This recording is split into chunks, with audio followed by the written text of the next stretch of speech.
Good morning. Today is 2nd of August 2025 and we are going to be racing today. Today we are going to be racing our Flemington.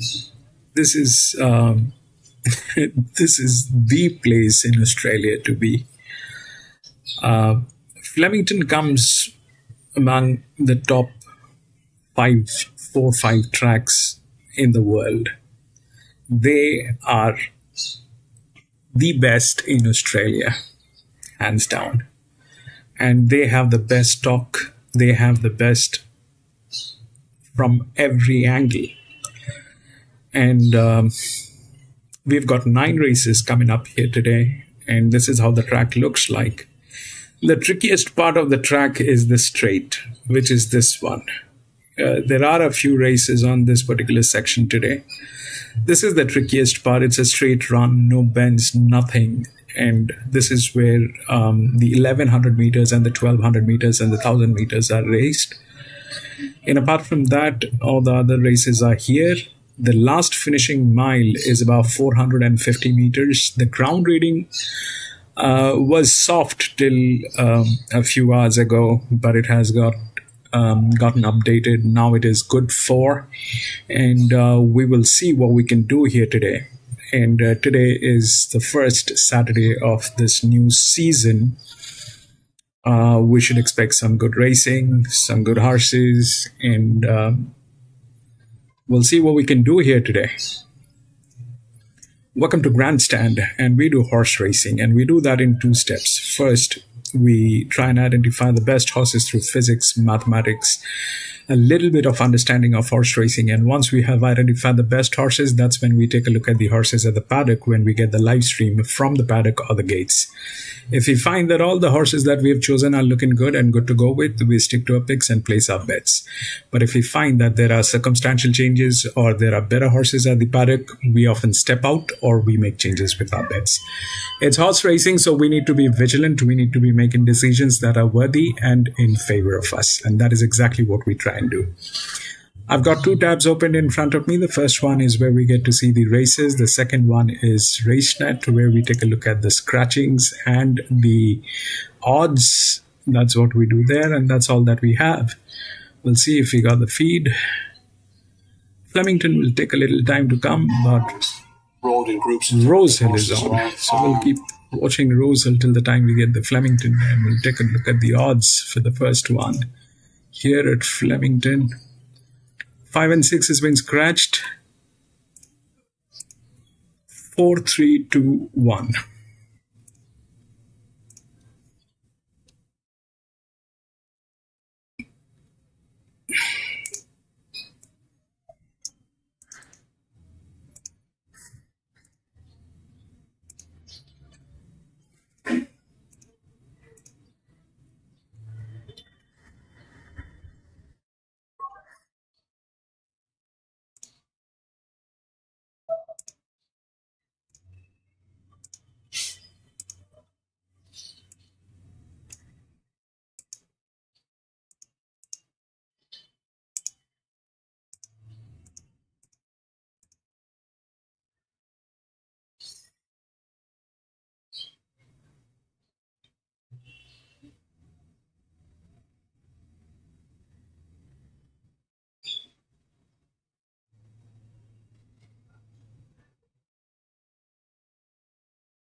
they open it up if they get any more rain on it. That's going to make it very difficult.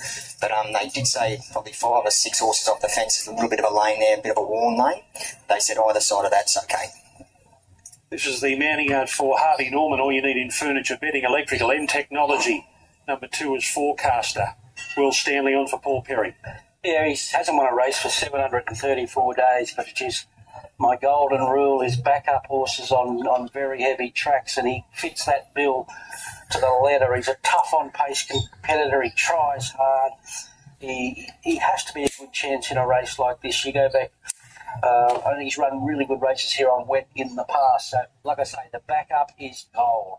He looks absolutely outstanding in the yard here today, Ronnie. His coat's really healthy. He still seems really bright and nice. You know, his manners, yeah, it's a big tick for me. He looks well. Number 5 is Colbridge, Jason Collett, Richard and Will Freeman. Well, he's up in class, but he's shooting for 3 straight wins. He could go stride forward here from an out of draw. There's a bit of form out of his runs this preparation, and he certainly could well be a nice improving horse. He looks well enough in the yard. There's not a lot of him. He doesn't carry any extra condition, but still seems nice and bright and alert. Walks out well. California Grass, number 6, Josh Parr on for John Thompson. She's had 157 days off at 2 trials. Look, she's not a noted first-up performer, and she hasn't won under 2,100 metres. So just look at her today for future reference. Yeah, I couldn't have her on here neither. She's got quite worked up. She's noticeably quite hot, which is very unusual. She has been clipped up, so her coat's looking okay, but yeah, she's very warm. Here is Convergent, Adam Hieronymus for Jim and Greg Lee. He looks a strong horse, this fellow. I know it's not ideal, 57 days between runs on a track like this, but he looks like he'll get over ground. He gets speed up front here. I think he can swoop on him late. He looks a likely type with a lot more to offer. Yeah, he looks terrific in the yard, Ronnie. He's been nice and bright, up on the toe, having a little bit of a look around. But as far as his coat, and he's very athletic, the horse, he looks terrific. Jumebi, number 8 is Tommy Berry and Mitch Beer. Tongue tie on today, 3rd up. Ex-Kieran Maher horse, 2 runs for the new stabler. Okay, and just a touch more depth here. He's been pretty cruisy since he's entered the enclosure. Nice and relaxed and quiet. Hasn't really turned a hair so far. As he walks past me, he's just starting to wake up a little bit, but it looks well. Moncana, number 9, Anna Roper and Denham Winer. Got ability, this mare. So she had 89 days off, 1 trial. She won first up last preparation. If anything, I would have just liked to have seen her do a little bit more in the trial as this rain starts to come down again. Yeah, she did well in the yard, Ronnie. She was pretty wound up.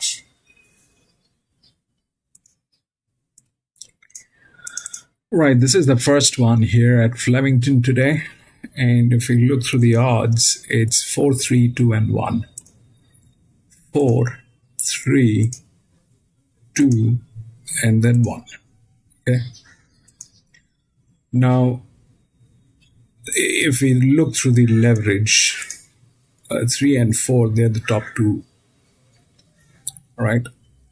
And those are crossing 12% on a benchmark 70.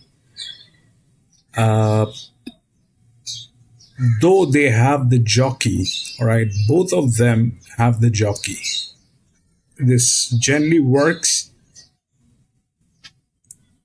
in 2 situations. One, it has to be above benchmark 78 or 80. And then you have to have the jockeys. So the jockey is present here, right? And if we look at that way, then this is right. But it totally depends on the jockey if they can take it out. But here is the other side of the game. Now, that 2 is the highest spell. Now, the DICR is, we spoke about the DICR the other day, and if you were not here, this is the tuning part of it, all right? This is the tuning part of it. So what this basically means is, this is where the track is doing the tuning. Now let's understand what's going on. So if we look through the smallest, then the 7 comes up, all right? And those are the smallest.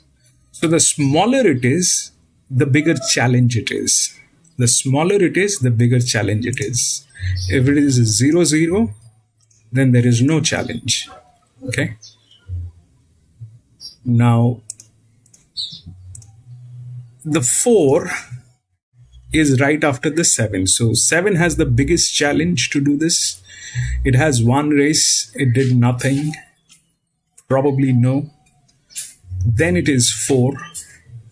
Then 1 comes up with 0, 0. And then 3 and 2 are the same. But 3 has a very, very high leverage on this particular horse. I would have liked number 1 more because it's a 0, 0. But the problem is this is a colt. I don't know whether it'll run. If it runs, it wins. If it runs, then there is no stopping. It has the best jockey by far here. Out of all the horses, this is the best jock on number 1. But it's a colt. Whether it'll run, that's a big question. About the 3 is on the leverage. The 2 is not on leverage. It can actually handle the situation, which is here. So chances are, if the 1 runs, then the 1 will win. It cannot be stopped. If the 1 runs, then the 1 wins. It cannot be stopped. But if the 1 doesn't run, then it is 2. Then 4, because that's the lower one. Then 3. So chances are 1 and 2 is a queen. I think so. That's just my thought, right? If the 1 runs, then the 1 wins. But if the 1 doesn't run because it's a colt, and a colt is a colt, so that it has its own mind, it has its own attitude. If the jockey is not capable to handle that attitude, then it'll not work. But if the 1 runs, then 1 is unstoppable, and then it is 2. But if the 1 doesn't run, then it is 2. Then 4, then probably 3. That's what I think, because the leverage has to be, for a benchmark 70, it has to be anywhere below 12%. If it is more than 12%, even with a jockey, I am a little shaky. So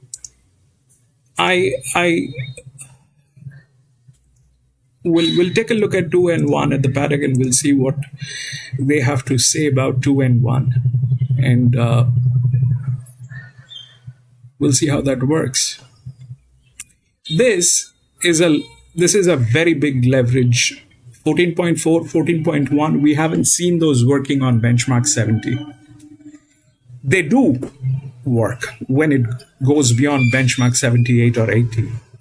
Along with jocks, you need jocks to deliver that. The jockey is present here.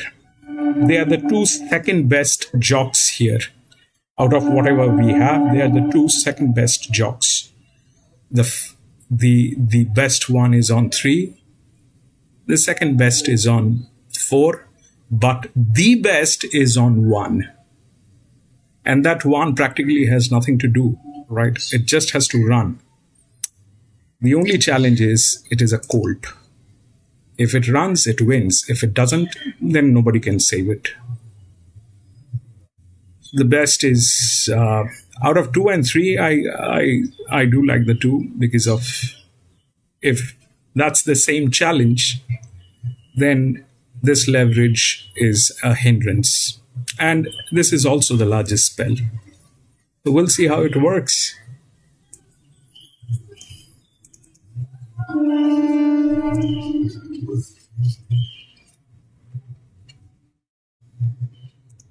clear conditions for the running of race 2. Here is Darren Flindell. As the lightweight, Greg here, and a bit of support of big odds. It was 100 yesterday, and we're looking at 31 now. Cold Brew moves in. There's been late rally support here for Cold Brew, who's shooting for 3 in a row. California Grass is moving in. And Convergent, who was favoured about 8 minutes ago. Lightly raced 5-year-old, lining up for just his 3rd run today. Adam Hieronymus in the saddle of Convergent. And was aboard in a recent trial. Nice quiet one there. Killer Kerr now's the last to move in. One that will enjoy the current conditions. The light is on. Gates are back now. They're off and racing, and Forecaster jump well. Together with Show County, the outside is going to push it early. Show County, Forecaster goes stride for stride. Pretty Tabby's right there on the rails and is pushing through and is going to take leaders back early.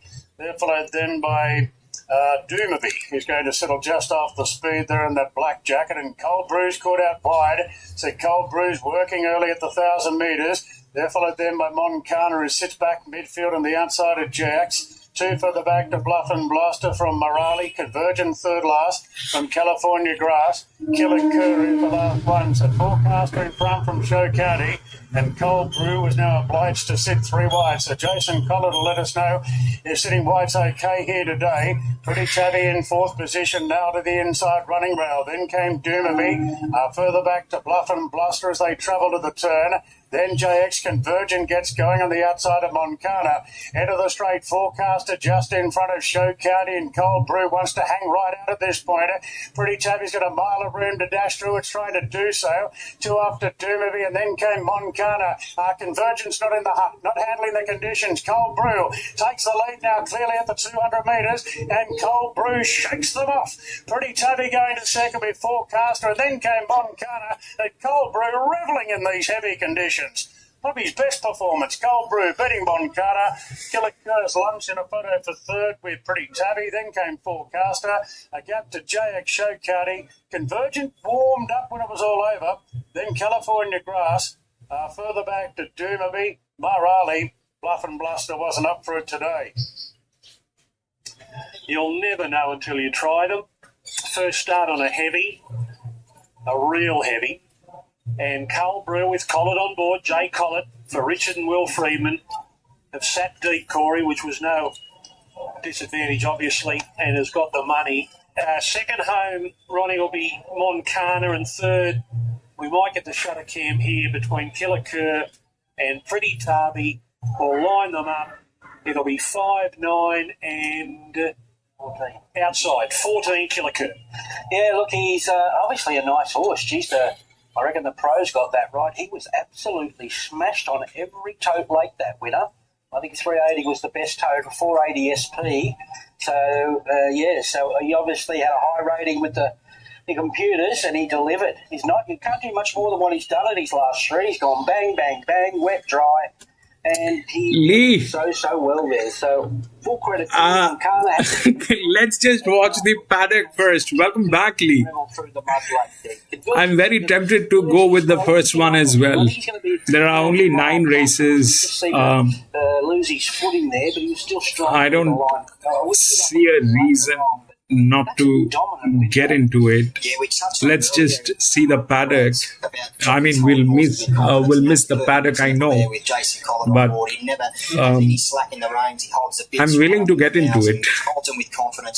Doesn't look an easy ride. I am willing to get into it. He sort of races quite greenly in the straight. I mean, there you go. He's just had a shot at the camera. But again, terrific ride there by Jason Collett. He's on fire. Well, he's a Kiwi and he was born in the mud. That's right. Cold Brew, Moncana, Killer Kerr gets 3rd, Pretty Tabby. We've got a late scratching in race 3. Number 12, King Taurus, is a late scratching, acting on veterinary advice, so it wasn't the track. King Taurus, race 3, number 12, is out.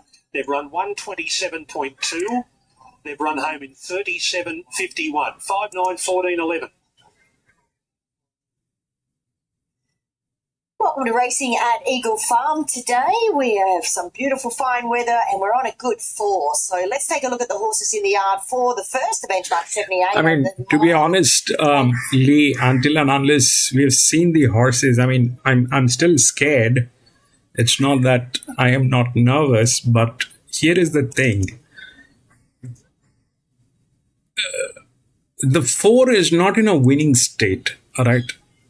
If actually it has to be a win, other than what we spoke of, the 2 and 1, then it is actually 3. If the spell, I mean, if the pressure works and if the leverage works, then it should be 3. Okay, not this one. Either it works or it doesn't work. My assumption is this will not work. My assumption is the leverage is not going to work. Why? Because it's a benchmark 70. Benchmark 70 with 14%. If you've been there with me for the last few races that we've done with the leverage, 14% on benchmark 70 doesn't work. But this is Flemington. Things can happen. It is not that things cannot happen. It is Flemington. They have the best horses. This is a linear, and this is how it looks like. All right. So let's say, for the argument's sake, that this is not going to work, because that is what our experience is. In that case, it is 2 and 1. I like the 1 more, but it is a colt. If it runs, it wins. If it doesn't run, it doesn't win. Could be a queen, but for that, this thing again has to run. But honestly speaking, this is way too much of advantage for this particular horse and this particular horse. And this is a little too much. They do have the jocks. All right. We've seen the leverage working with the jocks. They do have the jocks, but it is still a benchmark 70. So ideally, you are right. We should skip the first one and watch what happens. But I'm very tempted to get into it, and we'll see. Tuna, welcome back. Welcome back, Tuna. 4 is hard to win. I mean, if the leverage, it totally depends, Lee. We are assuming that thing. Okay, we are assuming.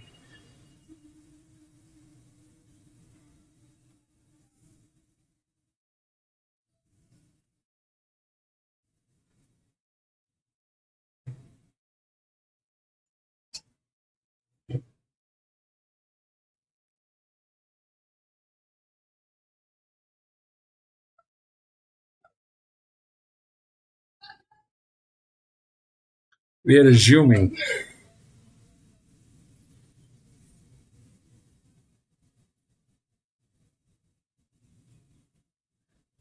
But honestly speaking, 4 doesn't fit the bill, other than the fact that it has a fabulous hand. It is probably in the best hands. Other than that, it's probably the best hand here. That's the only thing which is there. Okay. Other than that, it is not the top leverage. It is the second top leverage. If that kicks in, you have to have a jockey to handle that. But this is not the best jock. The best jock is here on 1. The early lead. Just Flying was only reasonably away. Then it is 3. Speed to go third away. Habib's right up there in 4th, and Galifianakis just simply behind them in 5th position. 2 weeks away, Liberty Steps at Northern Decree, and Old Song will settle last for the 8 around 6 foot.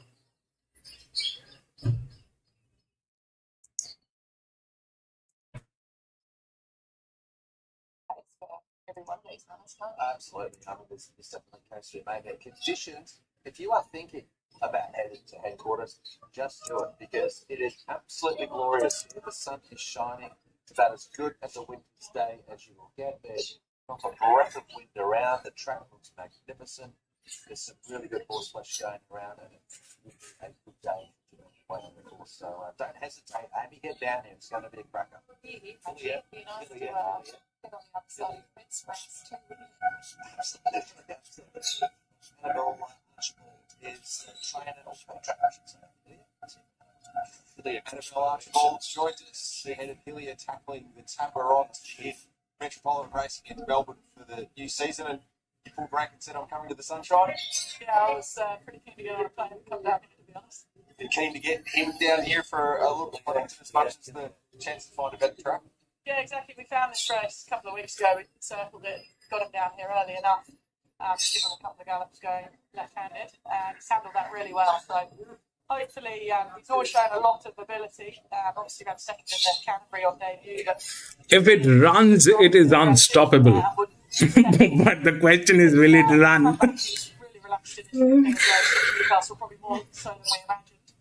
Where's the two? Just got there to win on the line, but hopefully that's given him a bit of confidence. Obviously, this is a lot stronger, but I think that was 7 furlong on the big track should suit. Put some context for those who haven't seen the Newcastle replay first up, and the quality of the race and also the manner in which you did it was the most impressive thing. Yeah, well, it was just an open maiden against the other horses. The ground was quite soft, but I did say to Tom Sherry that day, just the maidens just get to relax if you can and show a brilliant turn of foot. But halfway down the straight, he was a mile on the eventual second horse, and I was walking away disappointed because I thought he was going to be an absolute moral. And suddenly sprouted wings and was actually very good late. He only just won, but he's still a bit new and a bit raw. Your numbering got some problem. Should be race 1. Yeah, this is race 1. Oh, sorry. Just saying he ends up no cover. And Yes. make sure he's relaxed. She's certainly the right jockey. Sorry about that. My bad. A winning formula for you at this place in the past. Hopefully, it continues here. Good luck. I think so, PC. PC, welcome back. Interesting in terms of tactics of the race with the field of five. With the short price favourite, Troll Gate 1, and on her first outing this preparation, they were happy just to take their time and let her find her feet with Blake Ship on board. So I think the start's really interesting today because, there's start with Daniel Moore this time. And it is okay. Be a little bit positive out of the gates, cross her early, and then all PC, I think it is 2 and 1, probably. If the 1 runs, then the 1 runs, PC. things around a bit. But it's probably I would think about herself Two. to find the money and let them relax through that first start. Because what she did show last start with the exit actually that unbelievable turn. But when Randy gave a bit of range, she just picked it up so well. Oh, she certainly did. I think in this race, whoever leads, they're pretty much a default leader, aren't they? I don't know that anyone would really want to be there today. As you've just touched on, though, maybe it's the opportunity that someone says, right, well, I know that no one's going to want to, but someone's going to be in charge of them as well with me. And hopefully they can dictate. But hearing from Annabelle there, the most important thing with Hillier is getting that horse to settle. It might not work out overly well for him if there is no tempo. Last thing that you want is for a young horse stepping up in distance, pulling. He wants to learn his race manners and get confident and consolidate on what he's learned last start. So it's definitely like we always see in these small fields, they can be far more tactical. And $1.90, I think you'd have to be pretty brave to be taking that advantage in a small field. But yeah. very, very good. Two is safe. That colt has a mind of its own. I don't know if that colt will run, but if it runs, it will destroy. I think Crossbones either sort of turn on the field or look at it and cover. But it's easy to say that. The other factor that you've got to, I suppose, acknowledge, Amy, is that it depends how they stand. Some of these, it's all great to have plans. They're going to be in the run. Dates only at 4 jump away for us.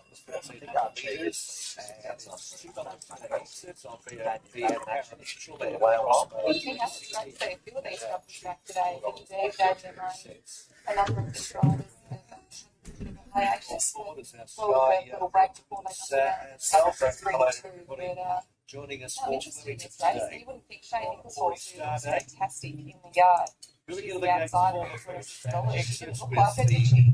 Champion rider of the previous season, Blake support coming into Crossbow as well. I just want to follow the late cash. Has been a real cheap as they'll learn quickly. Here's our race caller, the best in the business, Matt.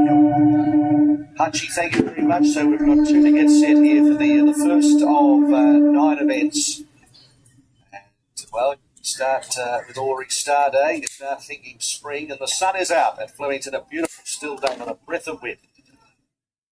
Now they're ready to go as Crossbow goes in, and the field is set for the first at headquarters. 3-year-olds are ready at the 1410, and away they go. Crossbow away fairly, exit last to leave. Out Chief led Fenestella in the early stages, and on the outside Hillier is also making just an early bid after about 200 metres. Out Chief with on the outside Hillier, and they're 2.5 lengths in front of the early stages. In third is Fenestella, followed by the outside Crossbow, and 2.5 lengths away. Exit, 1,000 to go. Out Chief led it clearly now by a length and a quarter. Hillier is second, settles better.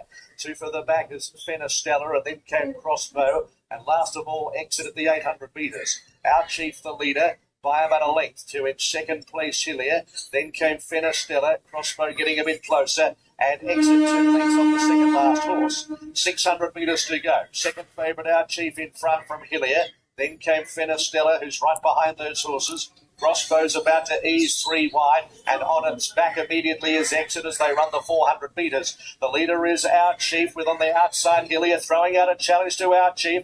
Then Crossbow. Now Exit's the widest, a little bit wayward under hands and heels, still 2 off them.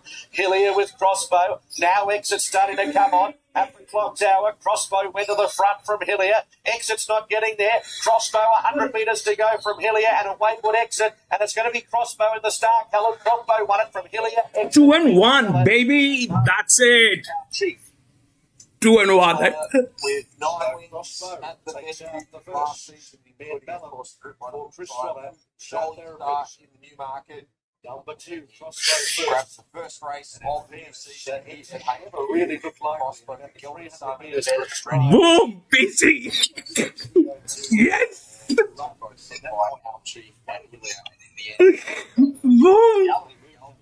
Coming down and race out while 2-1-4 with your numbers in with the end. Well done on the case. Crossbow clean up. It's the new season. It'll work. It'll work. Let's 2, 1, 4, and 7.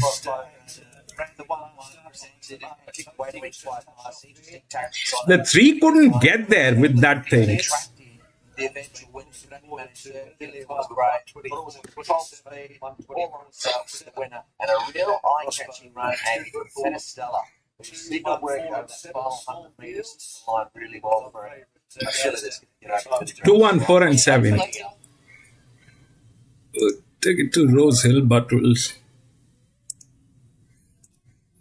So what happened is the 3 could not deliver this, all right? That was 14.4. That linear could not deliver this. It was not ideal. The 4 was also like that. So the thing is, 2, 1, 4 was the right thing. I could have,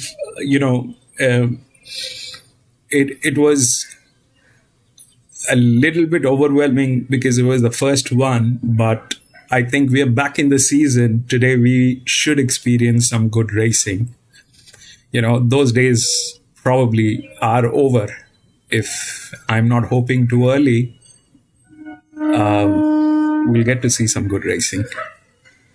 But the bottom line is this, that this leverage is way too high for a benchmark 70. Whether you have a jock or you don't, that's a different thing, but that's more or less like it.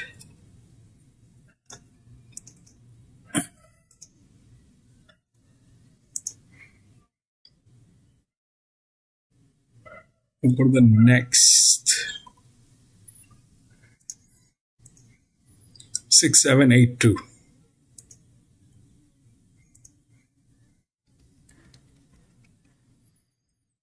6, 7, 8, and 2.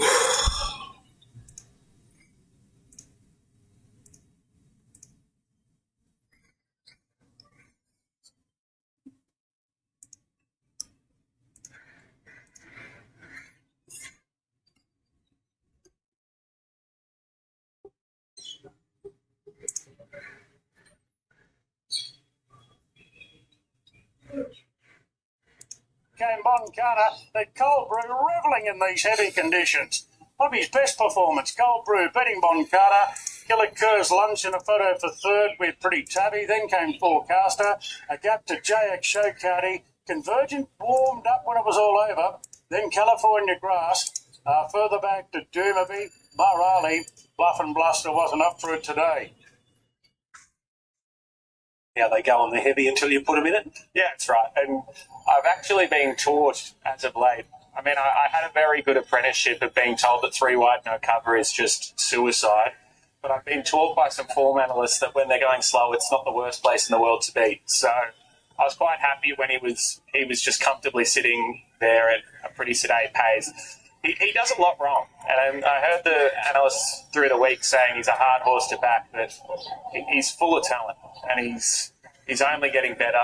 I think the question mark is now, has he done enough this prep, and is it time to reward him for 3 good wins and let him have a break, because he's come from maiden grade to winning a benchmark 72 in 3 starts. So he's done a super job. Well done, Will. Cheers.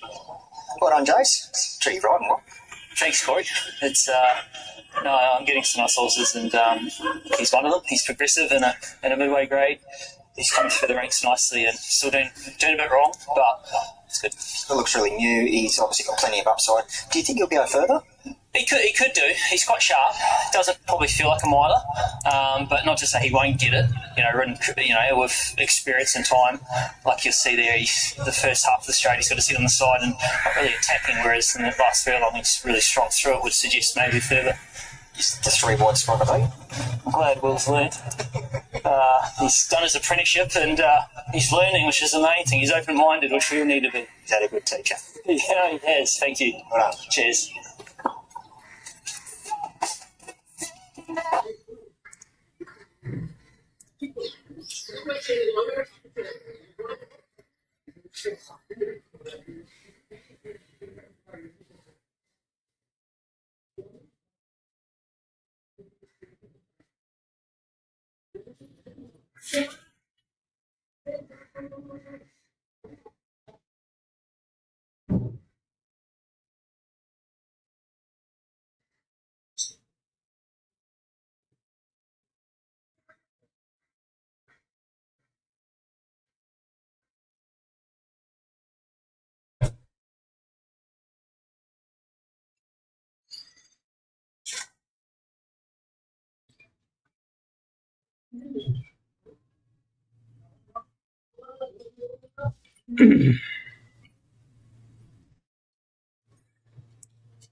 Okay, this is the second one. It's at 2,500 meters quality. Now, if you look through the odds, it's 6, 7, 8, and 2.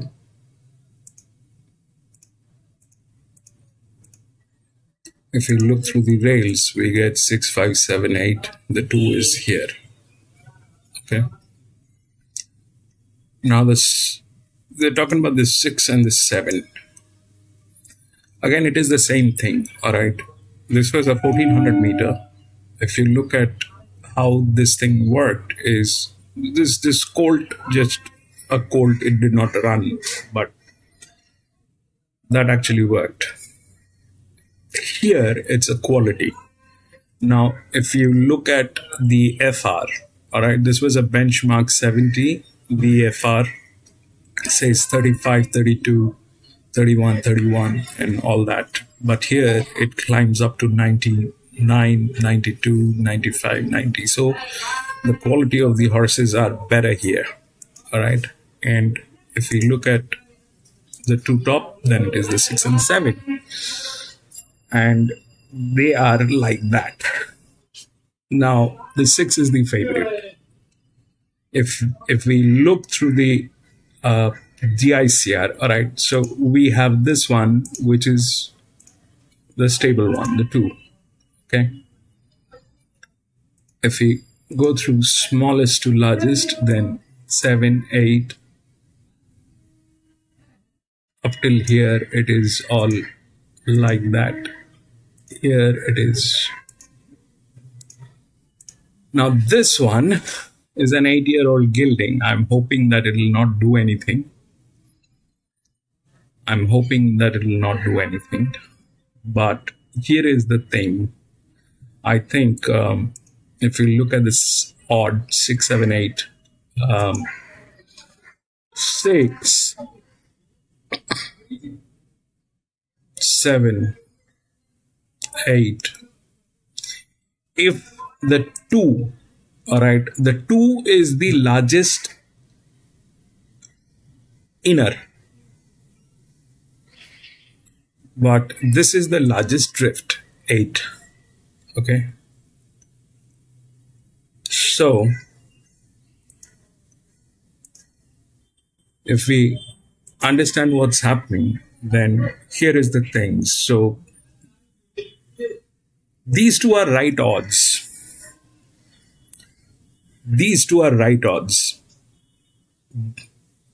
The only difference that can be there, all right, the only difference that can happen is 7 winning. Why 7 will win is because of 2 reasons. One, it's delinear. It has low leverage than this one, and it has lower saturation than this one. Though this is a better horse, but 7 has the advantage on its side. If we look through this, then it's going to be competitive.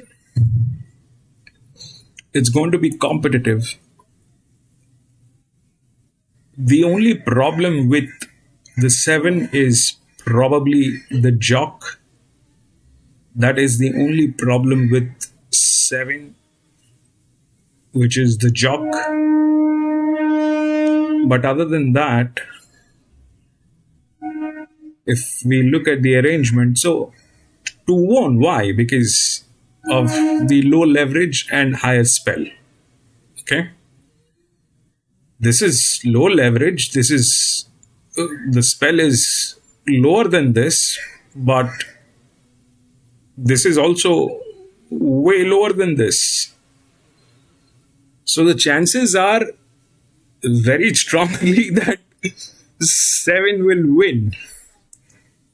But 6 is the favorite, and that is the next.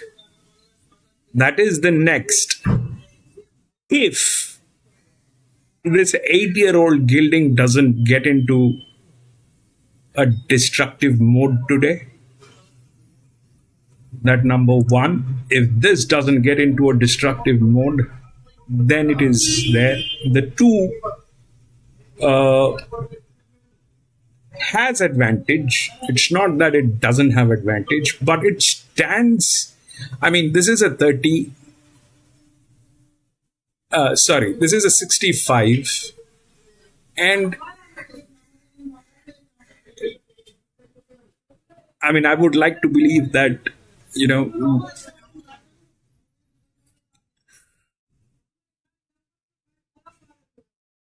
this will not happen. That's just my belief.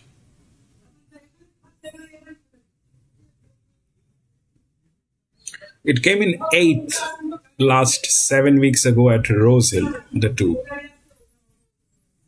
The 7 came in 2nd 2 weeks ago at Flemington, probably the same distance, a little more than that, 2800. The 6 came in 4th. So this is the 3rd linear. This is the 1st linear. And the job is easier for this guy, the 7, though it is a better horse. But then again, there are things that needs to be addressed, which is like this. The management is one of the worst management. The worst, probably. still they're not bleeding, it is okay. They're not, we can't call this bleeding unless this touches 40%. This is okay. 32% is okay. The 6-7 is okay. This is okay. But honestly, I think the 7 is in a better chance to win unless their management kicks in. We'll see how they look like at the paddock.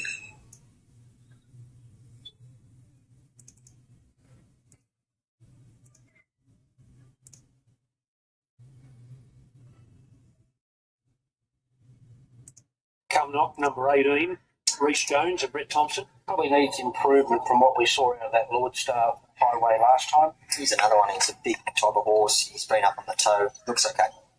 Where's the fire, number 19, James Innocent or Tony Ball? Yeah, wide draw. Probably too much improvement needed. Funny little action on the horse. He's really low, backing behind. He's creaking along. Looks okay. Let's a look at them for the highway. Johnny Sprague's going to come over and have a chat to us. He's made the trip down the highway from Port Macquarie. He's got first landing. Have you on a highway? No, I haven't. How many tries have you had? Oh, about 6 or 7 times I've come down. Yeah, it's not many though, is it? No, not that many. 6 hard to win. Yeah, I thought I did, but I didn't. Yeah. Here is how it looks like. Lee. The 6 is the favorite, okay? The 6 is the favorite. It has the rails. It'll get there. But if you look at the challenge, there's not much of a challenge in both these two horses, okay? 6 and 7. There's not much of a challenge. Here, the leverage is less on 7. Which means it is a more capable horse. There's a little leverage on this one, which is there. And this one has Group 1 races and all that, okay? So this is definitely a better horse. There's no doubt this is a better horse. But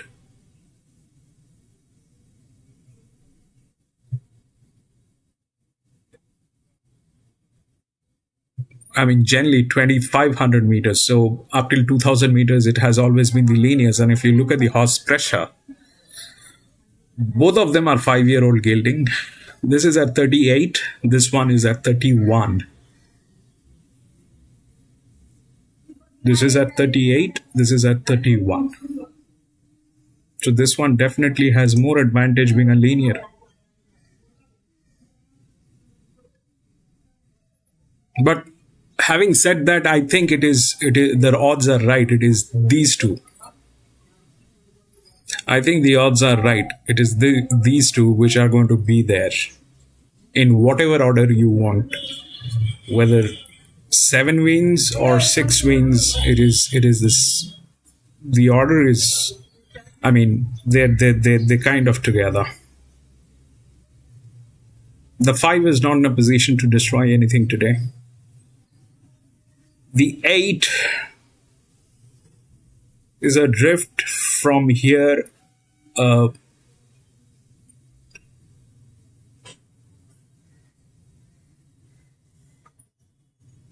If these two are there, then this is higher for this one. So how will that work?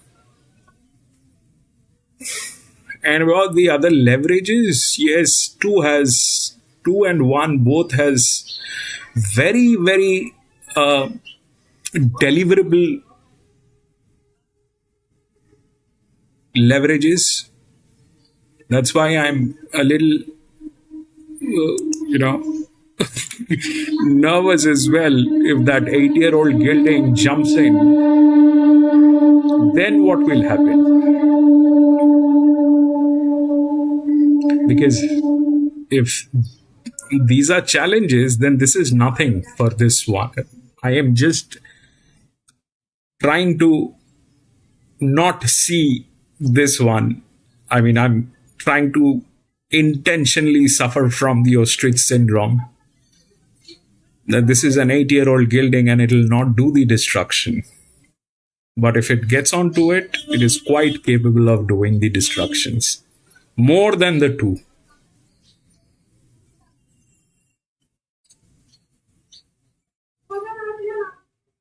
So 6-7 is okay.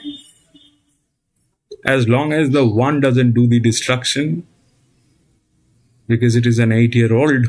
Let's hope that it will not do that thing today.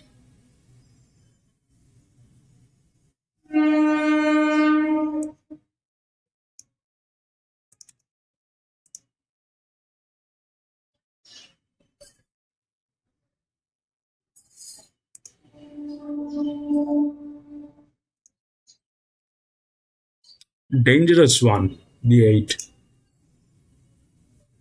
The 8, okay, 8. No, 8.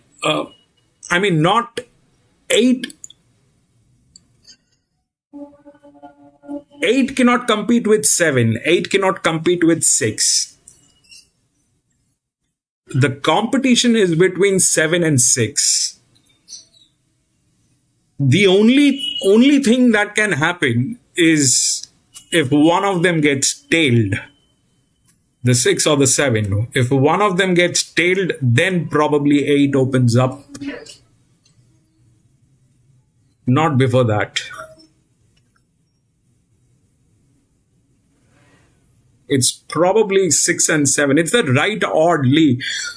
You are at a place, Lee, which is Flemington. These people here at Flemington, they are fantastic.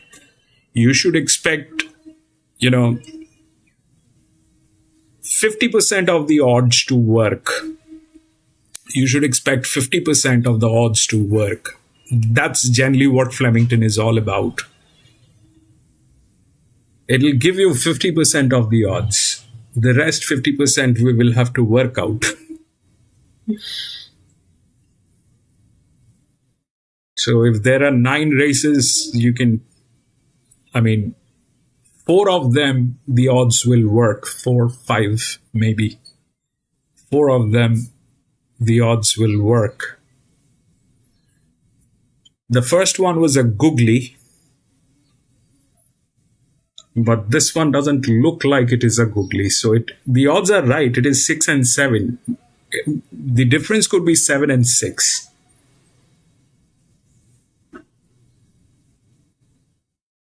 Because of the advantage on the 7.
the rail at 10 metres for over 2,530 for race 2, the VRC membership renewals open. Of course, one is Casino 17, of course, the winner of Perth Cup.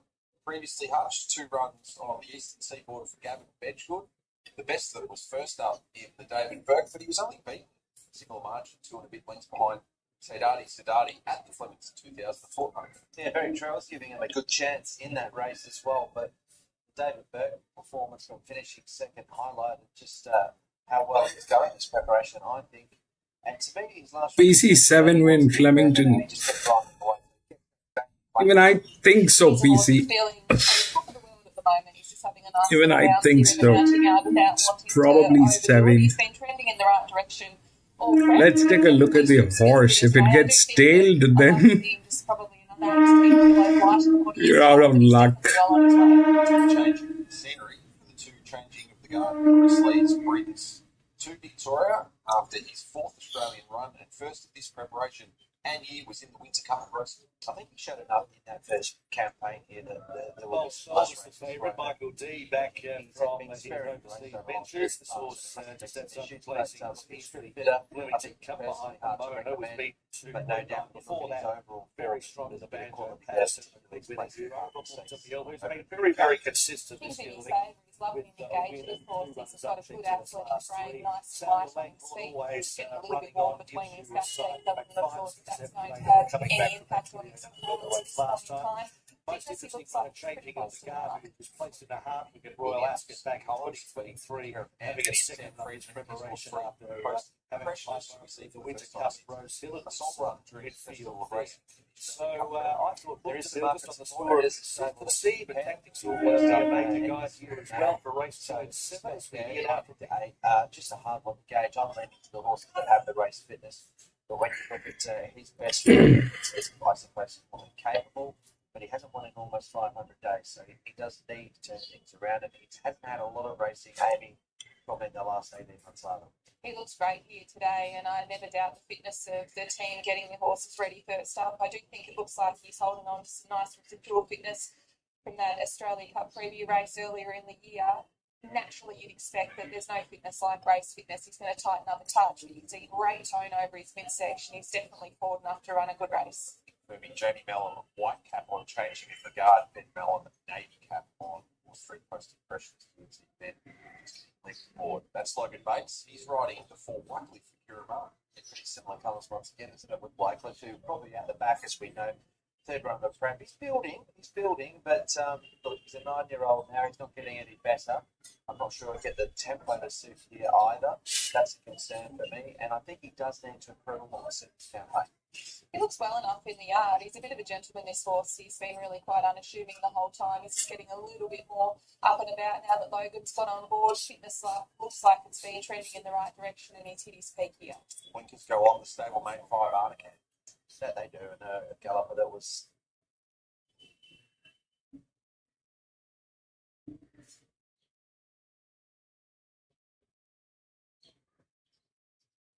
53 kilos. It could be an improvement. He was always going to take a long time to reach peak fitness, having a couple of years off the scene. I do think the time's right for him to have the blinkers on. It's definitely the fittest that I've seen him, so hopefully he can sharpen up just that bit with that gear on. 6 Bold Soul gets some weight off for the top 4 finish in the Delasted Flemington Cup. I think that's key. It's not always every part of it, is it? The way it swings, but I think it is relevant in this instance for a very fit, very consistent horse. Loves Flemington. Gets down to 54.5 now, and the map may favour him too. He looks fantastic, this horse. It's probably the freshest I've seen him on race day for a good while, but it's also the best I've seen his coat. I take that as a sign that the horse is just feeling particularly well. He couldn't look much better than that. And it's something that's relevant also for 7 Hawksmill, because his capacity to have had the better of Bold Soul has usually been when he's had incredible weight to it. And he's got a nice lightweight. Wellington is not much of the best by the way, but yeah, he's just racing consistently.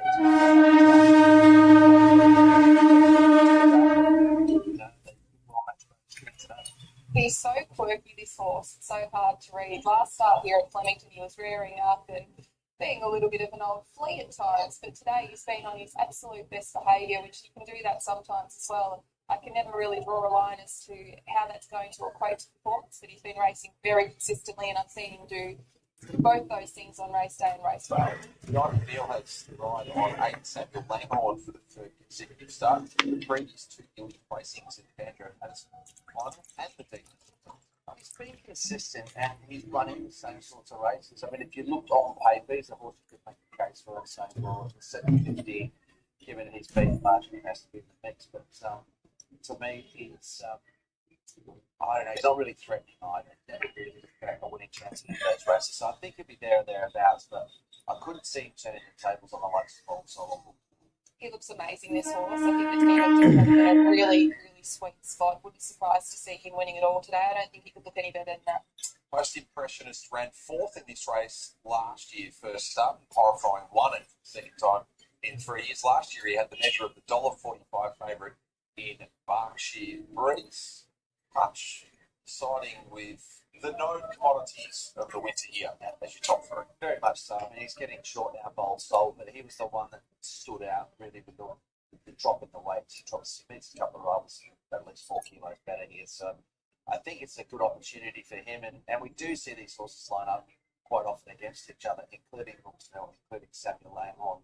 Outside of that trio, will bring the same form reference. I thought changing in the guard might be an interesting one, a second up, but not happy to be with number 6, Bold Soul. I'm with you, Hutchie. I've got Bold Soul on top today too. I just thought he paraded really well today. Nice and fresh. I think it's the best that I've seen him all preparation. His coat's definitely cleaned up a little bit. He looks nice and confident, looks steady, absolutely thriving at this stage of his prep. So happy to have him on top. I do see it as a race in 3, and there's really nothing between the 6, 7 and 8. Hooked Mill, he looks fantastic again. Samuel Langhorne couldn't look any better. So a race in 3, but I'll have the 6 just on top.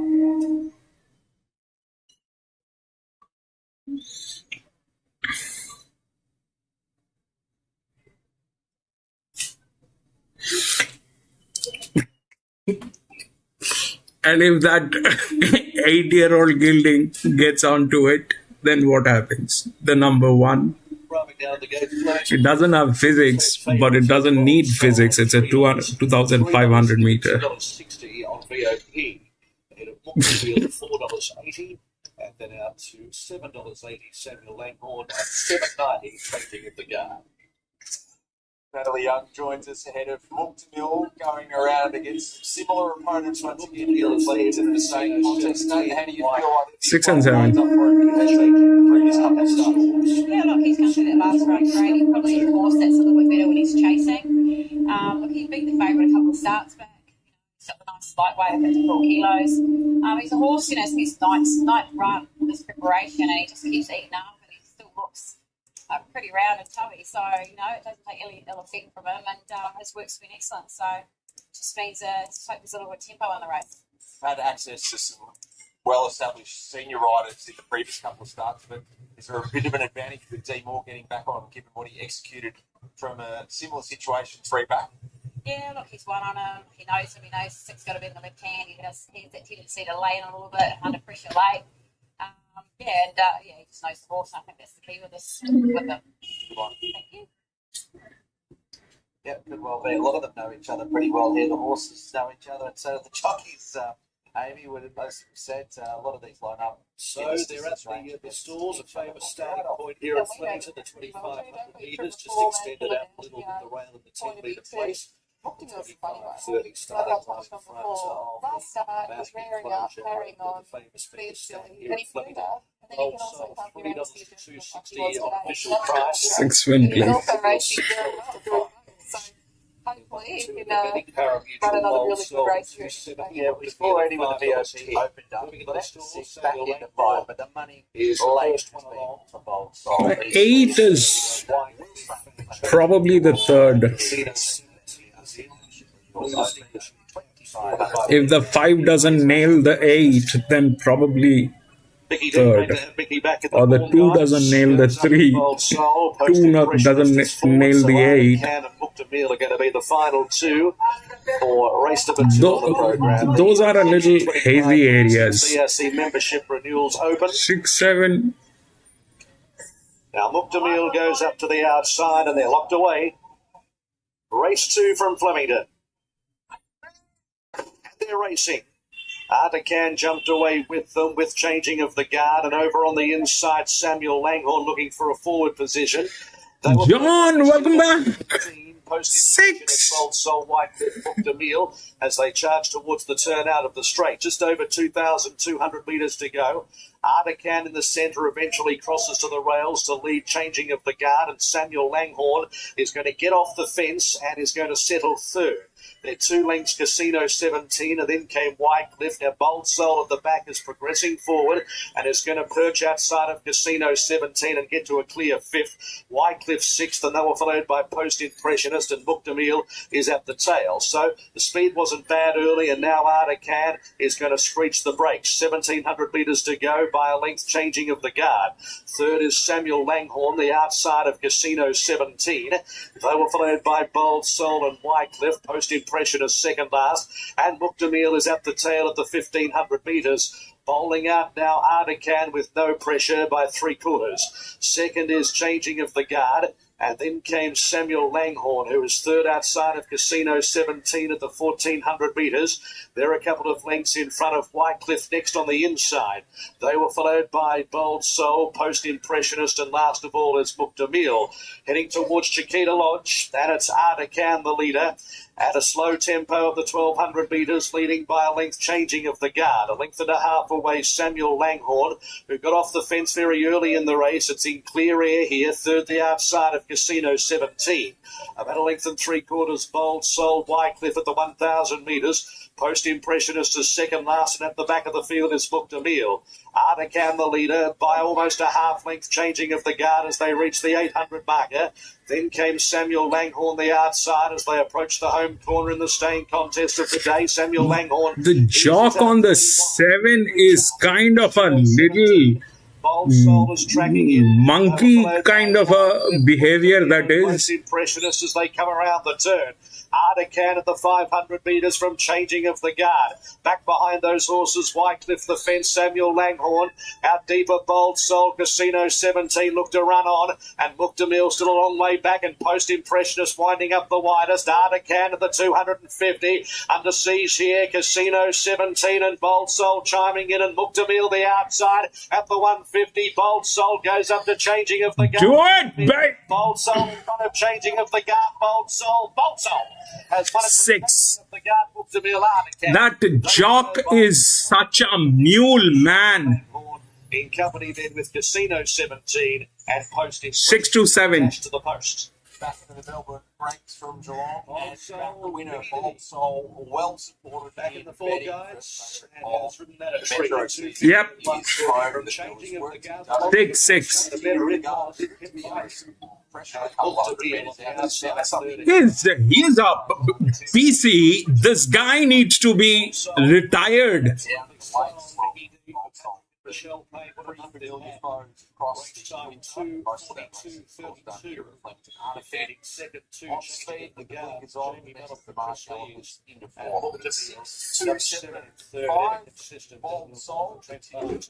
outstanding win. Artican number 5 is Absolutely on fire. It was interesting viewing the first 600 metres. 6 to 7 and 5. A little bit of a limb. Nicky D had to sort of take action, roll forward, and then he got a bit of a breather mid-race. But there was still merit to the win. It was pretty easy to watch from there on. That was just bad. That was just bad. So what happened is the 6 definitely won. The 7, that jock is a clown. He took the rails and he was waiting for eternity. I don't know what was he doing. And in between, the 2 got through because the 2 had advantage. He just spoiled it. He just ruined it. This is the reason they kind of. They're the worst in management. The worst.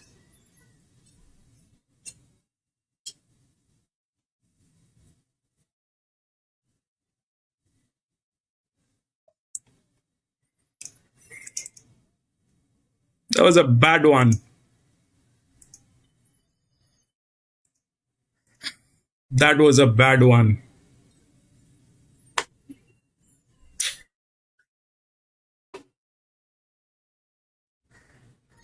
But this is what it is. The Flemington is going to do some good racing. They will bring in some good horses.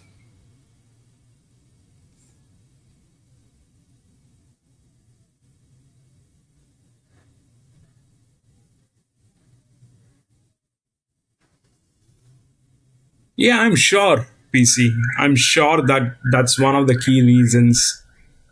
He just crucified that horse, PC. He just crucified that horse. It was in such a good state, it could have. He waited for the entire race to be over to actually get onto the horse and think, oh, I'm in a race. Jesus Christ, man.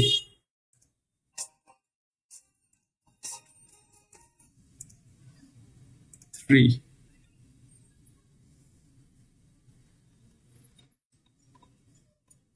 7, 12, 19, 20.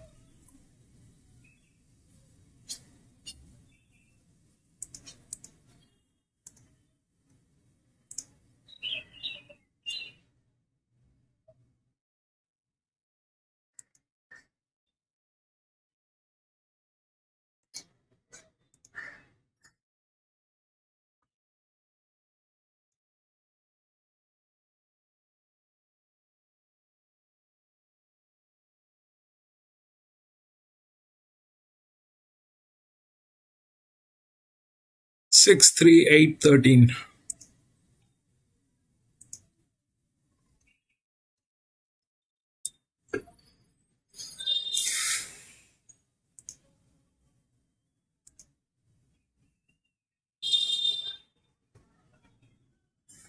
Yeah, it looked like that, PC. If you, if you go and look at the recap of that race, he was.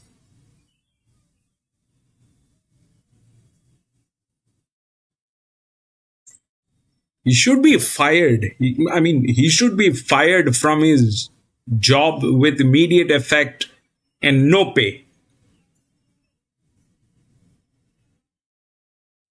On the contrary, he should be sued.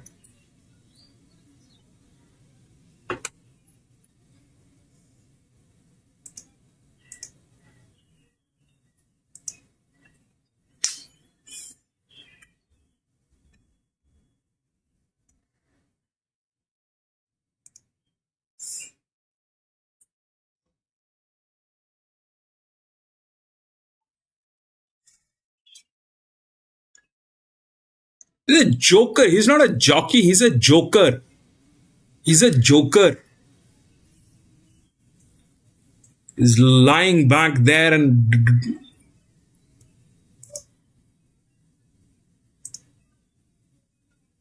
Six.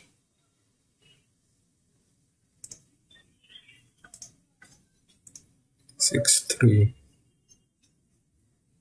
8, 13.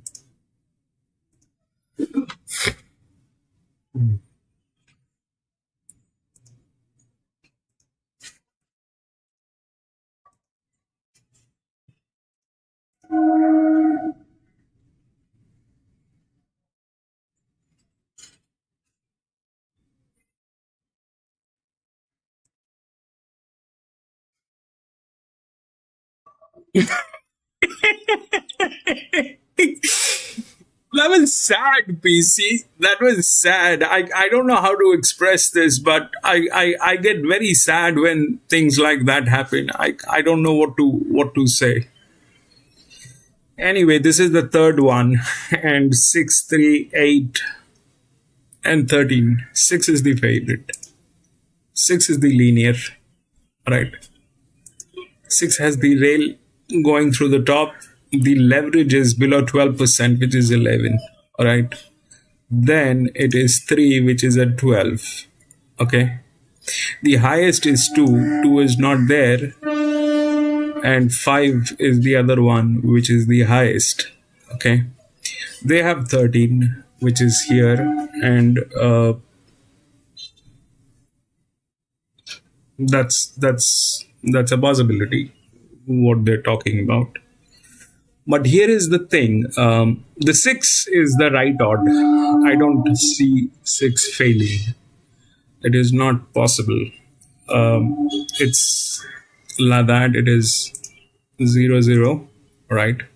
That 0, 0 came in second. So if we look through the tuning, that's where we have the tuning. The other 0, 0 is here. And then this is climb. All right. So they have 6 and 8 both. If we look through the odds, that's 6, 3, 8. 3 is this one, which is here, which is at 12.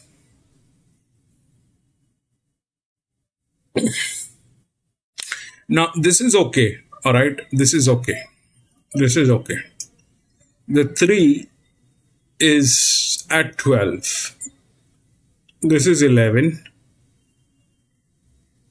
This is 12. This is at 9. 10. Let's say 10. Okay. It's a 0, 0. The other one which is in question is number 1. Okay. This one is also at 2. This is lower than the 3. It is lower than the 3. It's got league races and all that. So 3 doesn't have that. Here, the problem, if we have to assume there was a problem, then the problem is this. The 7 did not have any league races. I'm assuming because of that jock, because that jock happens to be a dedicated jock on this, at least for a couple of races. And that is because of that monkey. But here, this one has some races. And if we look at the gate numbers, then this is definitely there. But 3 and 1 are there in between. So 3 is the right odd.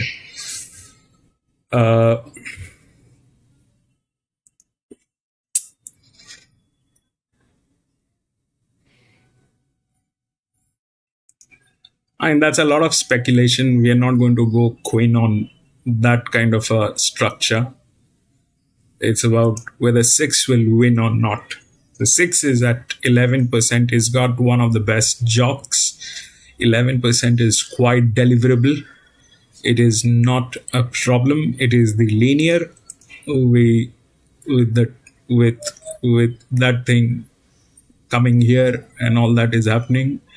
And then we have these other horses which are there that can get in. But if we have to do the maths and understand what might work, might not work, then a lot of things will work, a lot of things will fail.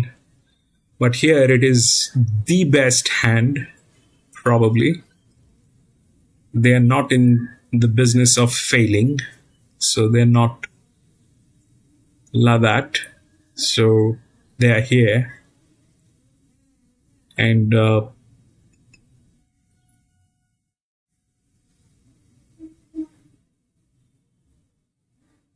they should be able to do it.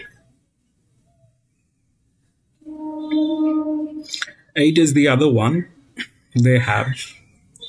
But that will not be the scene because there are many horses in here. And that's a very wide gate. Going with a queen is a bad idea. A lot of things can happen. The 3 can get in. And if we look at here, that generally doesn't work, The first linear and the second linear just do not work in the same fashioned, they don't. They don't come in together, generally speaking. But is it possible? Possible.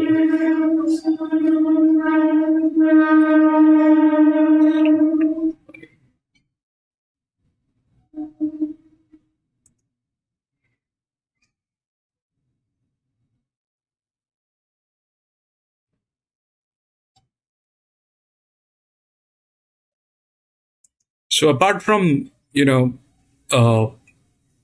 this thing which is there, this is a very wide gate, 18. I don't know whether that'll work, but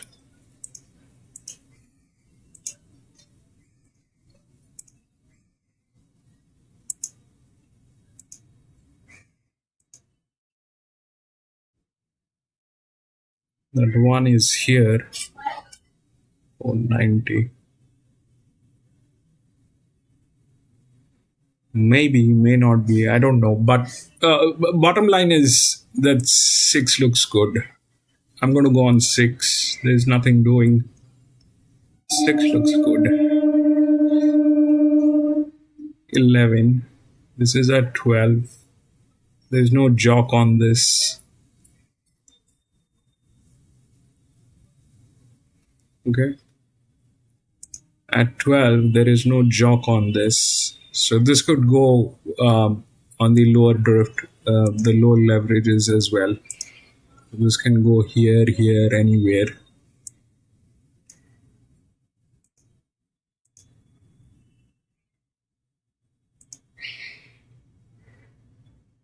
$17. 17, the jockey has never played here. He has never raced here. Plus, it is a 7-year-old. This is a 6-year-old. That's not happening. Out of these two,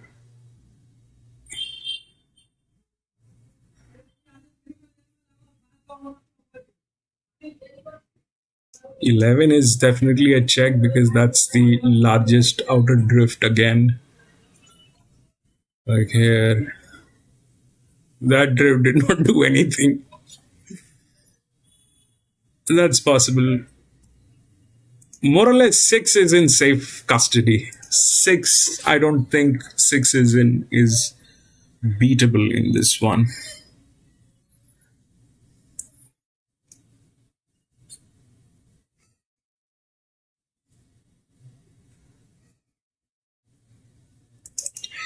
John, you're welcome. I did not sleep last night, John. I did not sleep. I'm awake for the last maybe 24 hours. Haven't slept a wink.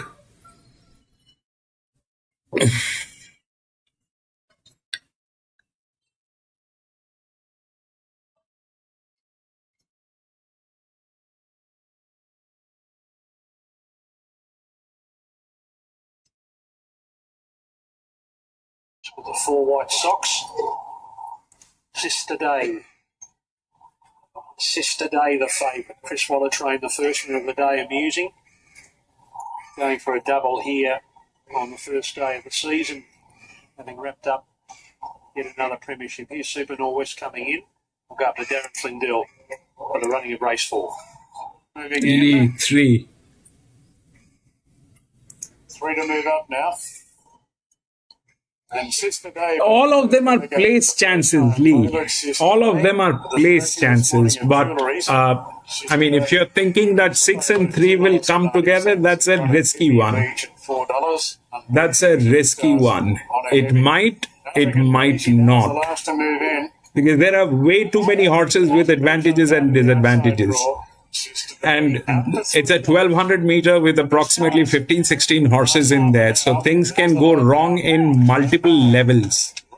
And off they go. Super Norwest and African Daisy won the start. Sunshine Law. If there is a traffic, then things can go wrong in multiple levels. Very wide on the course early. The 6 is the right odd. I don't see 6 to be in a kind of a problem. But 6 and 3, like the first one, I had a clarity. This one, for a queen, I don't have a clarity. Down to the rails now and leads dominantly here in the hands of Tim Clark. This can go Super Norwest a lot of direction. by Lady Extreme. We'll be lucky if this 6 wins and doesn't get stuck in the traffic. And the jock doesn't turn out to be a moron. That's all. African Daisy by a half to Super Norwest. Then came If the jock doesn't behave like a moron, then Sunshine Law, Sister Days in the middle of the run. we will be lucky to get this 6. It's a lot of horses in there. Up by 2.5, 3 lengths on Super.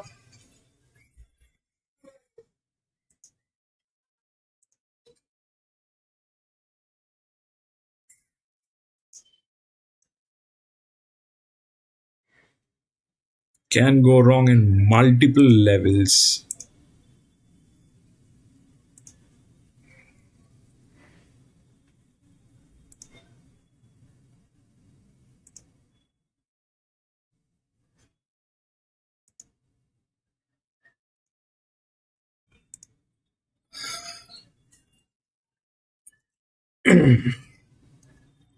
I thought this, the 6 and the 7 in the previous one will come together, but did you see what that jockey did? That monkey just crucified that horse, man. .com and .au sprint over 1,200 metres in benchmark 74 level is our third event from headquarters. In our yard preview with horse 2, Kappa 39, who returns to the price. Some level of consistency last campaign, hasn't run since back in March, and couldn't get a lot of read off the recent jump outs, but very consistent, more than capable. He's a 2-time winner over 1200. I think he'll run well. The Cappuccino, he's here. This horse looks well. He always looks pretty big in condition, this fellow, but it's pretty much spot on for him. Thank you, 3 is Epic Proportions, who switched south like month. I liked his last win over 1100 and kept the track up. Carried 60, so it's quite brave. I saw them yet, and I've got it right at the top. He looks well. His float's just starting to shift really quite nicely. This horse will look awesome in another few weeks. Fitness is exactly where it needs to be. 4, Ray Koki, 1 good and 1 bad run. And Caulfield over 1200 is the story. I think back on the Grandstand helped him today on a good service. His first up on a Caulfield behind namesake contained merit surprised that day, but wouldn't be surprised if he bounced back. Pretty solid parade from this horse. He looks really good in his condition. Looks like he's at peak fitness at this stage of his prep. 5, Telbragar was 5 lengths off Lafranca here a fortnight ago. Yeah, probably a little bit better or wetter it is, and unfortunately doesn't get those conditions, and just a plain run behind Lafranca, I believe. Probably the best I've seen in this prep. He's got a lot of purpose today. He does need to improve on what he's been doing, but he looks well. 6, the Bergerac was the runner-up in the race we just referenced regarding Telbragar and engagement of Tom Preble's playing. Thanks to 60 kilos. Very close on 5 last up. Went tap down. Good market support for this horse who has to be in the mix. Yeah, he looks really well, this horse. They gave him a good push last start. He's looked excellent all prep. Today's no different. 7 is scratching. Good luck to our race day producer, Nick Lovett, who's in the ownership of 8 the shape. The Freedman's looking like they want to land on him being and get back run on Switzer time. He was a luckless run, of course, at Sandown 2 back. That was on hillside, went to Lakeside, got a great ride. 14. Managed to win. He's certainly going well. He's very honest with the right lane in transit. Wappy Farrells. He used to get himself so worked up on race day, this horse. He's just matured mentally so much. Fitness is spot on. He looks really well. Osty and Harry combined with the 9 excellent. This is a lot harder test. Has been running consistently, but against easier opposition. I'm not sure about the format. W14, 6 and 14. I'd agree with your comments there, Hutchie, but gee, this horse looks well. Maybe he would be better suited to something a bit easier, but it wouldn't surprise the way that he's presented. 10 prevailed off placings on both of the Sandown courses as its first look at the straight. And will probably be leading or very close to it here as well. Also get jump, put himself right there. He's racing consistently. He needs a few others not to turn up to win. Haven't had a chance to see him move yet as he's just coming in. 13 is hard to win. 13 is Lee. The thing is, you're talking about the 13. The 13 is okay, but it's way too much exposure in this race. The best thing is to step out of this one. There are too many horses. Things can go wrong in multiple levels, Lee. If we get the 6, that is enough, because in 15, 16 horses racing a Flemington, things can go wrong.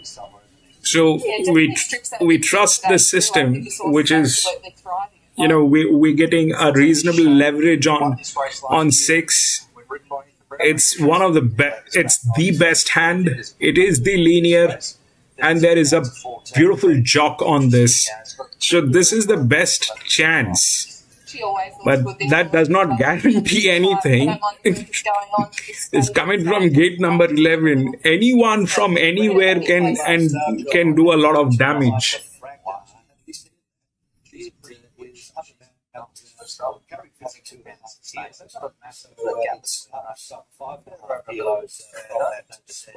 Very fresh, at least has seen the straight before. And I think quite well this girl. It still has got quite a long way to go, though. I do think she's holding on to nice residual fitness from that previous pressure. She will continue to fight. Second, that better suited, I think, second previously. Yes. Better to step out. Get a coffee or something. We've got a lot of races today, so we'll get a better one. This is a 1200 meter with 15 horses.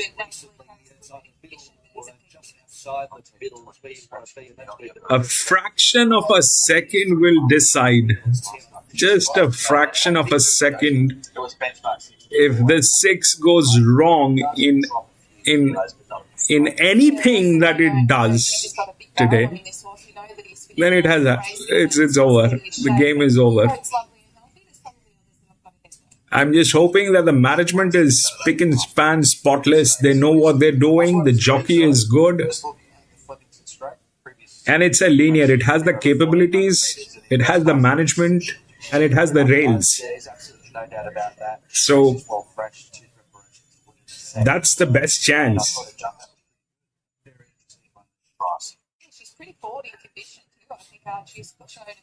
The leverage is reasonable, below 12%.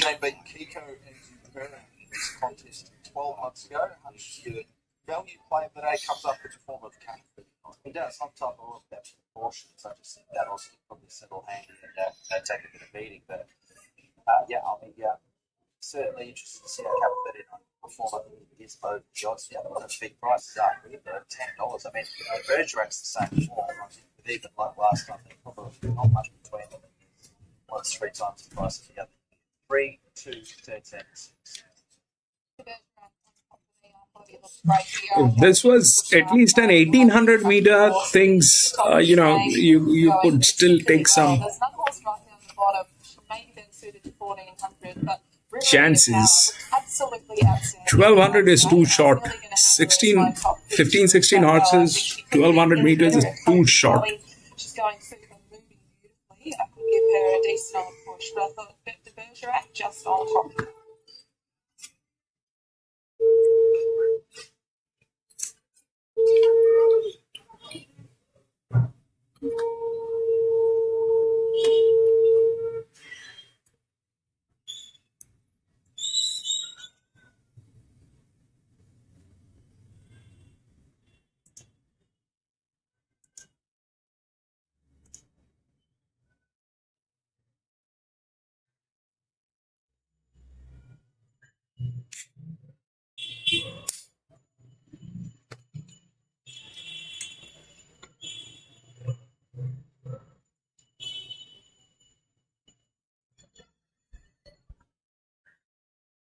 Graham Beck joins us pre-race. The Bergerak's shown some good form, and Fleming's previously looking to break through here. in the vrc.com.au sprint. How's he coming in regards to this? vrc.com.au. Yeah, we took the turnaround on a couple of weeks since last start. Trained on well, very happy with it. Obviously back in the grade, but she's got that up in the weight again, but I don't think we'll wait. No Lafraca deal with who's been one of the informed benchmark sprinters of the winter so far. How do you evaluate the race shape? What's the conversation been from top of the stretch, right? Well, we just thought last start she got a little bit exposed a bit early in the race. The race started in the early stages, but then it got exposed and then got run down late, or right on the line by a very right by plate sheet. So hopefully today we'll be able to coil him up and just get a bit of cover and produce him late. Finding a good track on the first Saturday of August is a little bit of a surprise for everybody, but with a little bit of that moisture in the surface, no problem for him. Should be perfect. Perfect ground for him today. So, yeah, no, looking forward to it. Thank you. There's a look at the runners down start, including the favourite. Now, you're pretty happy with the way the Bergerac looks, Amy? Great. He's a lovely horse, very, very straightforward grade. I think he's at the top of his game here. Do you think this race is pretty even sort of? There's a number of horses in this that you don't really have to try too hard to make a case. One Flemington is a check. Adaman, welcome back. Interesting to see what they do with this straight race too, where they go in regards to tracks. One Flemington is a check, Adaman. That thing is there. I hope it doesn't do the damage. But it's there. Dennis Kennedy impersonation of the yard. You might be watching Stallion ads for Ford Long, Amy. Well, yeah. Middle to outside, is that sort of the expected play with the rail at 10? Well, no, the rail at 10, I think it's pretty even across. So I think that Lily on the crown where a lot of them probably end up. That's the rail where it is. I don't see any massive thing. I mean, my default generally, I prefer to be that slightly closer to the outside fence, but in this race with a big field, it'll just be depending on where that speed is early and at the head of the field, but I think track-wise it'll be probably pretty fair. 18 Park River, lovely spearhead of that speed's going to Number 18 Park Rebel at the stalls has been vetted and passed with the start.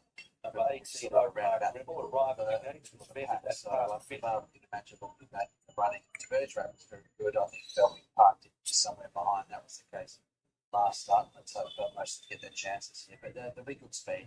With a field like this, you'd imagine they'll be running along pretty quickly.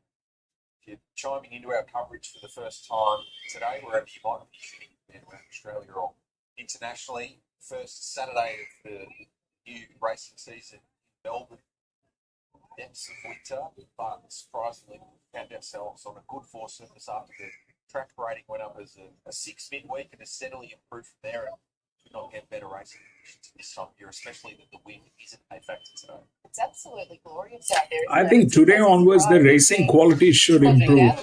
All the tracks. All the tracks.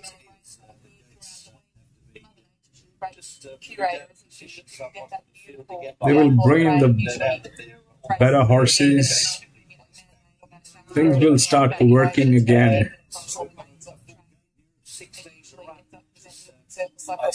We'll see how many linears win today. We'll see. Moments. Interesting out to themselves at 37 on the BP down. He's right against the weight as different story at the Northern Hemisphere overnight if you haven't watched it. For a 18 King George against one day did have that stiff town war rain, so getting set for the tracks that were there on start, not with fatal shit. She did run well, she's very good. All roads like these, it's hard breaks. She was replaced full out from that available on the racing.com website. Lighting process well underway with BRC.com.au sprint. So they're filling the stalls swiftly. She's pretty rich about to join them. Tel Brigar is the next one forwards. So De Bergerac, tote favourite, $3.30 with its benchmark 74 sprint. Is Bezo. Ryan Houston, a pickup ride, replacing Taylor Kennedy, who of course had a fantastic season last season with 23 Metropolitan wins, one off Tommy Preble right down to the wire on Wednesday.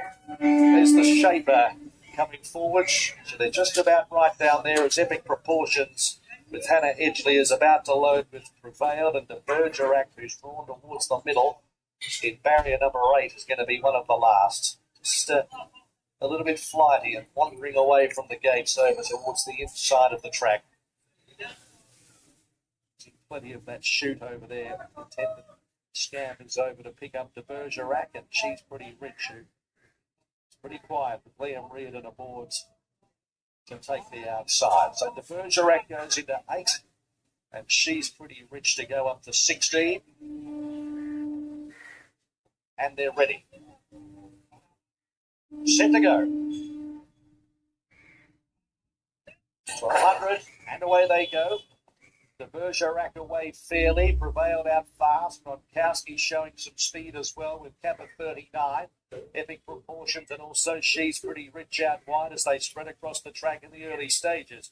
Prevailed just from Kappa 39, Telbragar and Shame over on the far side showing good speed as well. Behind those, the Bergerac, Gronkowski. They were followed by Riverina Power, Telbragar in the middle in the white sleeves and cap, followed by Arcuba. She's Pretty Rich as wider.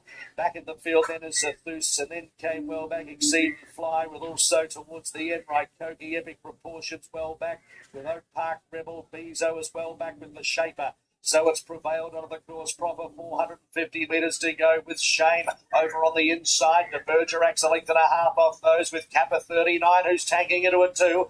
Then came Telbragar. So Kappa 39 moves up on the outside. The Bergerac is coming through. Then Riverina Power and Shame over on the far side. Kappa 39 and the Bergerac go together from Riverina Power. Kappa 39 to Bergerac. The Bergerac just in front and with 6. Bergerac from Kappa 39, Riverina Power, a gap to a photo between Raikoki, also Prevailed and Shame. In the next line, Gronkowski, Oak Park Rebel, and Epic Proportions from She's Pretty Rich. Then came Arcuba, Telbragar, and Zathus that Exceed and Fly, the Shaper, and Bezo amongst the tail enders. Boom. 16 your numbers, the Bergerac sets the platform for Splash Back to come in the early start later on today for Graham Beck. Bergerac, the winner. At 3:30 a month, he's staving off. Yes, for today. 3 races, 3 wins. Fabulous.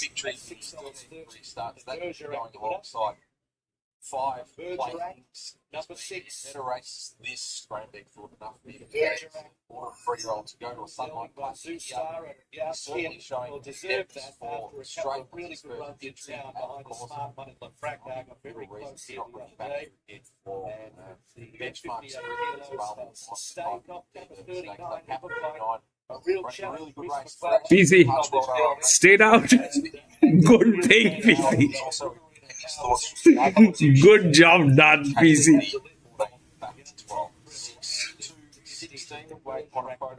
6-2-16.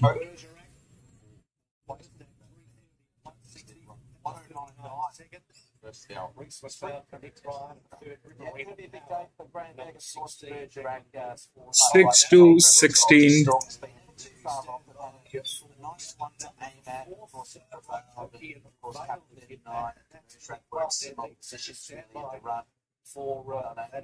For there as well. 11. No, 10. 6 to 16.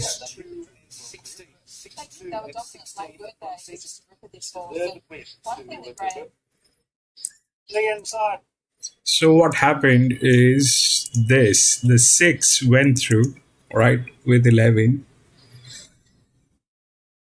Then the largest drift, which was the inner drift, at 15%. Okay.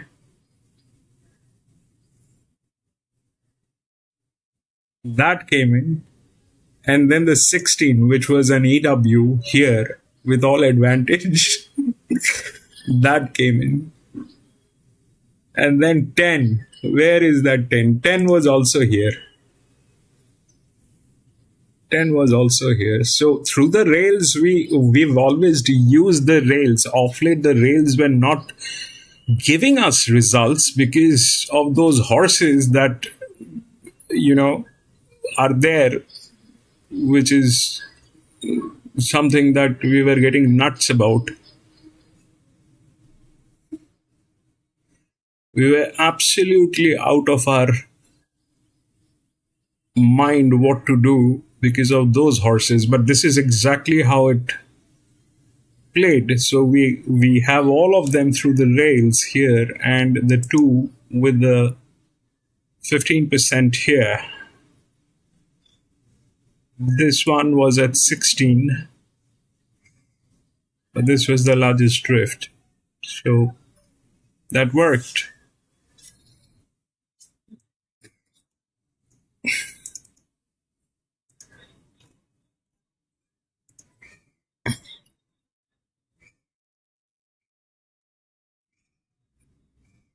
No scratching. 9213.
Right, this is the fourth one here.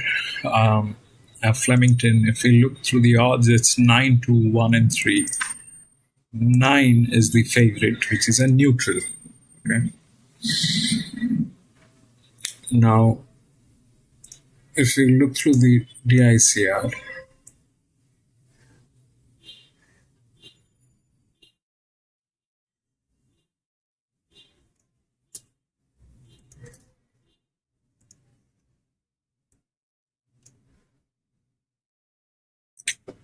so these two are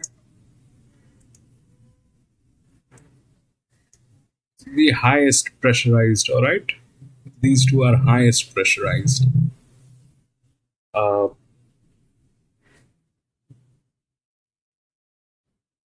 If we look at what is happening here, okay, so the 9, is it a good one? It is a good one. There's no doubt. So it has the best jockey as well, 1100 meter. All that is good. But this race is about benchmark 84, all right?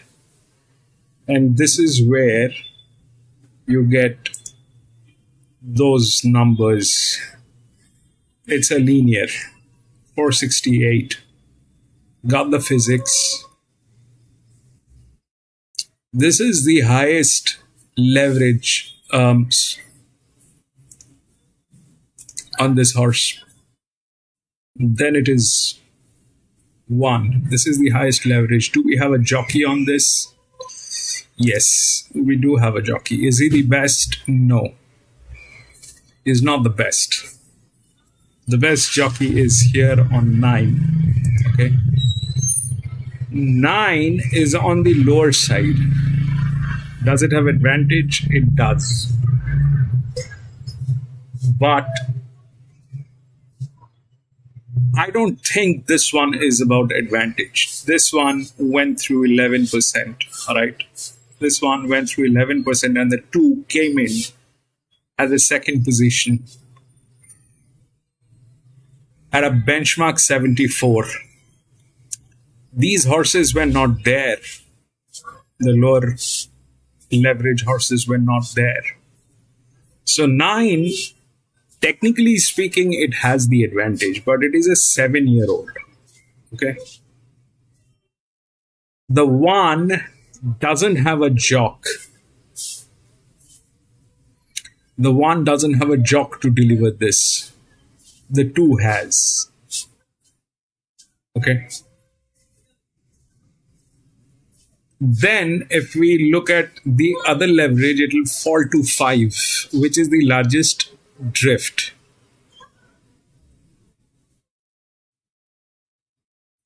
That's a good leverage. 8.99% is a good leverage.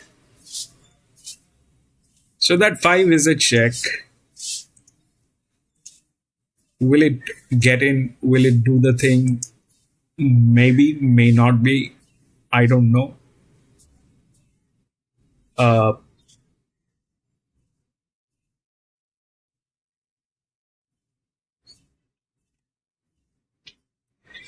The challenge is way too much. It is like 6, all right, -6 for 10, 9, and 8 with almost no leverage. And here we have the 5, then the 3 they have, which is a good one, and then the 4, which is also at 2. So they are all in the same ballpark. Okay, they are all in the same ballpark. The 5, the 3, the 4. They already have the 3, but all that is there.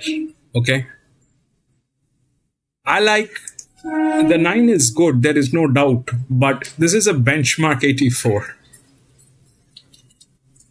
and the leverage is at 24%. There's a jockey on this. It's a linear. If we look at what that 2 is on RaceNet, so the 2 came in first 2 weeks ago on 1000 meters here at Flemington, ridden by Zahara. So Zahara is experienced. He knows what to do with this. And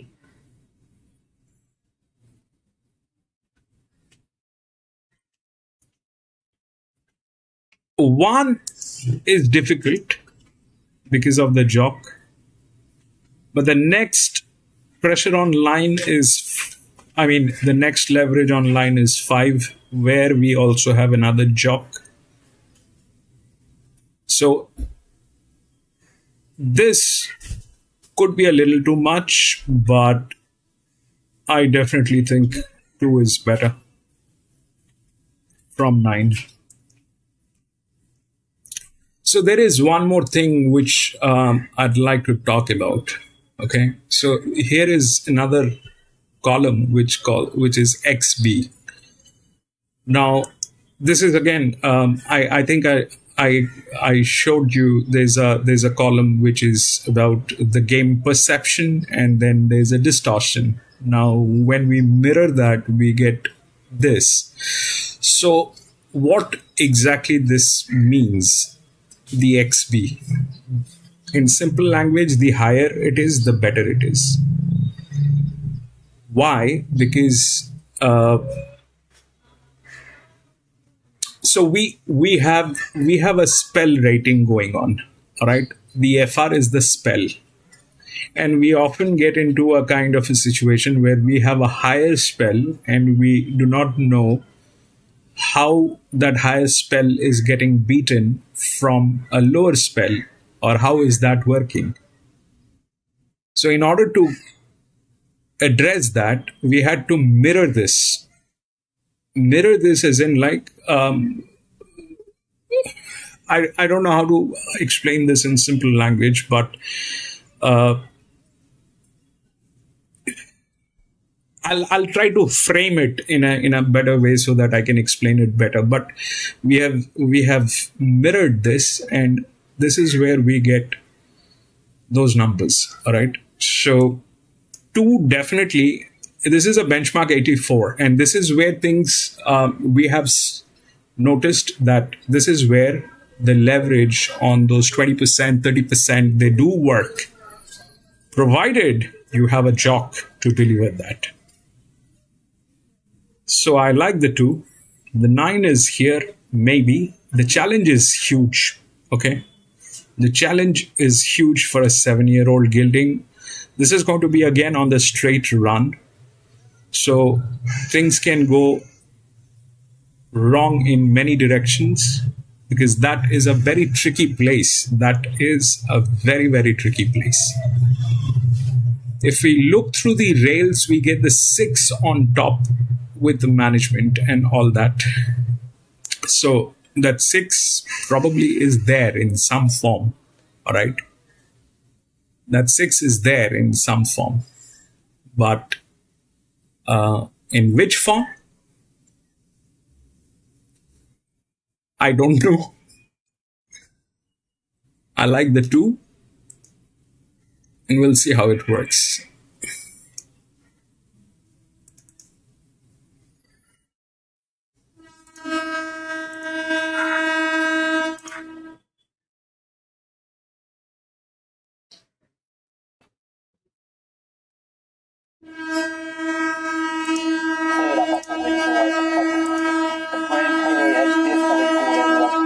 Here, he looks at a lovely colt. He's coming to a Saturday race quickly here and giving away age, but hard to fault him. 4 Arts Alive. Wish it was dry. Going to have to run the race stuff go her way, and Star Deal fits in. Although Sakima interests me. 211, 4 and 5. Yeah, Grand Prairie's caught the attention of the market as well. It's the best back runner here. All that needs to happen is 2 cannot get tailed. If it gets tailed, Star Deal $3.40 on that second. Then I'm out. Betting. Arts Alive has been $8.50 into $5.50 today, so good money there. We're laying user pin big time. I think this was $4 favourite or $4 second favourite early this morning. It's now $6.50. You can get whatever price you like. User pin. Totoka's had a firm today into $8.50. Was as much as 11 earlier today. Sakima's at 10 and Diami $26. So Grand Prairie most popular from Arts Alive, who's had some spitting there at longer odds, and Totoka. Very little separating Star Deal, Josh Parr and Ben Baker. And the 3-year-old Grand Prairie, Tom Sherry and Peter Snowden. They had a great end of the season, Sherry and Snowden, with that Group 1 Grand Prairie.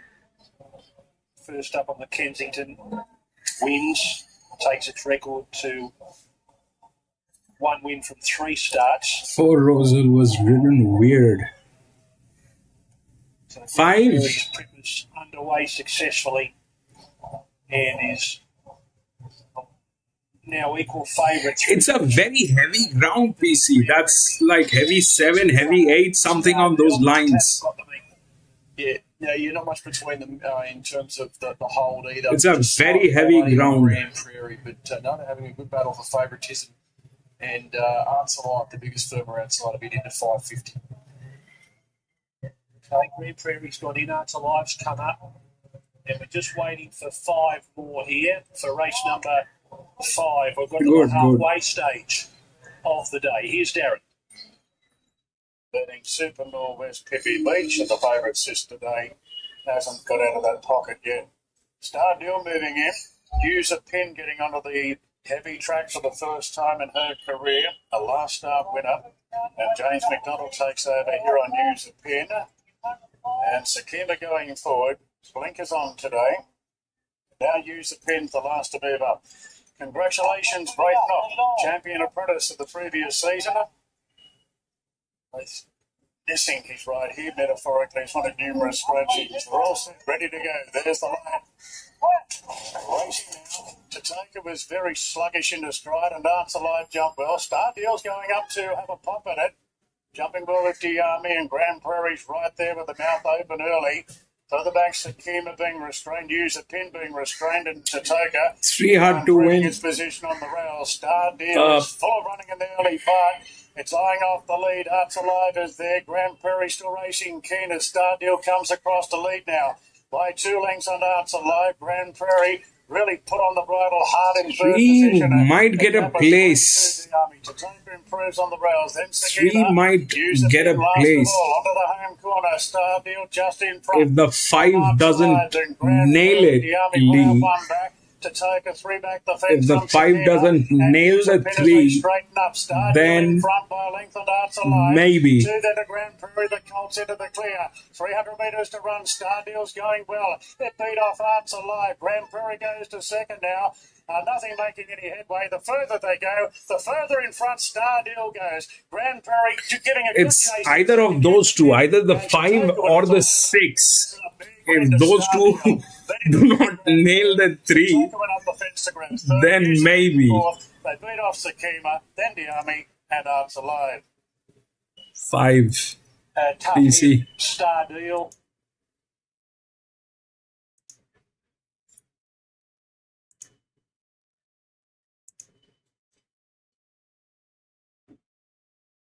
Yeah, he played well.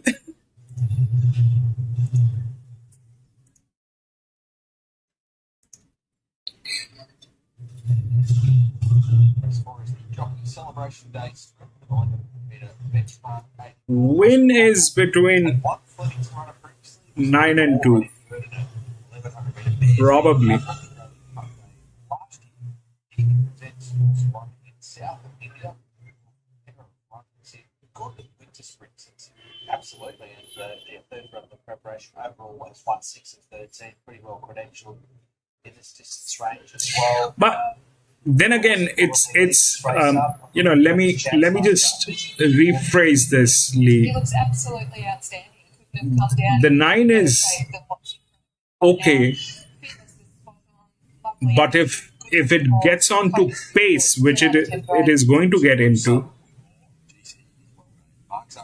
then I don't know if that'll work. He is. He's been fantastic. Then I don't know whether it'll work or not. It's going to be a great chance to win again today. Beat the favourites. Of course, he was first up. So going about it the right way. Loves the no issue whatsoever. Best EW probably is. Probably the best I've seen him grade is prep too. I feel like his coat's cleaned up a bit in between runs. It's brightened up a little bit. It's starting to shift. Fitness has been there the whole way through, but it's probably the best I've seen him. 3 is 5 of the 5. Is 9 probably the best EW? Fortnight ago. People at Flemington, they think that the 9 is going to win. It will get a place, probably. He had 16 starts. He's racing well. Comes out and can understand why this market's full. Yeah, he looks well. He's a lovely, relaxed sort of customer, this fellow. He's nice and muscular too. There's plenty of strength everywhere all over his body. Fitness is spot on also. Mr. Exclusive winner of the single contest. 2 win Flemington. 2 should win PC. 2 should win.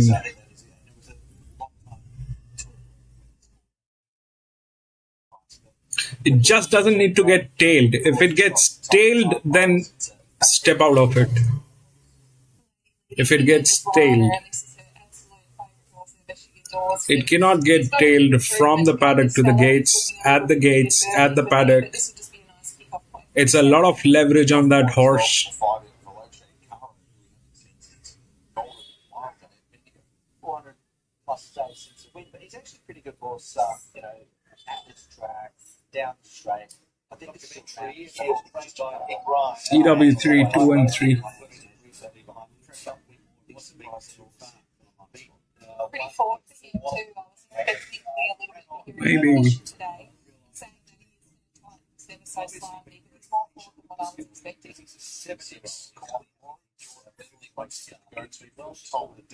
Lose something towards this race, so 60.5 kilos now. Fred, I think he's better on his weight. Yeah, this was flashed over. Such a big shot, which may well do today. Last start. The big question is, just like this girl. Yeah, good consistent parade by this horse. He's 4 very Eagle Farm was a huge run last start. Plenty of ability, as Richard shared out, Sigoli now, of course, race here at Glory, pretty well up to circumstances in that race. Drops dramatically number of down key changes to start her prep too. Got a barrier blanket and a stallion chain going on for the first time and blinkers. So not quite sure what to make of the combination of all those things, but it's probably a good watch for her. She is pretty forward in the One doesn't have a jockey to deliver that lead. It has a lot of leverage. It might get in, might not. It all depends on how the jock behaves with that leverage. I'll show you how it looks. So you're talking about one. All right, these two are the highest. Two of the highest leverages. The thing is, two has a jockey. This one doesn't have a jockey. The next one in line is this one, which has, again, a jockey.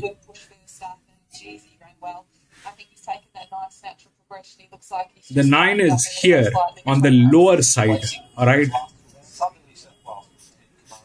It might and might not. And then you have the 6, which is through the rails. So that is also going to give a lot of competition, but we'll see how it works. Actually, I think that is okay for benchmark 84. That is okay.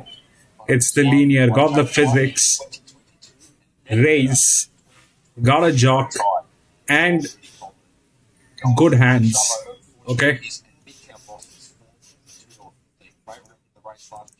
Documentary is set to go off and even shorter, quite potentially. He's 2 into 2:15 on the BOP. Yeah, that's a great chance in the race. If he can just improve a fraction for that fresh up, you can imagine if he could scope for improvement for this lovely race to get up as well. The benchmark 74, the previous one, the 2 got in with the 16%. All right. The 2 got in with the 16%. So this one, I made really nice progression from that first run here a couple of weeks ago when he was dynamic without having too much luck. I do think he just strips that little bit fitter, and I gave him a good push on that day and he ran accordingly. So a nice solid parade from him today. One horse that I haven't seen before that I thought looked outstanding was down here, an absolute 10 out of 10 parade for this horse. Yeah, this thing has the experience in running on the straight, PC. This horse has the leverage. It has the experience running on the straight at Flemington. So on top ahead of 1 and 2.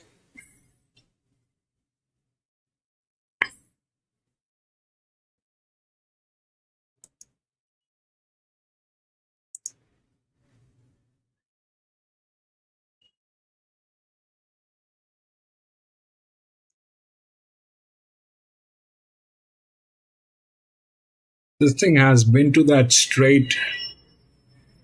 The 2 has been to that straight, won it, and the leverage here is good. Nick Ryan is with us in this documentary. Heads back to the straight for his second run of his winter campaign. Nick, appreciate your time. Amy thinks he's come on and was impressed enough with his coat first up. Is that how it is from the home barn? Yeah, definitely. He haven't had too much a hell of a lot of go up 2 weeks, but certainly come on. He didn't have a really hard run. Just had nowhere to go, so it wasn't fully tested. So he looked up straight, snuck in on the minimum. There's a lot of positives. Is there anything specific you have to do with him run to run, given his previous issues that he's only had a handful of runs at this stage of his life? No, not really. Touch wood. He had a long time off, and he's been very sound with me. I think we've the owner, Alfred Hoplock, patience and rewarded. Hopefully, get the job done for it now. Anything specific in the conversation with Jamie to make sure he can have a clearer path today? No, I'm sure they would have spoken about it at dinner last night, her and husband. So we were talking about just what's when the linears, they start losing. Very capable. But I say, the jockeys don't need instructions, so we'll leave her. Makes one to know one, Potter. Good luck. Okay. No, there's a lot on two that's there. There's a lot, but I think it'll work. It'll work. I get very nervous, when for the last 1 year of streaming, we have seen ups and downs in different seasons. And one thing is for sure, that if the linears, they start losing, there's something not right.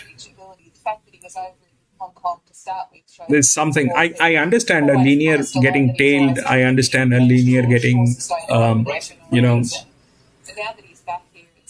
under a obnoxious amount of pressure. I understand those things. But when that keeps happening back to back, the linear's losing, then that's probably not the right time to race.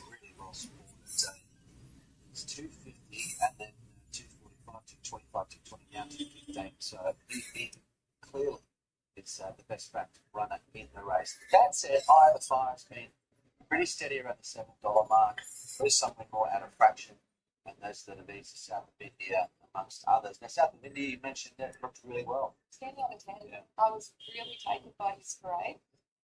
Well done to the team. You can see why they're brought him down. They obviously feel like the horse is thriving. I don't know how to sort of measure up the form of Sydney to what a lot of these huge bet on more. He seems to be racing in these races throughout 9 in this one. He's a bit of a benchmark, I suppose, against some of his opposition here. How South of India.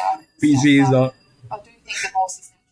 Yeah, I know. There's. I mean, the entire traffic is on 9. I know the entire traffic is on 9. That's a volume movement which is there, but.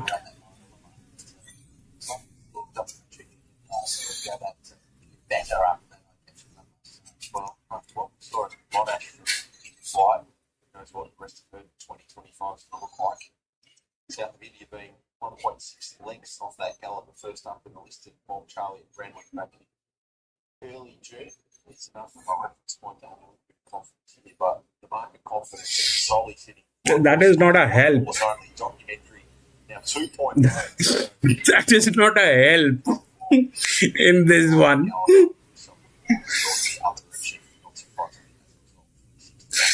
That is not a help. 7 kgs off. If this was a 2500 meter, that's an advantage. In an 1100 meter, that is not an advantage.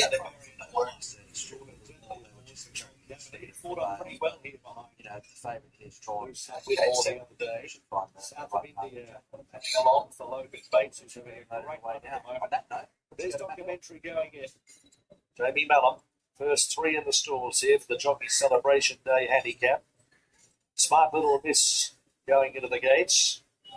What is that? Over half the field in the stalls. Something more. Taking another turn with Mark Zara aboard back from his overseas ventures, including a win at Royal Ascot, famously, on Docklands, Queen Anne. Okay, that's not 2. So, lose some, win more, pretty relaxed out behind the stalls. Zara of 9 on 2. Yes, that's Zara. Zara is on 2. The barrier blanket, command success.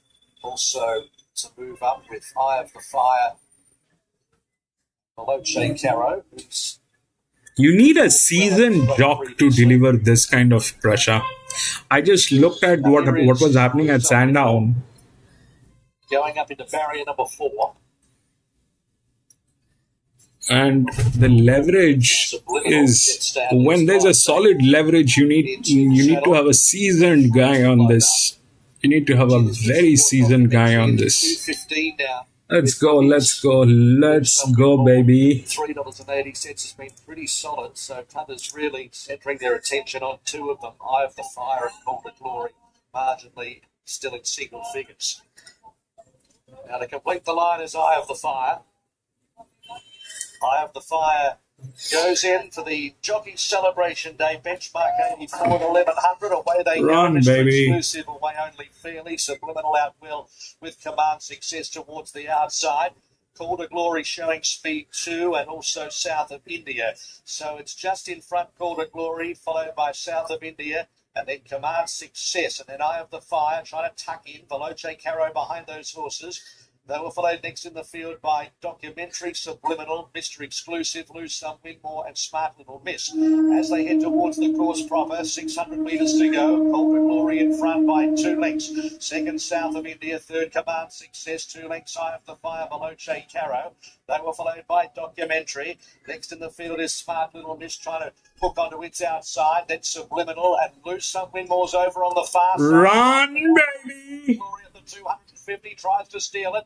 2 lengths in front of Lose Some, Win More, South of India. Eye of the Fire below Caro. Call to Glory on the 100. Lose Some, Win More is starting to motor and is coming at Call to Glory. Head bobbing go. Photo finish here. Between on the inside, Some Win More and Call to Glory. Head bobber. Behind those South of India, Eye of the Fire followed by Veloce Caro. Command Success. Back behind those horses, Subliminal, Documentary, Mr. Exclusive, and Smart Little Miss at the end. No, two. With the He got it. once again, almost identical time. Will nail race the 2-6. Two.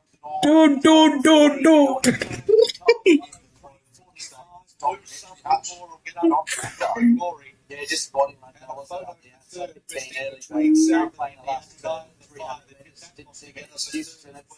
The full blue side really knuckled down on the body, right on the line. They left the blue story alone, Amy, finishing so fast. A long straight if you're on put its head down on the right side, they get up to it. By a short half head from Two. Nothing special to look at. It's very much straight. 2-6. But he's so tough. He just gets the job done. He knows how to win. Lose Some, Win There, More. 2, 6, 1 and 3. The 9 did not get there. They don't.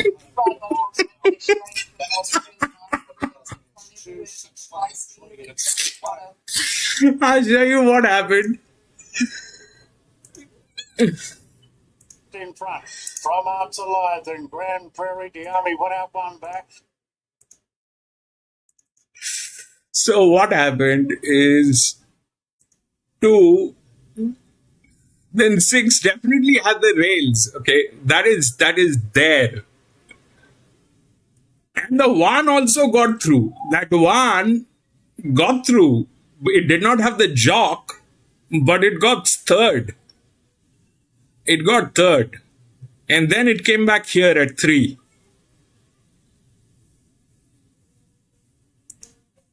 2, 6, 5 could not take it. And they fail from here. I don't know why they fail from here.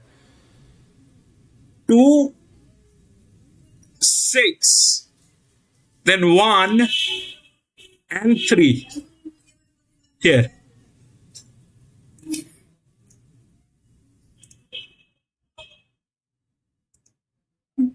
That was 1.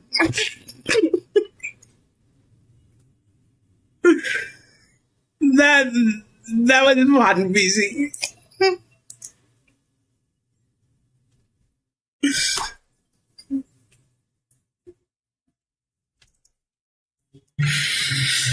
That was fun. 2, 6, 1 and 3.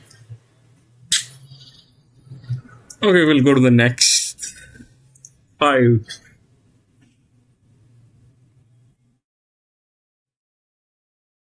This huge scratching on 5. Man, we'll just check. 4, 7, 11, 13, 4.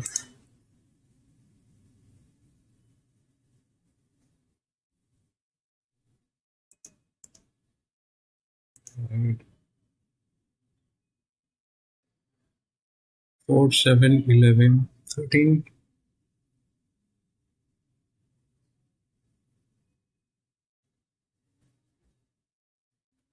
15 and 17.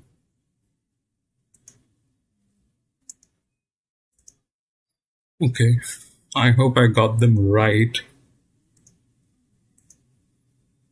14, 1, 18, 9.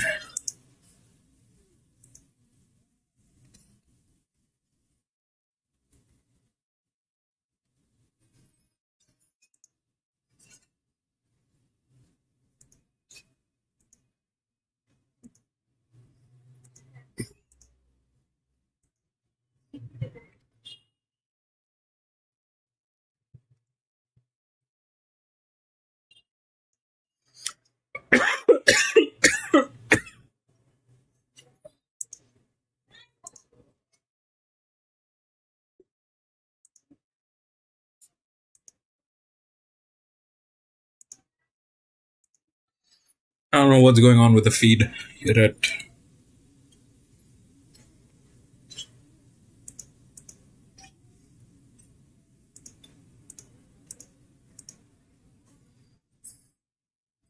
14, 1, 18, and 9.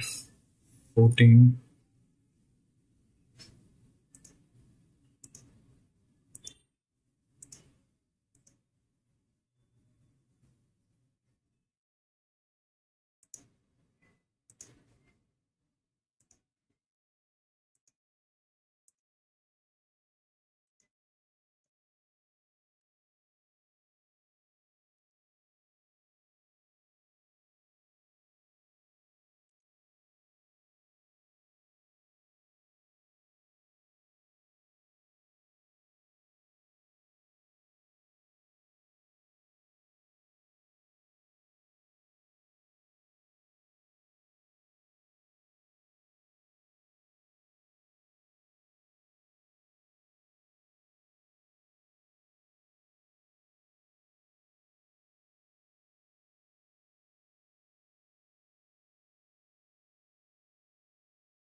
Okay, here is the fifth one, all right. This is a 2000 meter benchmark 78. If you look through the odds, it's 4, 1, 18, and 9. 14, 1, 18, and 9.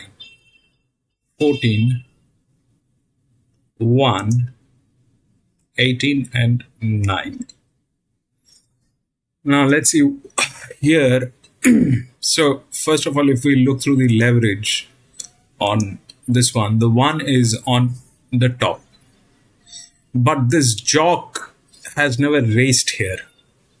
It's a 2000 meter. This jock has never raced here. I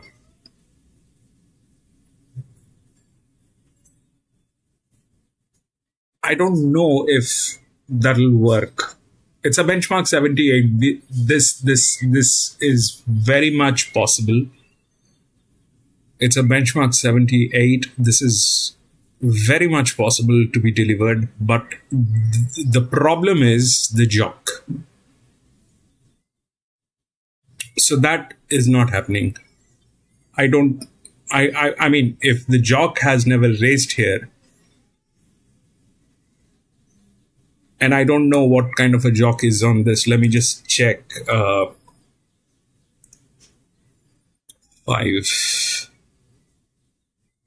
Okay. Apprentice jockey. So that is not going to happen.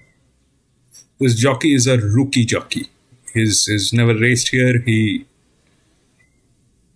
doesn't know what is there in between his legs today. That is not happening. Okay. So that brings us to 12.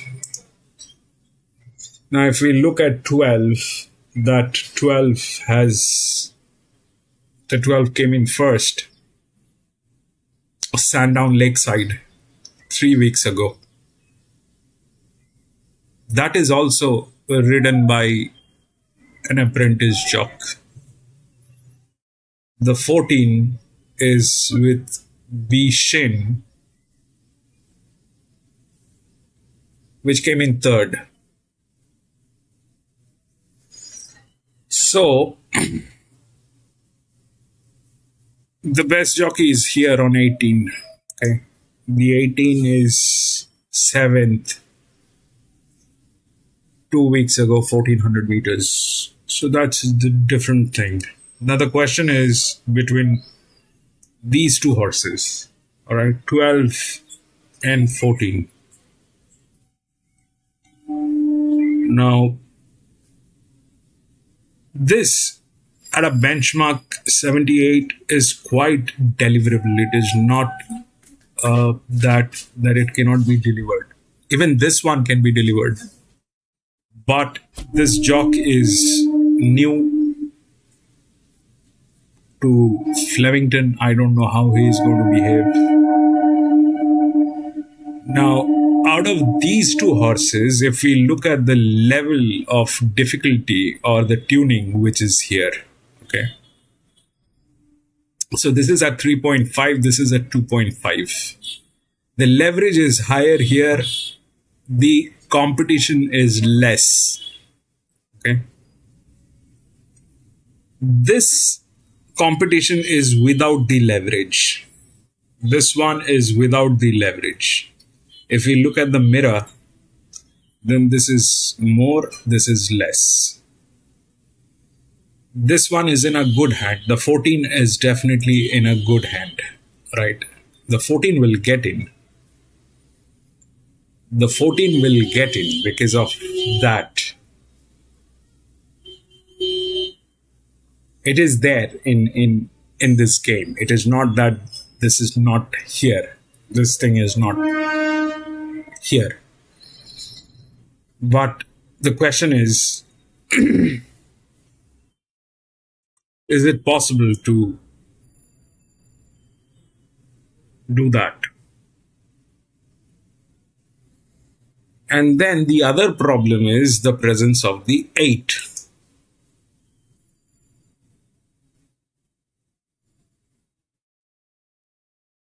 (18) is difficult.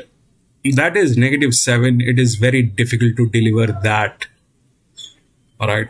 Whether it doesn't matter who is riding that, but that's a very difficult job.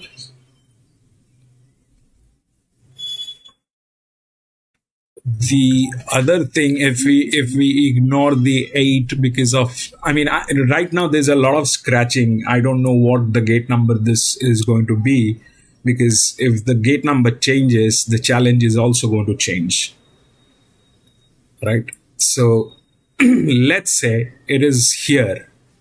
In that case, it is like that. So that if that's that, then the 17 is from a wide gate. Even if it is like no competition, I would still want to believe that 17 is a wide gate.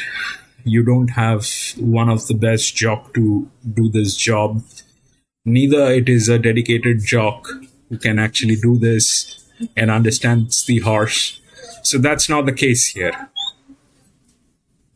So if 14 is at 3.5, then we have to look for something which is lesser than that. And there are plenty of them. Okay. There are plenty of them. The one they have is with the highest leverage, which is at 24%. At 78, it is quite deliverable if you have a jockey, but the jockey is missing. So I'm not going to go with that.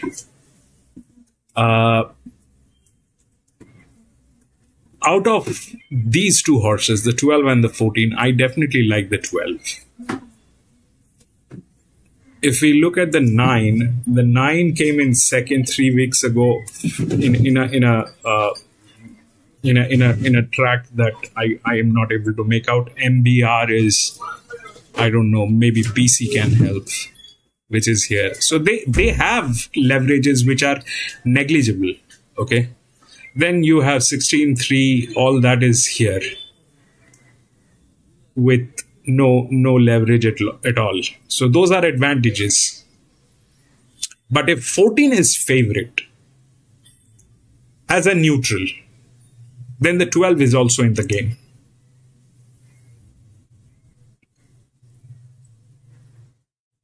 If 14 is favorite, this thing at Flemington, people are not blind.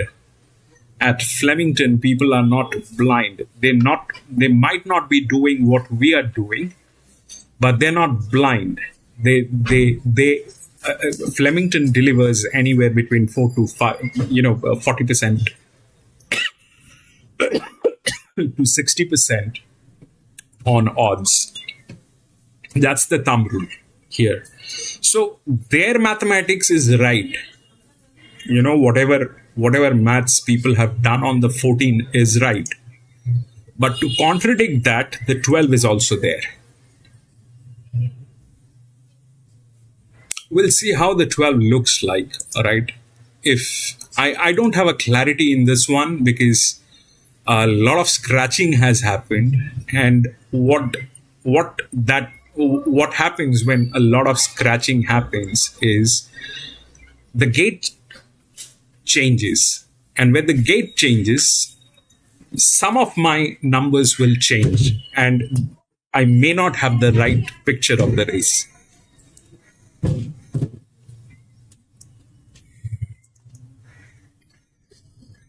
"12 win Flemington." PC, let's just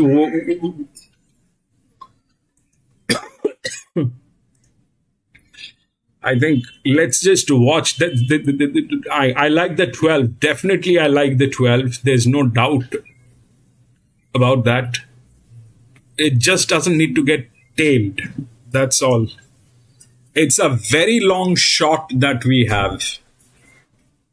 At Flemington, we have beaten their odds today. This is the 5th one. For the last 4 races, we have beaten their odds. We're like 100 by 100. All of them we've gotten.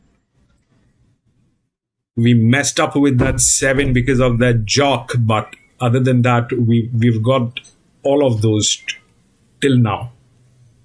Right now, that 12 is a question which is there, and I think let's just understand what's going to happen. I mean, I like the 12, definitely. The 12 is by far the best, I think. 2100 meters, Sandown Lakeside, it came in first.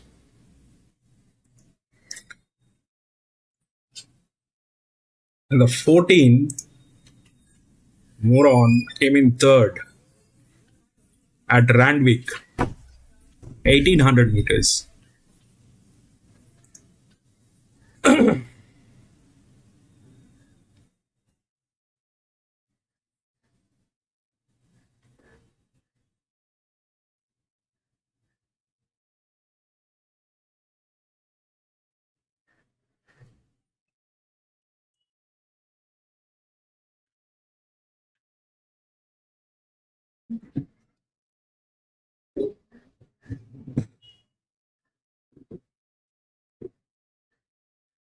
What happens with the 9?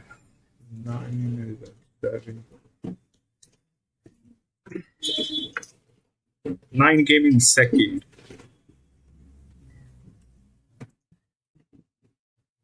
Few weeks ago.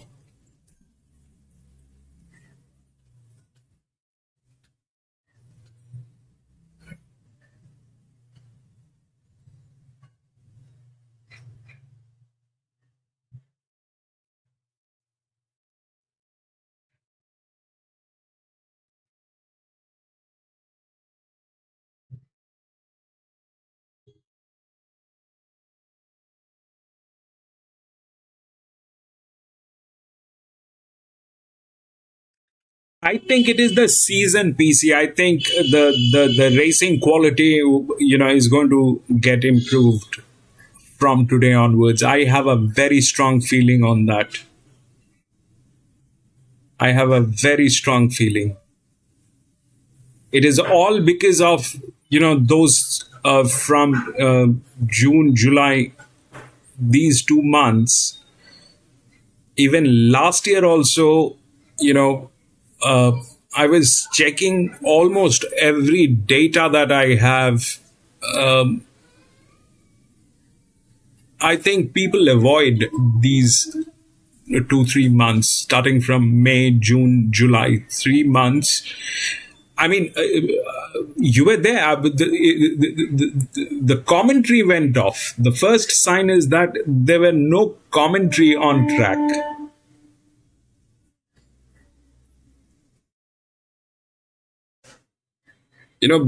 By the time it was June, May, there was no commentary. The commentary went off. Then JMac went for a holiday.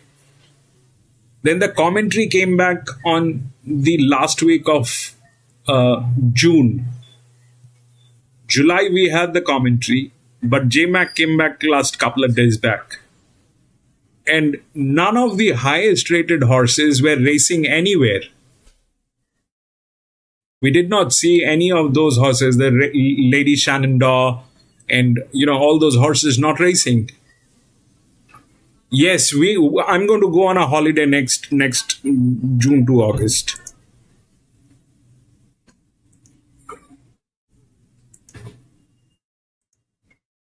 That is something that I'm going to do. I'm not going to race. That's the worst time. It was making me crazy. I don't know what was wrong and how things were going. Man, I can't.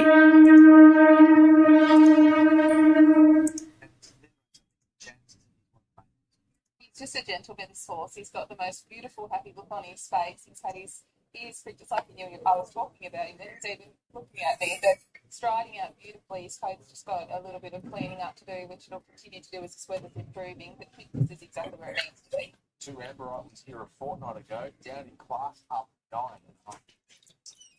Pretty consistent. The last 2 have made some merit. It's a lot easier race than me. Yeah, probably easy. Probably June, July. We need to avoid those 2 months here. We need to avoid those 2 months here in Australia. It doesn't make sense. Nothing matches. I get so depressed. My mind stops working. I don't know what is happening.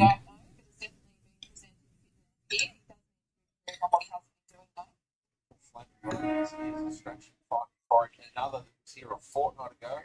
Another much like.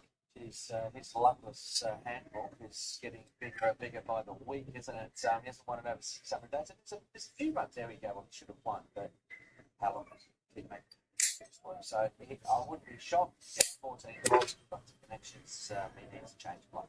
Horses that look this good should be winning races. I don't know how you keep on coming to the races each week and making excuses, because the team have done their job beautifully. He looks outstanding here, but as we've touched on, he has won in Let's see if 600 odd one days. can win at He Eagle definitely Farm. needs to lift. One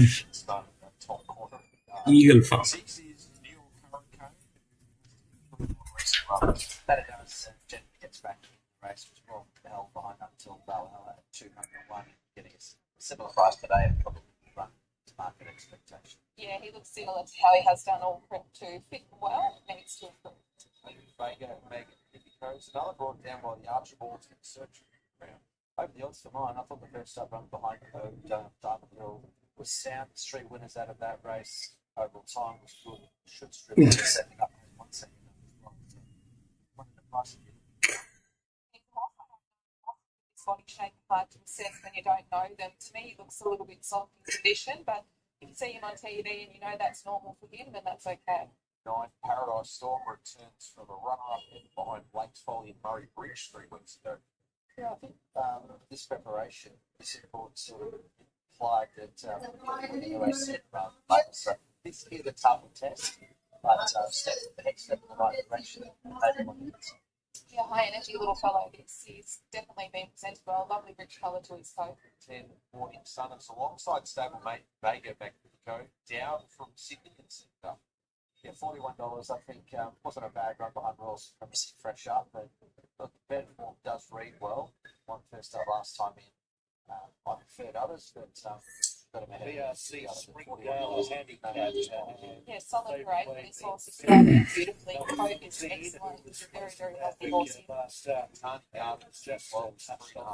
That is all too hot. Who was a great?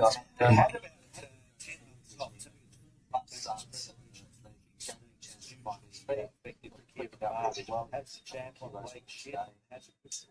So there's plenty of tricks there. All the other statistics take the jack. Looks fantastic in the yard. He's been kept up to the mark beautifully here. Fitness spot on. Coat's lovely and healthy. He seems quite confident. We know all the 14 federal first having this time last year to beat boy back to race. Vegas great last time out. I thought he's the best last started in the last stages. 6 win from 8.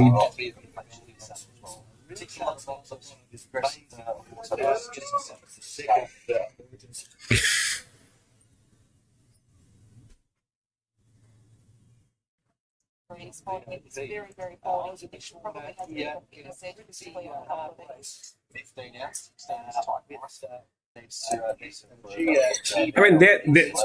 it's all about. I've seen him there. I agree with Patch. He does need to find a few lengths. He's kind of starting to shift, but he's still got a little way to go. 18 basics. Step up, listener. I mean, I think, given that it's only a 6 start, the second round of preparation, expecting a proof that there's a bit of a leap. 14 straight to 2000. That was my little concern. But the market likes it 650 to 550, so she's one with upside for sure. She's quite a naturally fit horse. This her physique means she doesn't really carry too much excess condition. She's bred for this kind of distance too, so I'm not too concerned about the sharp step up in the distance here. So that's the field for race 5. PRC's Gala out of Spire. Document play left required. Beat favourite. Yeah, they look like it's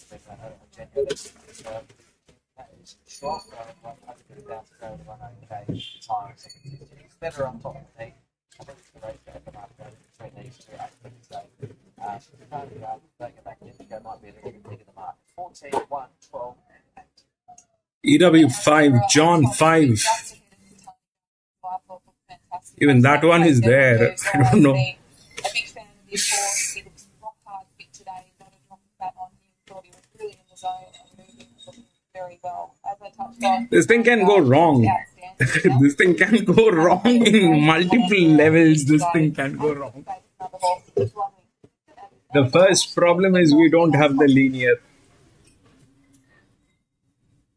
The first problem is we don't have the linear. This is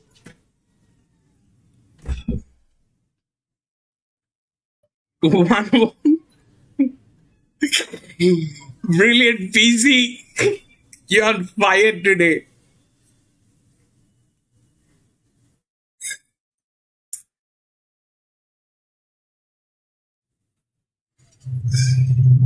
Well, I just hope it delivers. I just hope it delivers.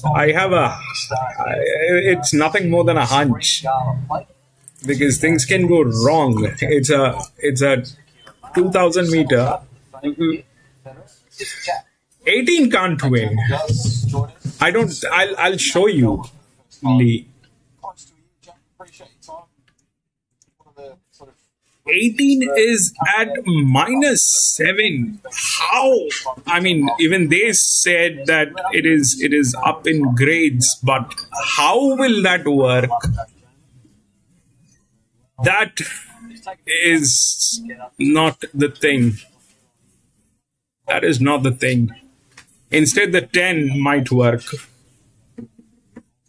The 10 might work. Here, the 9 might work. All that can work, but 12 is a very long shot. 12 is a very long shot. Araman, 18.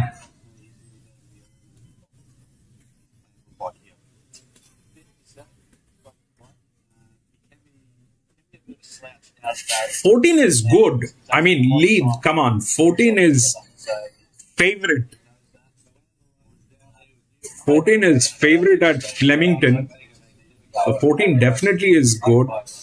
People, I mean, while betting at Flemington, contradicting the favorite, you need to be solid. You need to be solid with your numbers. The 12 is a hunch.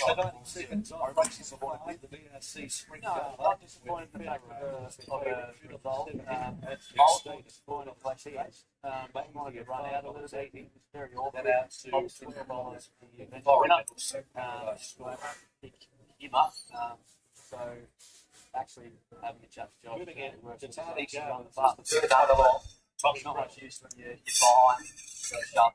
Bet 12. Let's see.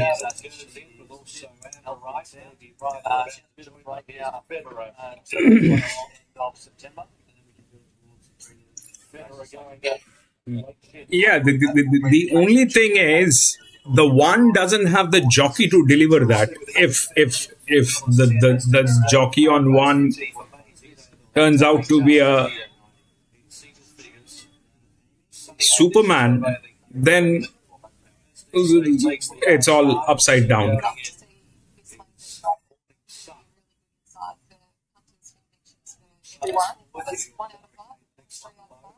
Because it's a benchmark 78, 24%, 25% is deliverable.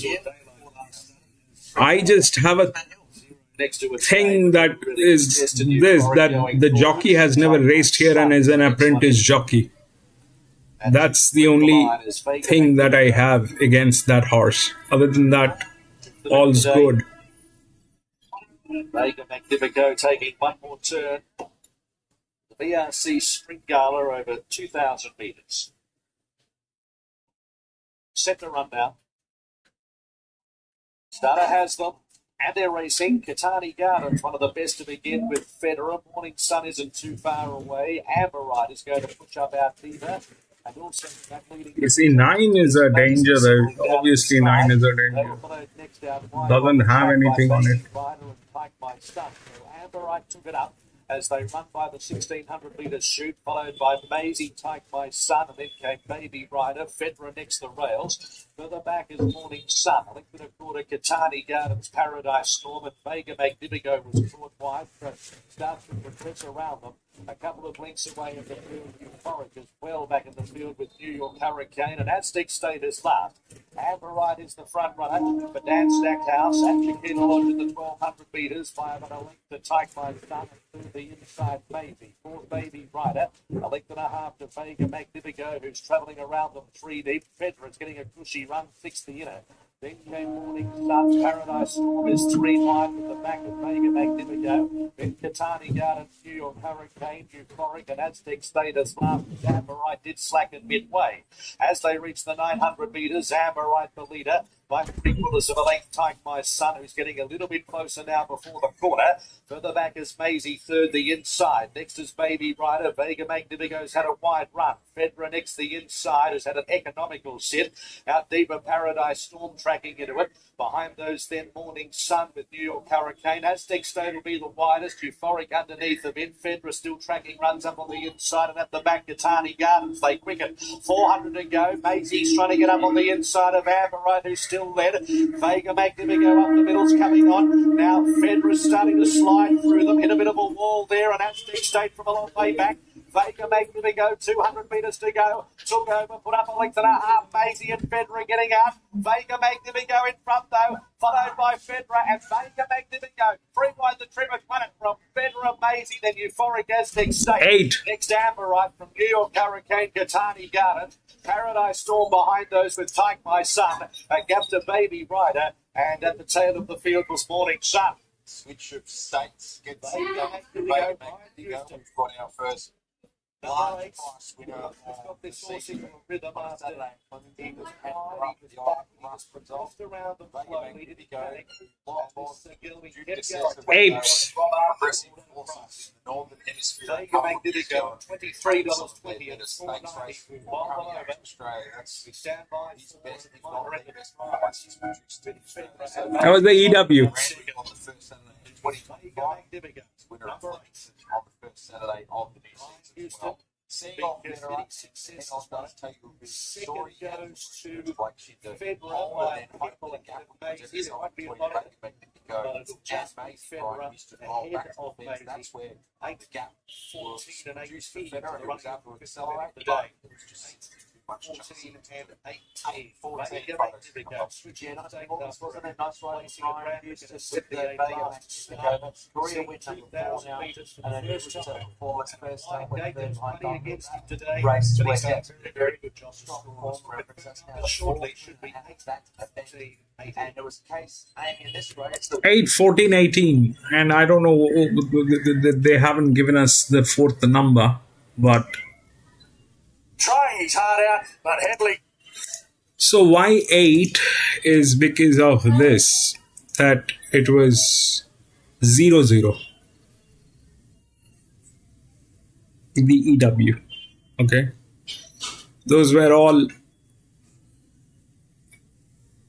like that. 8. I thought that 17, that gate number will not work. I think it did not come out from 17. We spoke about that gate number. But this is 0-0.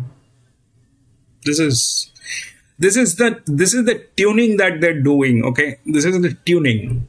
So it will be here. The 14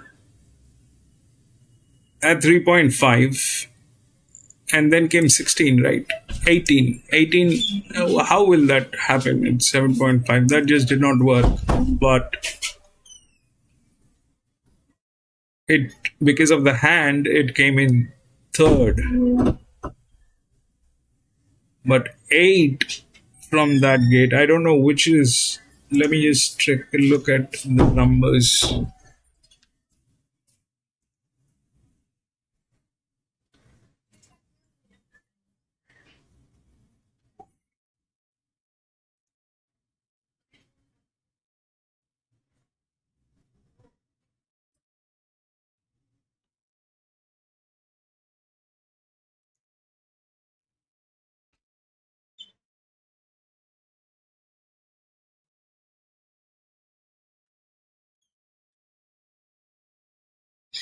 There's no numbers nowhere.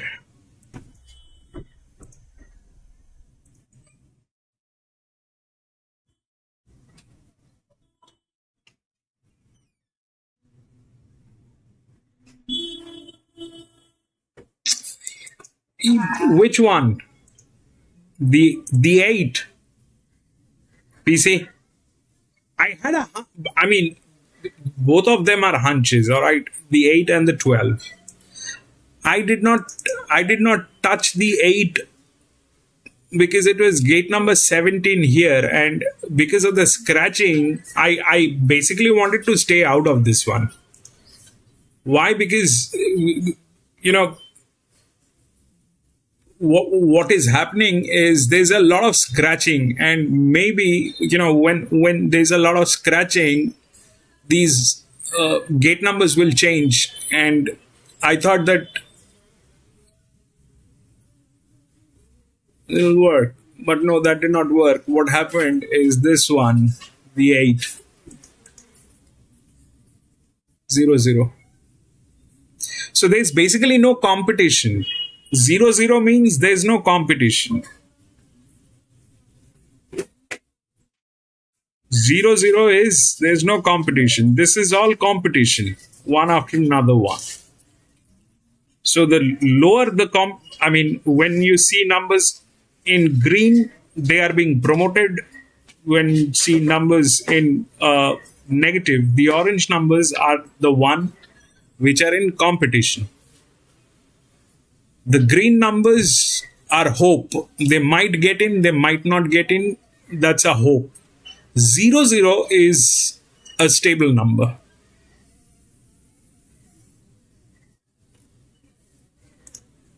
Six, 5. Still have no numbers. Okay, yeah. 8, 14, 18 and 5. 8, 14, 18 and 5. 14, 18 and 5.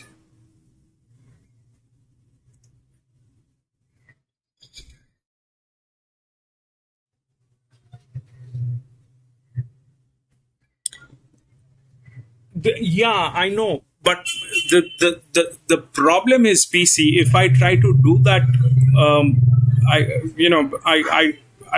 have to figure out a way of doing that. I still haven't been able to do it, but yeah, that's something that I have to do.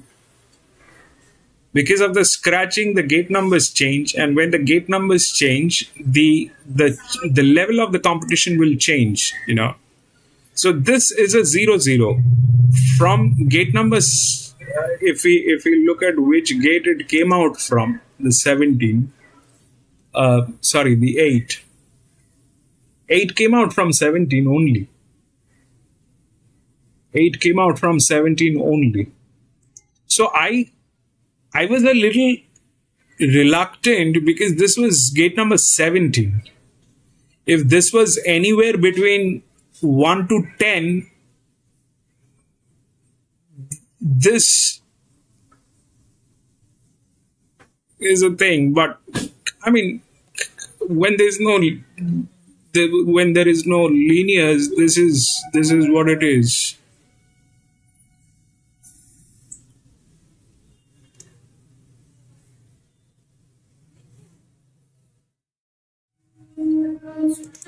Yeah, up to you're right.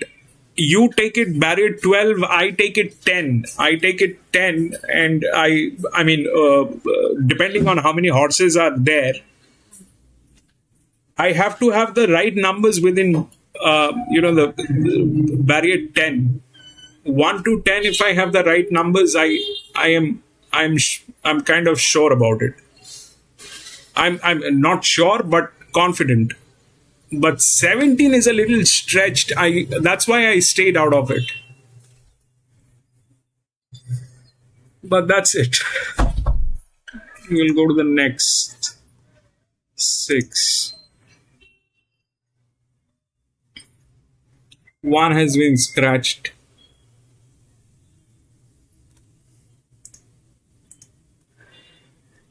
8, 4, 5, 2.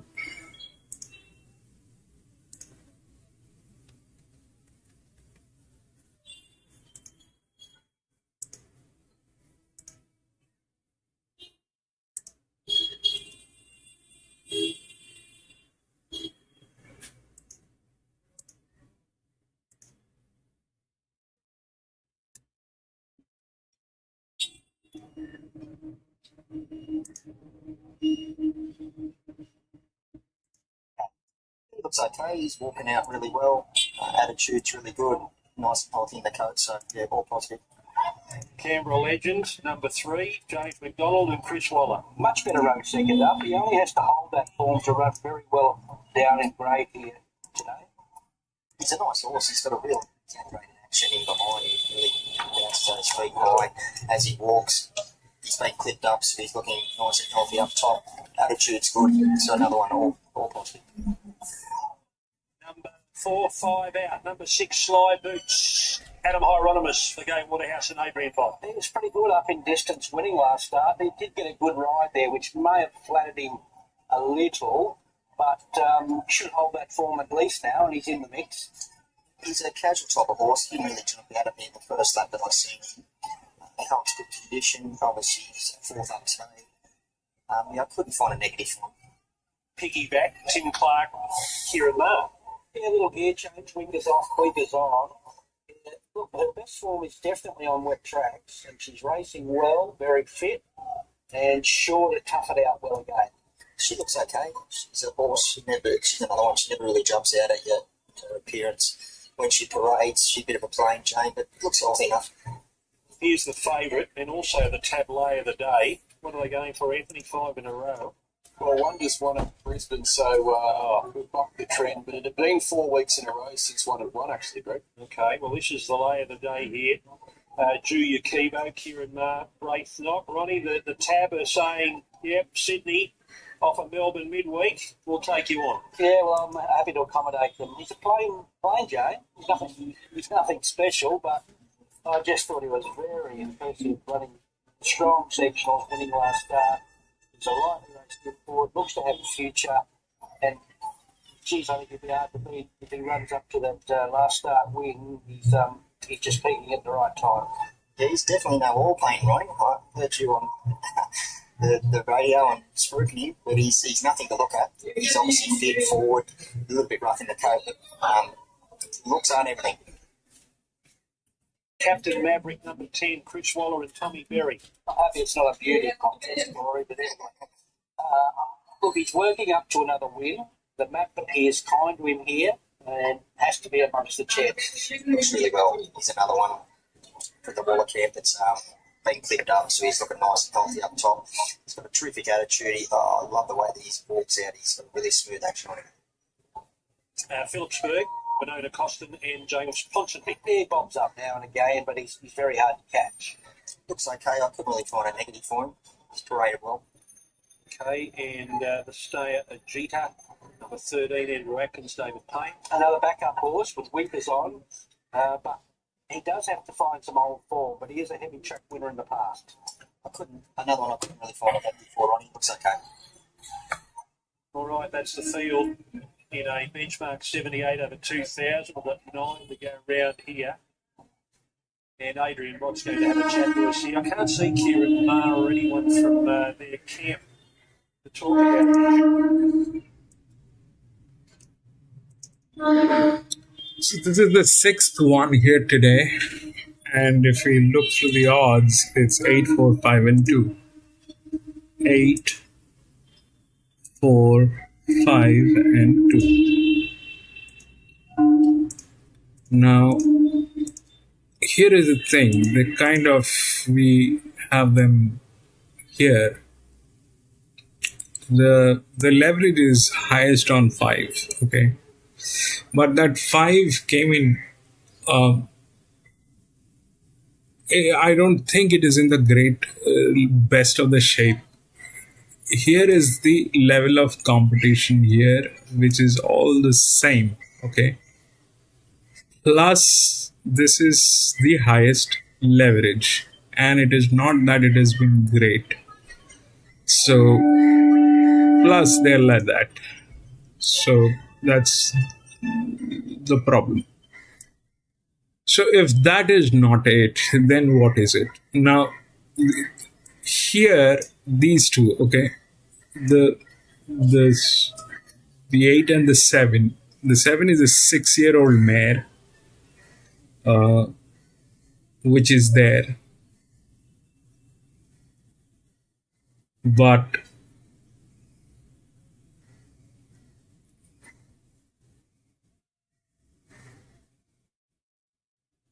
it's not also in the right shape. Came in 10th, 1400 meter. So we are left with these two, 4 and 2. Both are good. Both are good. Okay. The thing is, now if we look at this side of the story, the tuning, right? It starts here, -7. This is the largest.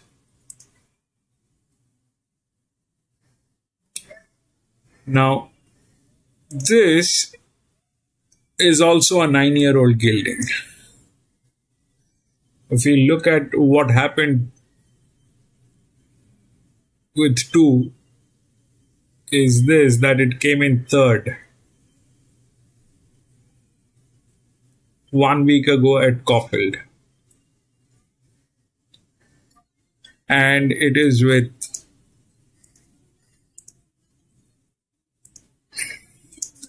so if we look at the if we look like that, so they're all the same, okay, 875. But in this case, the 5 is not in a position to deliver this because it is not in the right form. It is not in the right form. That's a lot. It's a benchmark 100, by the way. So this is nothing in a benchmark 100. The only problem is that this is not in the right form. The 5 came in 9th 4 weeks ago at Flemington. Before that it came in 1st. Before that it came in 5th. So it's just got one spike. It is not a very reliable horse. The 7 is the same thing. Not a very reliable horse. May happen, may not happen. The 8 is like constantly back to back 2 wins. So here these two are not in competition. 7 and 5 are not in competition. That leaves us with 4 and 2. The 4 came in 4th and the 2 came in 3rd.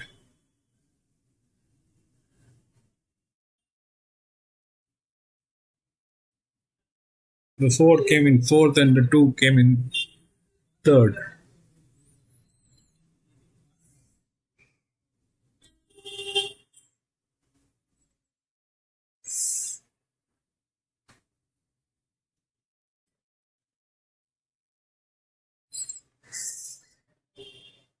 I think the odds are right. It is 8 and 4. It is 8 and 4.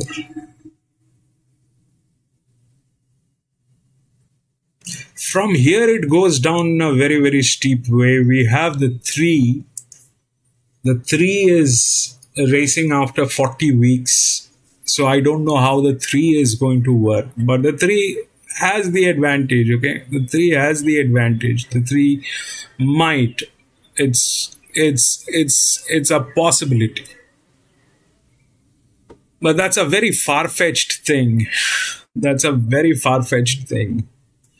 This is bad on this guy. The 5, that's not happening. The 4 and the 2, they are okay.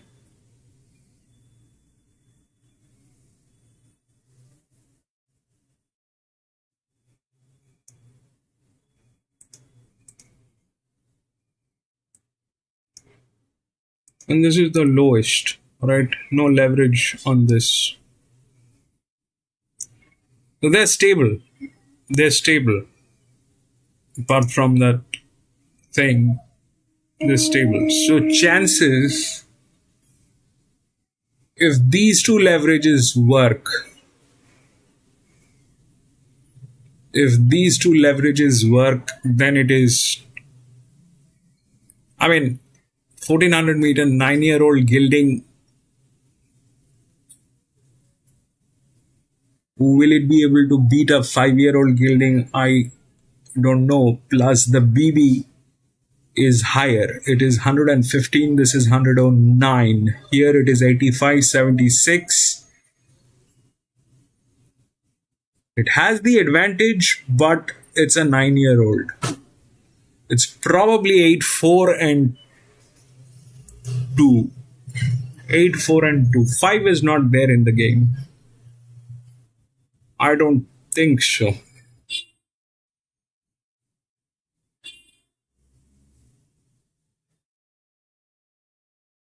It's probably 8-4-2.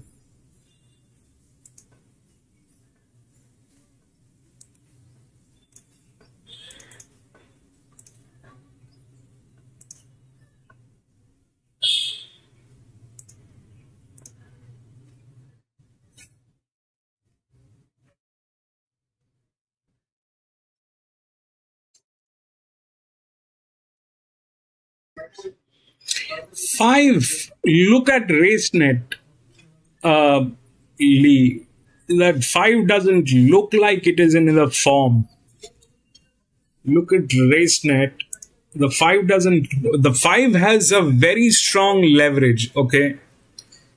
But that leverage to carry it out, it's not in the right form.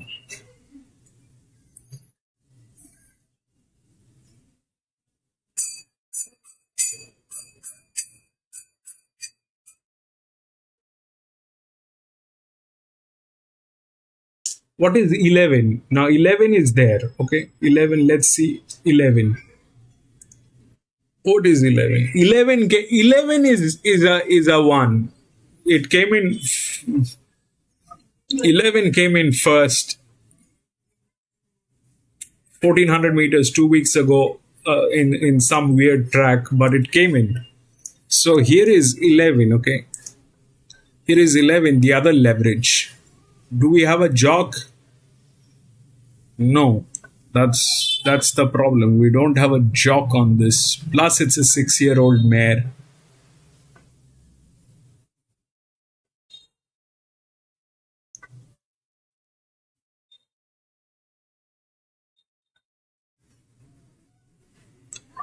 Plus it's a 6-year-old mare.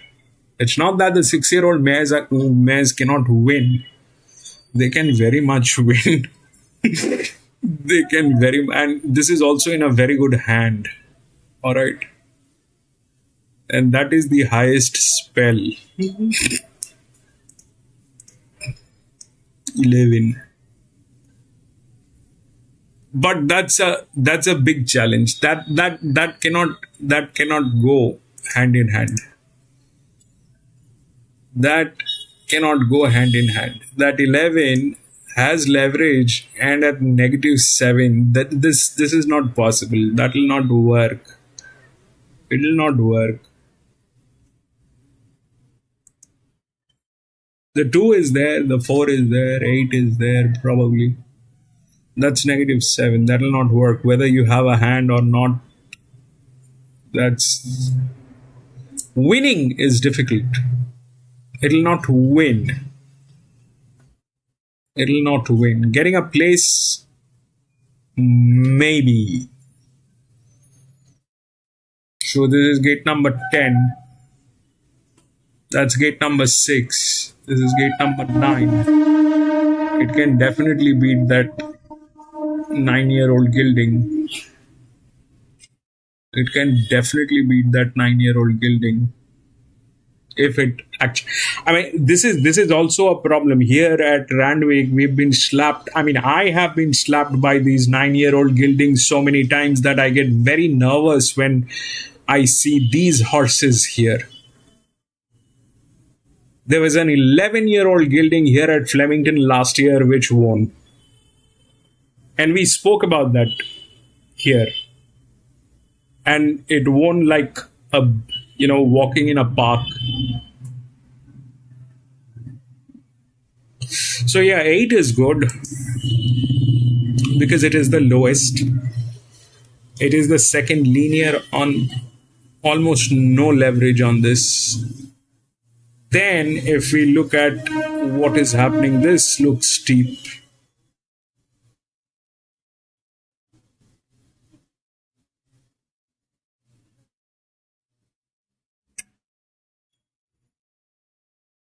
You need a jockey, all right? You need a you need a jockey. You do have a jockey, but it is not in the right. I don't know. I actually don't know what will happen.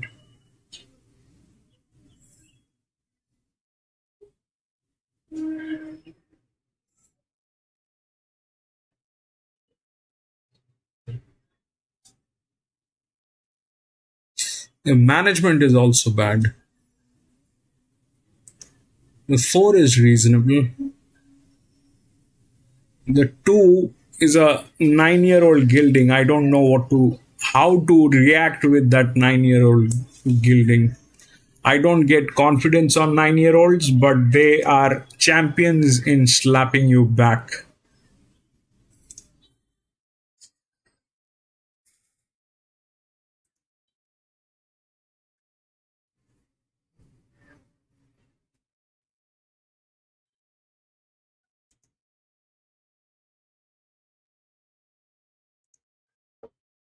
That 4 is getting tailed, by the way.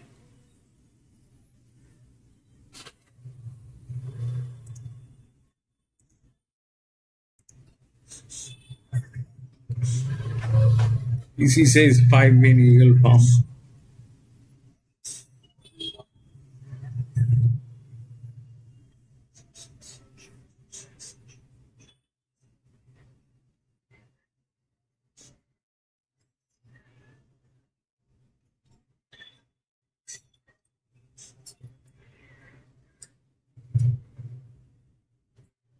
The 4 is getting tailed.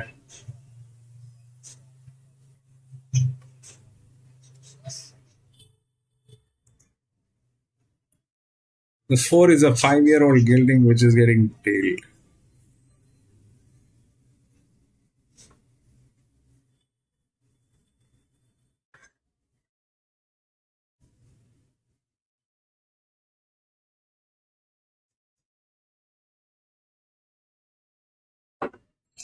Ascot, welcome back.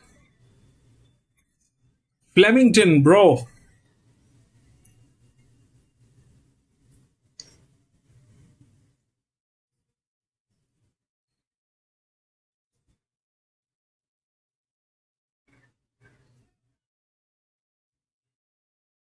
Flemington.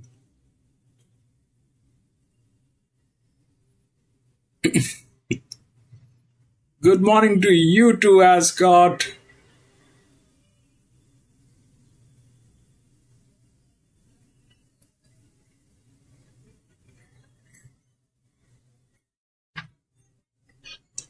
Four is getting tailed. That's the 2. It's a 9-year-old.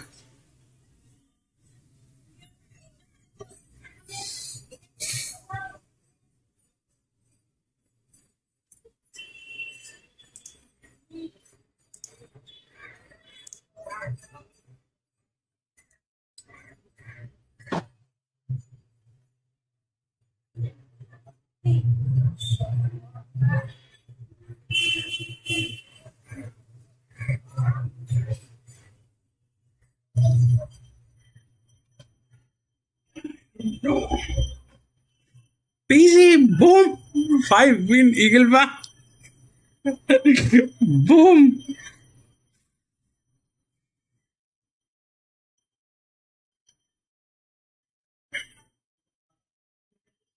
I'm going to be out of this one. I'm going to be back in a jiffy from the washroom. I'm going to be out of this one. Be back in a jiffy.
Will Hayes joins us. We'll bring you a full preview of the Frankston Cup VFL game on 7 a little bit later on as part of our coverage. But first, 2 runners here in the BJA Trophy. The race that you were able to Quinella last year with Gentleman Roy defeating Devoted. What's the word on both Run Harry Run and Cafe Millennium? If we can do that again, that would be great.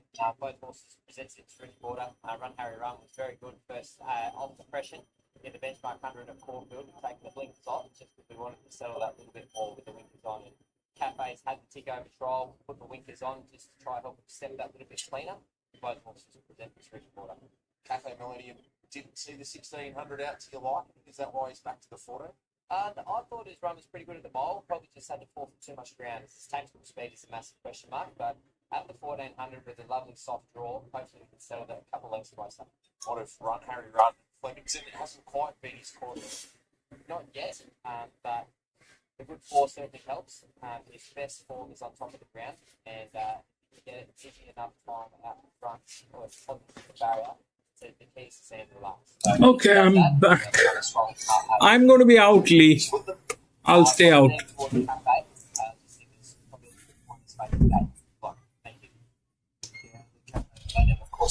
Don't have a 8 is good. There is 8 is not the problem. The problem is the presence of that 2. I cannot ignore that, and I have no confidence on that.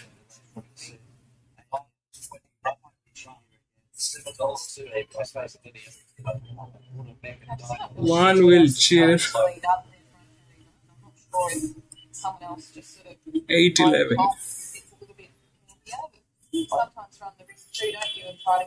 Yeah, that 11 is there, but not in a winning position. I don't think so. But God knows, PC.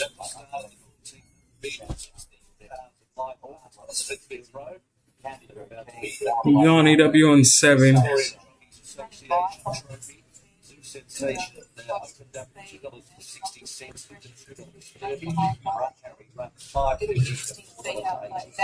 Araman 7.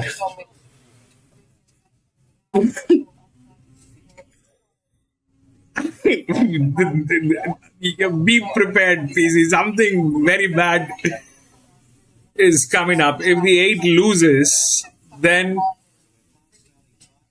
I don't know which direction it is going to go.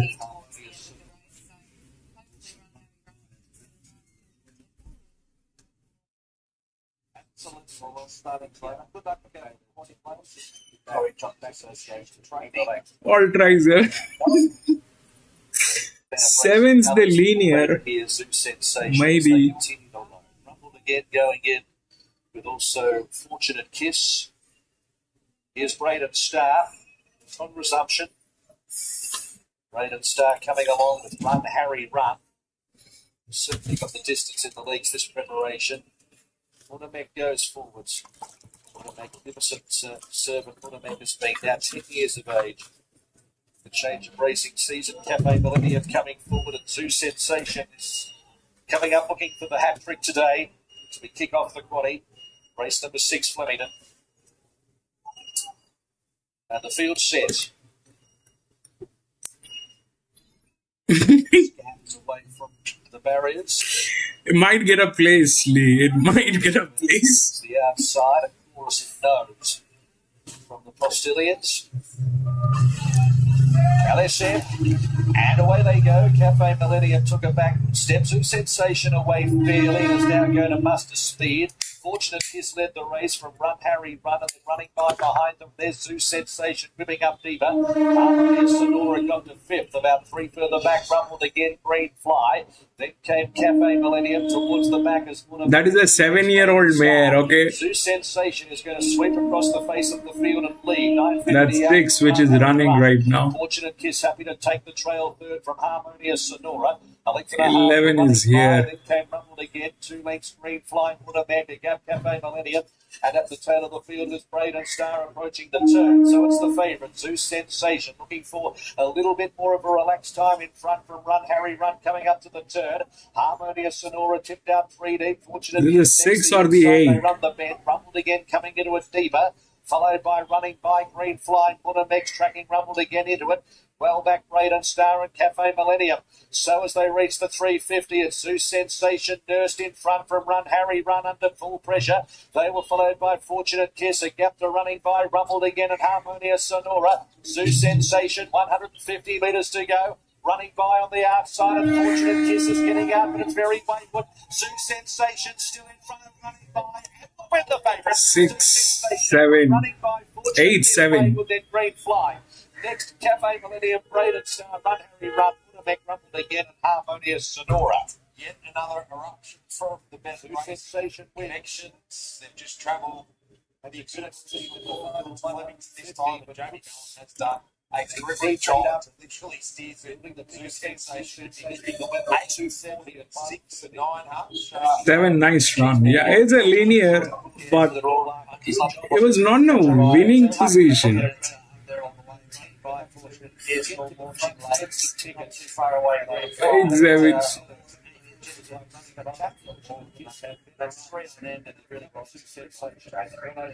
not change these four things. I was rumbling the whole way. It was only at about the 50 metre mark that he finally hopped onto his inside leg.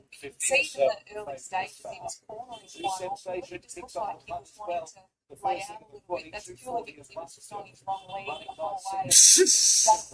I don't know, man. It was difficult beating that 8. I got nervous because of that 2. 7, 6, 9, 8, 7, 6, 9. 6 got there. No, 6 was the 7-year-old mare, and 9. It's got shut out and cut. So what happened is this, that the 5 was not in a position to deliver that today. That was not happening. The 6 from nowhere started racing. The 4 got tailed, so it did not deliver.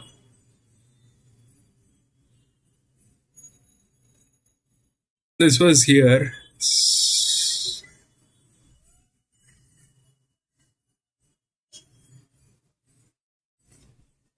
6, and then 9 came up here. The 2 was a 9-year-old gelding. Now this time, because of this thing becoming a 9-year-old, I stayed out, but it did not do anything. But the moment we ignore that, bam! But that happened anyway. So 8.1, 8.1, 6.9. All right, 8.9. So all that did not work. The 5 was difficult, though it was there. It was difficult because it's like that, man. They'll not deliver. I couldn't find anything.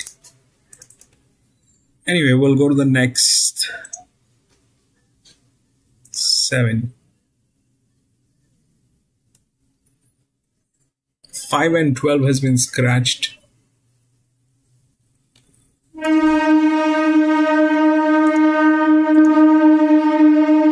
11, 10, 2 and 8.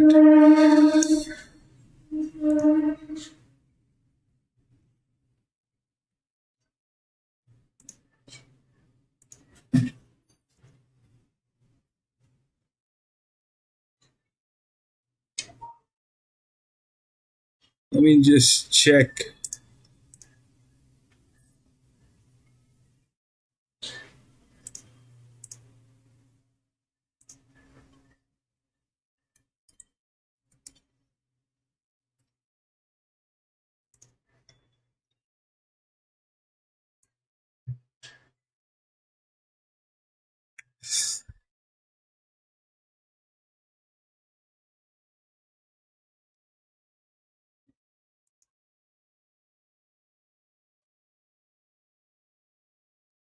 11, 10,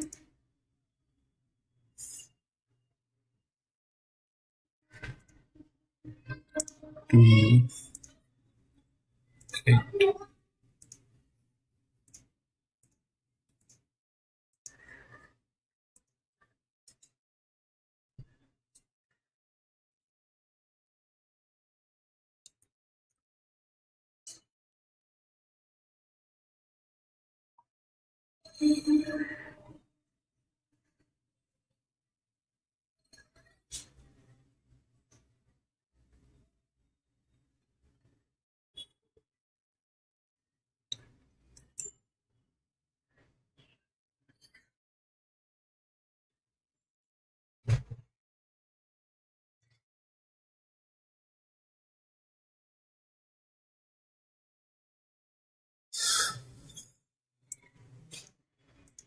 Okay, so here, this is a 1200 meter straight run.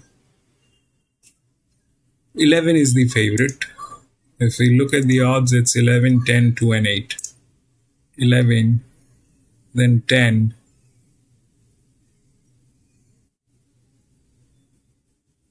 2, and 8. Okay. If we go through the leverage, then 1 and 2 are the two highest, where 1 is like a 9-year-old gilding again. I just hope that it doesn't do anything. 2 is the other one.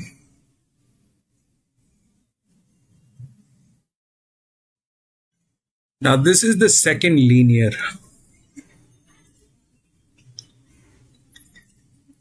This is the second linear. If we go through this, then that is up till here.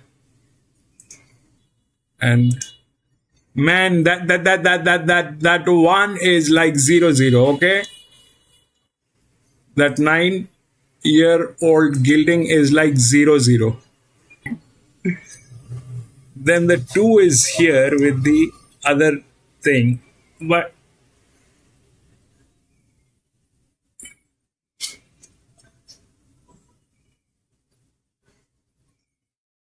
and 11, 1200 meter. There's no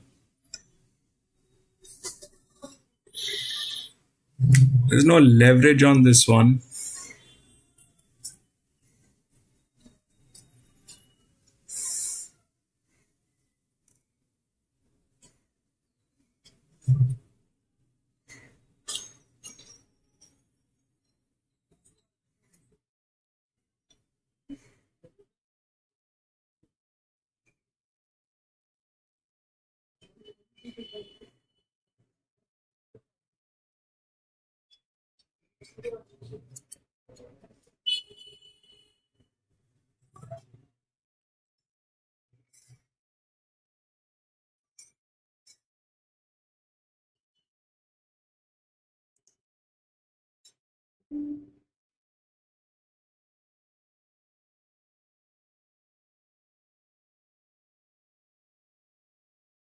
That 9 bossy Nick, it did not race for last 18 weeks. It's back. Then 11 is like that. It's the linear. It's the favorite. The 2 is on a higher side. Plus, it doesn't have a jock to deliver this. You need a jock. There's no jock on this.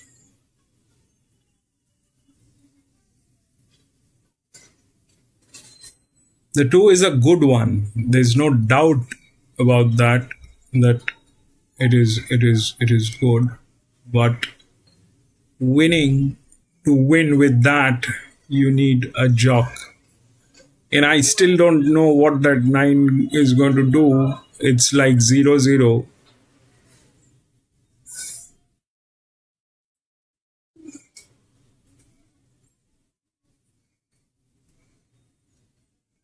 11 is in good hands. 12. 10 has the rails. 3, 4, 2, 17.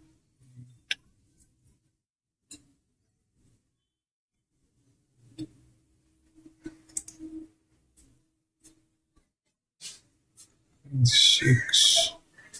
This is 9. 2.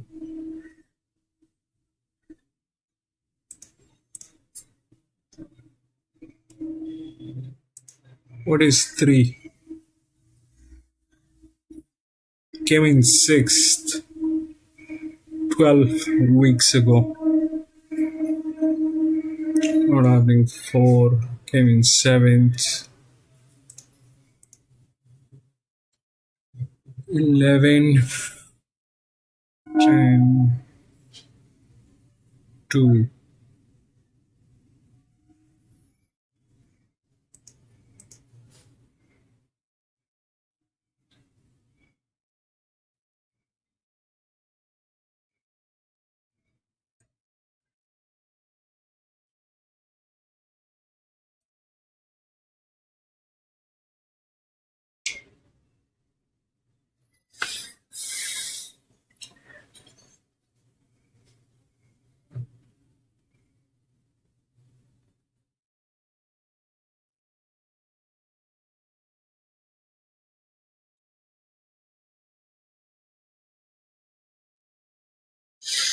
The problem is the jock. There's no other problem. That is the problem with this. But this jock seems like a dedicated jock. This jock is a dedicated jock. So how it will play, let's just understand, let's just assume how it might play. So 11 is the linear, okay? There's no effort on this. There's no effort, 11. The saturation is like the lowest, right? Then comes 9, which is here, and 9 came Bossy Nick, 3rd, 18 weeks ago, Flemington.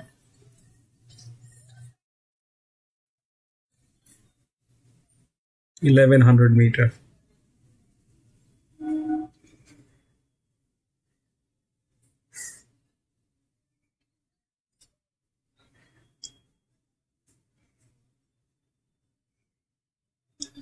So out of all this, the 2 is the only one which has the experience on running on the straight. This is going to be 1200 meter. This is going to be 1200 meter. The 11 has never been into this straight run. All right, the straight run is a straight run. That's a different kind of a muscle memory. So that it doesn't have that. That is between 8 and 2. That is between 8 and 2. 8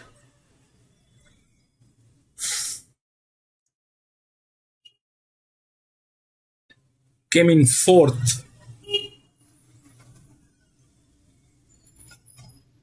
And 2 is going on. So we'll forget about that. 2 has a dedicated jockey, got the leverage. Then it is here. And that's no effort.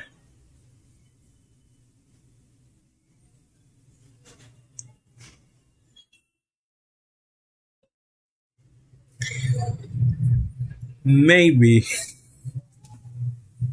But it's worth a try, actually. It's worth a try. 9 and 2. 10 is here, but 10 has never. 10 is from Rose Hill, and that's a separate ball game. It doesn't have the muscle memory of this one. This particular track, it doesn't have that. 8 has, 9 also has, but 9 is after 18 weeks. So 9, let's not count that. 9 is after 18 weeks. Let's not count that. So 8 is fourth. This is second. This is first. And it has the experience at 1200 meter here. But the problem is this, that we just saw this happening here, okay? The first and the second linear, they came in together. That generally doesn't happen.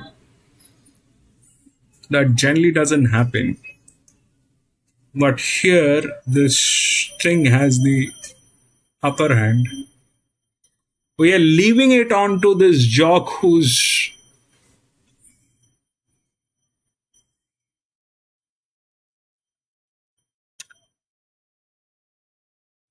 may not be the best.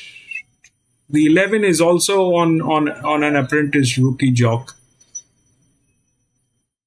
The 11 is also on an apprentice rookie jock. So that's that. It's a 1200 meters, 6 to 36, 102, 6.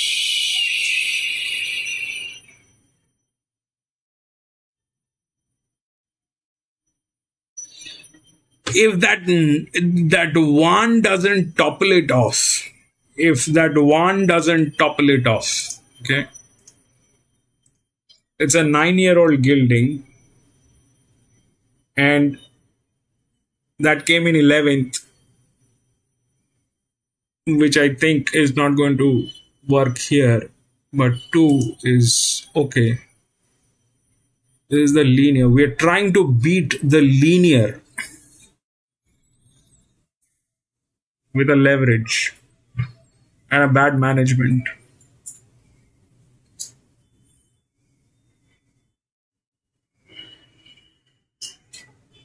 No.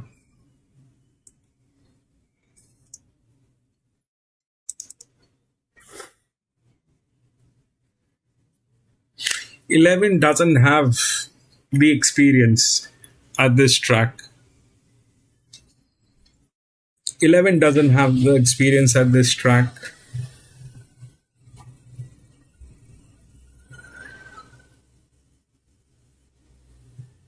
I've stopped complaining about the jocks, PC. They make me very angry. I get very angry.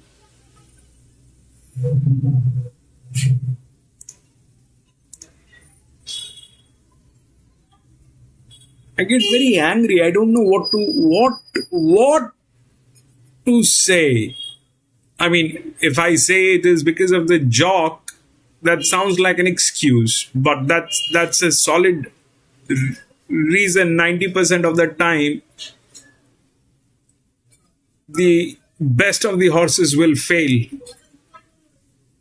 If I say that because of the jock I did not win, it sounds like an excuse. I don't want to do that. But 90% of the time, PC, it is these monkeys who are responsible for the disaster which is happening.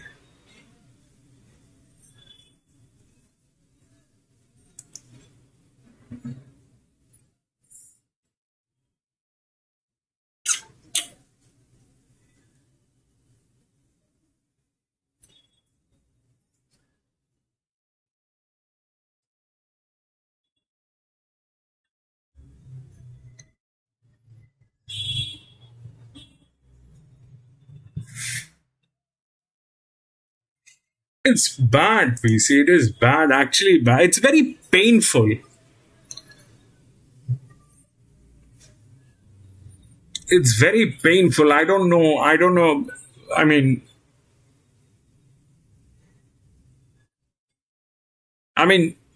it shouldn't be like them getting a fee for riding. They should be getting a fee only when they get placed, like you mentioned the other day.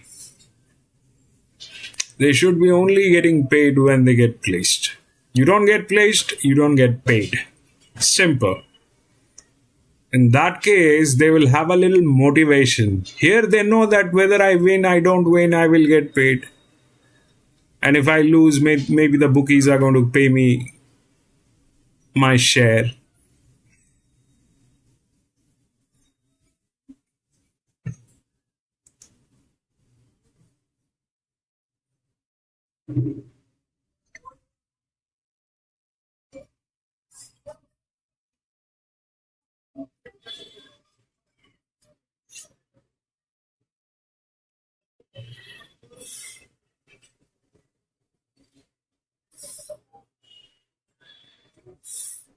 Yep. So the thing is,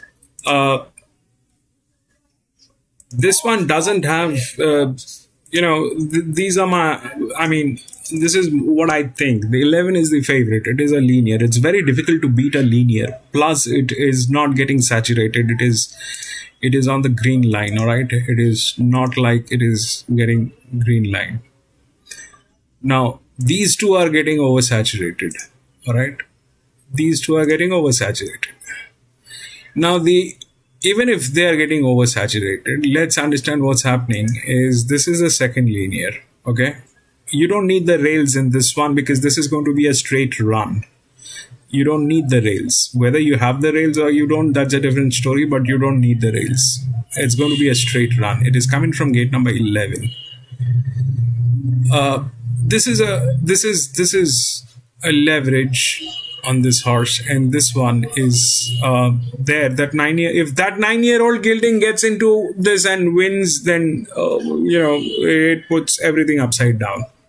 It's a 0-0, so there's practically no competition for this. But that's a 9-year-old gelding. I don't know what to talk about this one. So yeah, let's do this. Here is the reason, all right? The reason is this, that the straight run at Flemington is a challenge. It is a different kind of a structure. It's a different kind of a layout. It's a different kind of a challenge.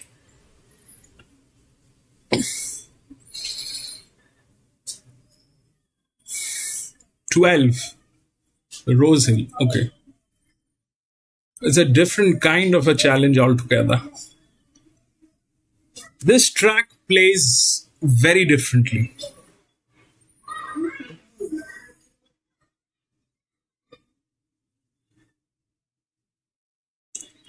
And you need a little bit of muscle memory on this. If you haven't raced at this one, having that advantage on racing on the 1200 meter at Flemington gives you an edge.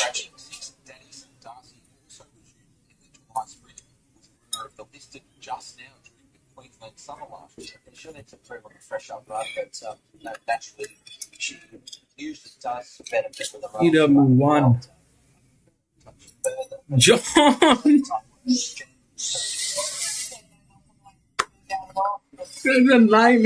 John, that's a 9-year-old. But you remember John last year? There was that 11-year-old gelding here at Flemington.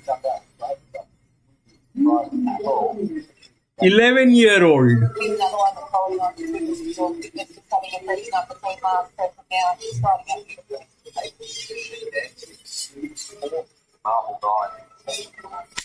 Yeah, I think that one's pretty well exposed. It's quite well against some Yeah,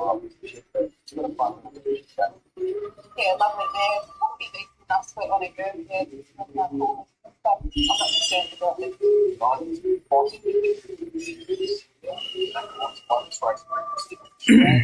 hang on, after the first day of the race, I think that's when the guys the strap track horse yesterday got the since the last run, but she doesn't straight. She's very comfortable on her day, so I think it's one back to the last.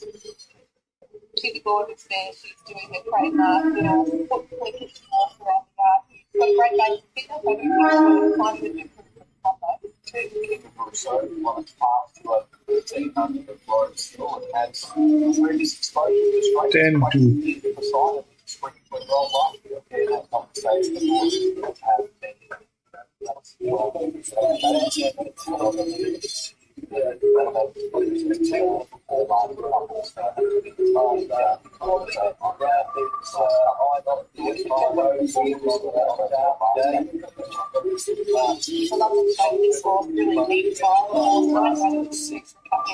Sometimes be a little bit like it's great, very well.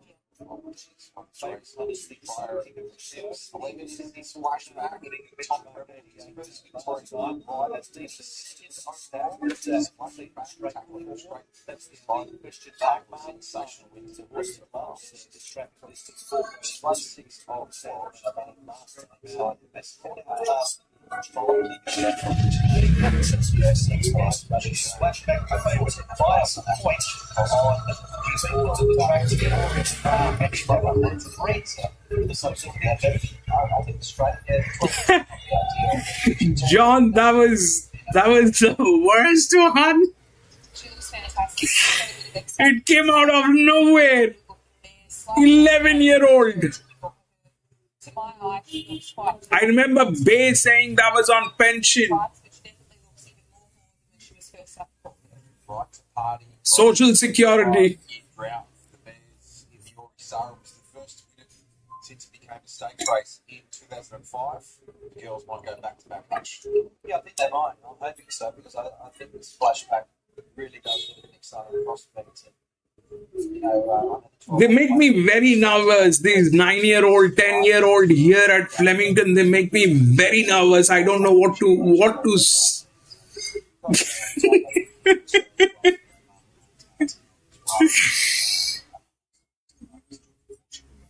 They make me very nervous. The 9-year-olds, the 10-year-olds.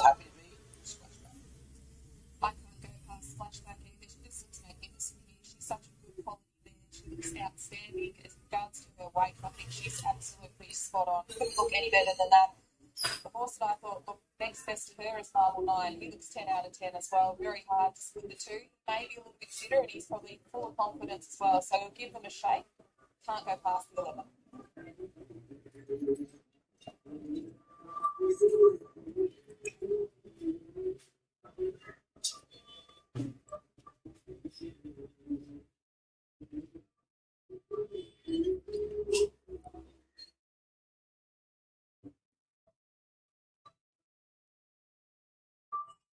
The two getting tailed. Which one is getting tailed?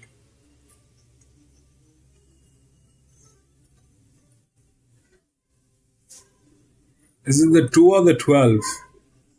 There's no 12, so the 2 is probably getting tailed.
2 is not hard to win, Lee, but it is getting tailed now.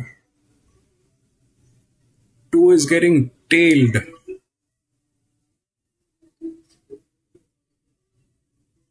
A 5-year-old gelding that is getting tailed. The 4 was getting tailed in the previous one. It did not deliver. It's getting tailed. See that?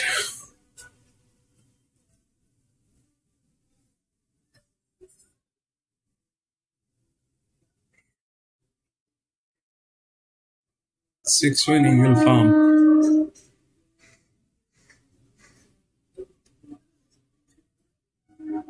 Eleven is the favorite. 11 has no stress at all.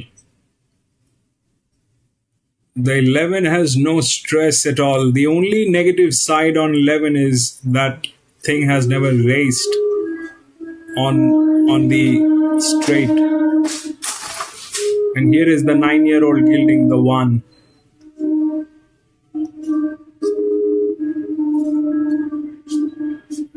The 2 is getting tailed. I don't know whether it will deliver.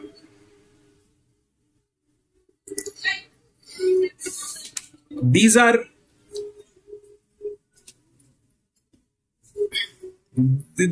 bad things. It's getting tailed.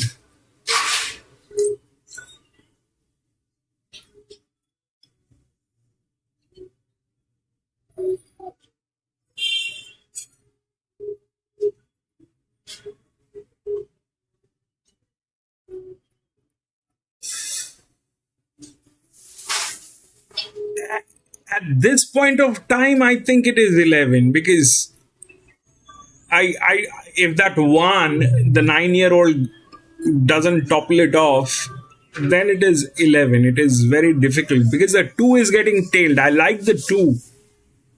The 8 is also getting tailed. The 2 got tailed. I saw it getting out with another horse from the paddock.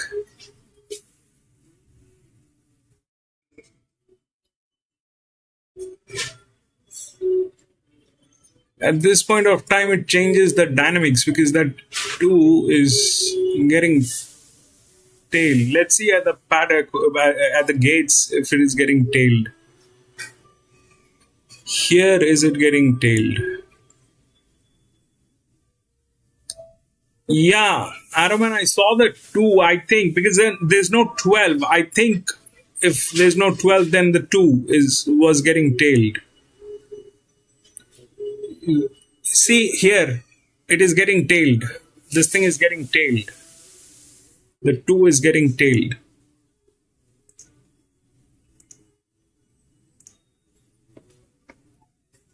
The 2 is getting tailed. Even at the gates, it is getting tailed.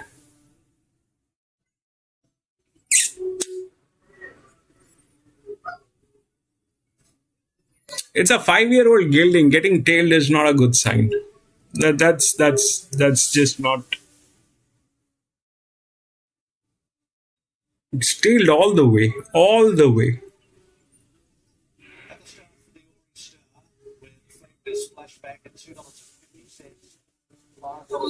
It'll not work. It'll not work on 2. That's a lot of leverage. It's getting tailed because of that. Probably. It's not reacting well.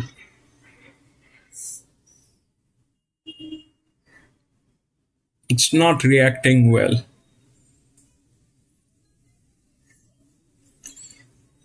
Winning gets difficult if you are getting tailed.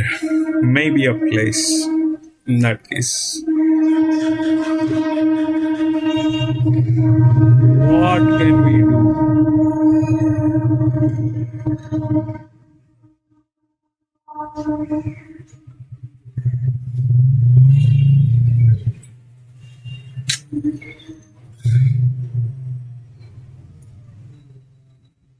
Nine.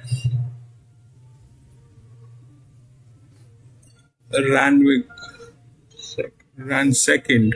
Okay. 9 win. My big bet. My last race before I find somewhere to call.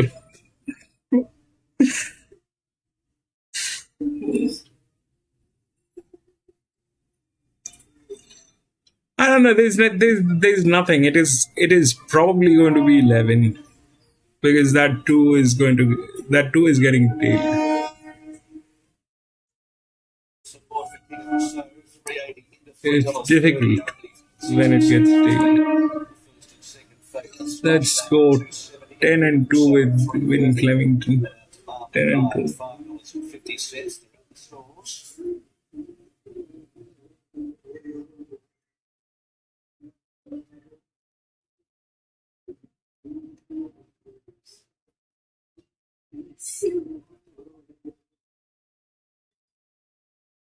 Ten and 2. 11, please swing. The 8 is getting tailed, 2 is getting tailed. All that is happening here. So a minute to go until the start of the morning start. First run back in 19. You can't help it. I mean, even if you like the horse, if it is getting tailed, it's not mentally prepared. That's a lot of leverage. It can feel the pressure.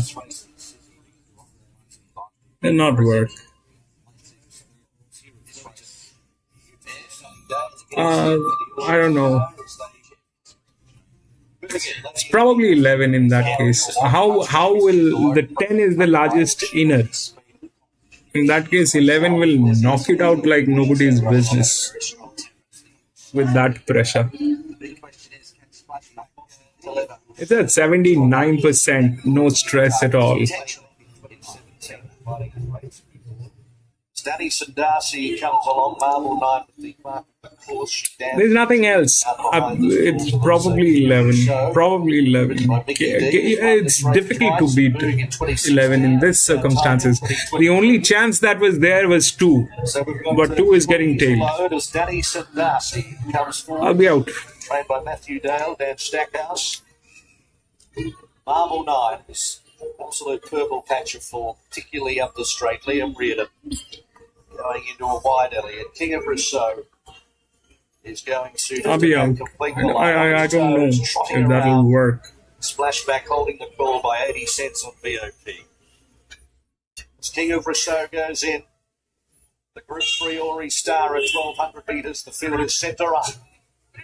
They are ready, and away they go, and Marble 9 towards the outside, broke away cleanly, Joyful Fortune out fast. She Dances isn't too far away from the action, and Marble 9 is also sweeping over out deeper. Dennis and Darcy behind them, followed by Bandy's Boy, and next in the field is Planning in Pink, tracked by Bossy Nick. Miss Aria well back towards the end, King of Rousseau, and Splashback is tracking the second favourite. So the leader is Joyful Fortune as they reach the 700 metres for Ethan Brown, leading by a length Marble 9. They were followed by She Dances, Dennis and Darcy. Bandy's Boy is next, then Miss Aria. That 9-year-old Gildy is doing that thing.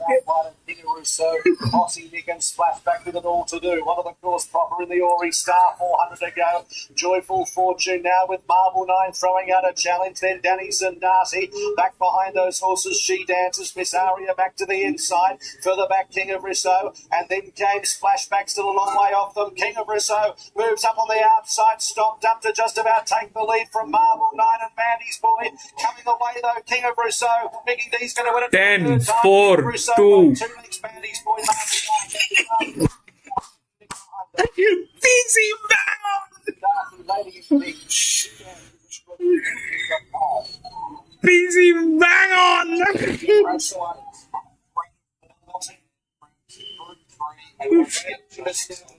Mickey D wins it for the third time and tackling with Flemington straight. Place behind 10, 4, 2.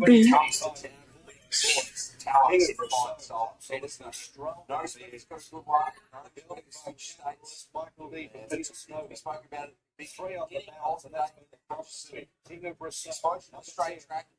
Bandy's Voice second. King of Rousseau was coming out of bowl race. Contest in Sydney. Danny was the goal and bottom one. 6 busy the drum. And it's 10 for 2 photo in the Ori Star. Yeah, really tough response. So they deserve a 3 rolls for it to finish in the market as well. 380 full retails, but King of Rousseau was the winner. Yeah, number 60 on the toe. Oh, that was what John looked at. There's more race on paper.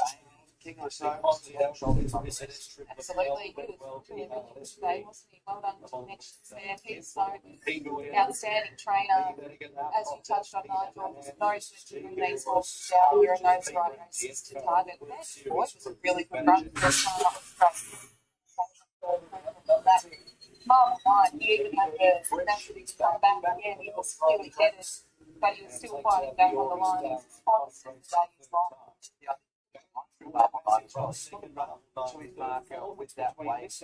Seven, 10 for 2 7. Just never really looked like the attacking field. There wasn't that far.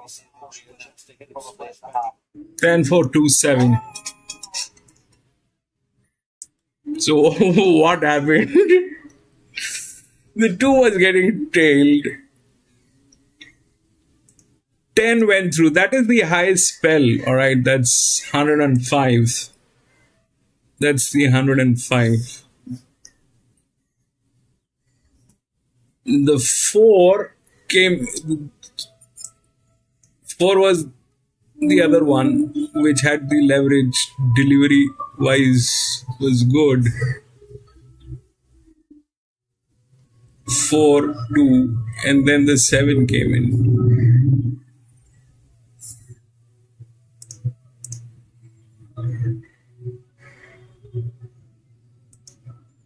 The 4 was here. So that was tough, but to deal with that, it had the right spell.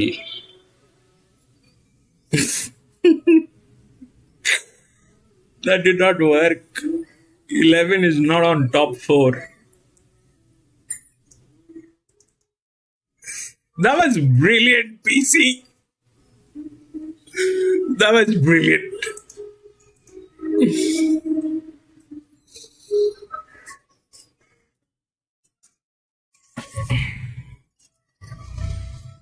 Okay, we'll go to the next 8.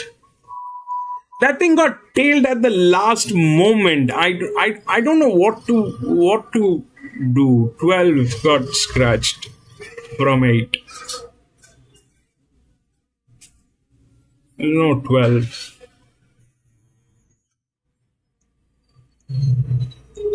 11, 5, 10 and 16.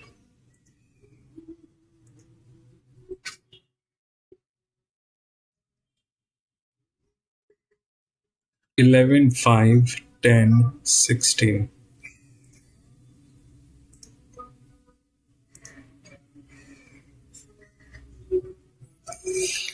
No, tailing, basically, this is what my data says. Every time a 5-year-old gelding is getting tailed, it's not in a position to win. 90% of the time it has failed. There are a few kickbacks, but that is what the data says. That's why I emphasize on tailing. If it is getting tailed, it is mentally not prepared.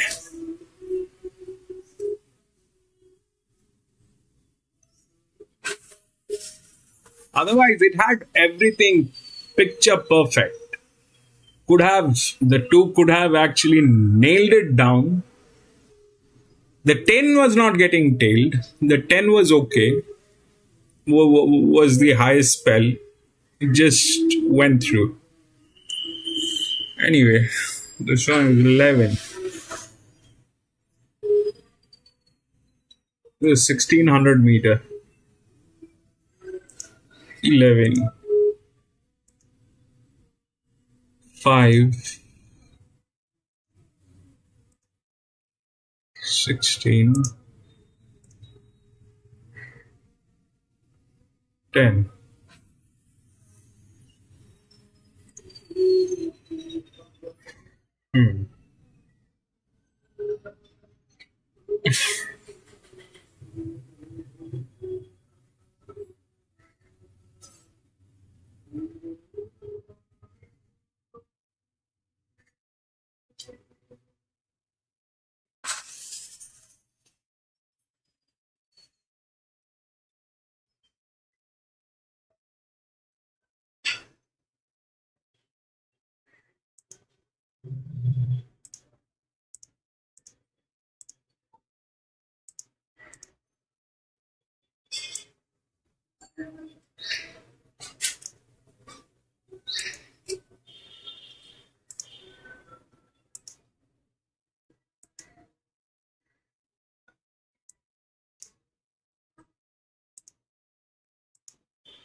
And this is the eighth one. It's a benchmark 84, 1600 meters, 11, 5, 10, and 16.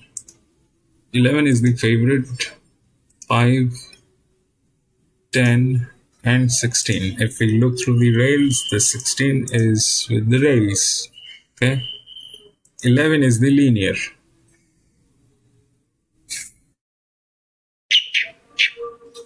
It's in a very good hands. But the leverage is here on 1. Okay. The leverage is here on 1. It's a benchmark 84. But to complement that, that's the jock. If we look at what is happening at RaceNet, what is 1? Came in 7th. No.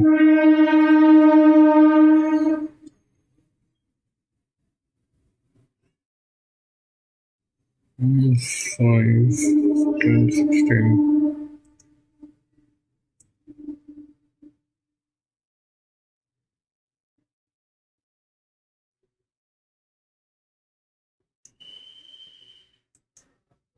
This one doesn't have the physics to win.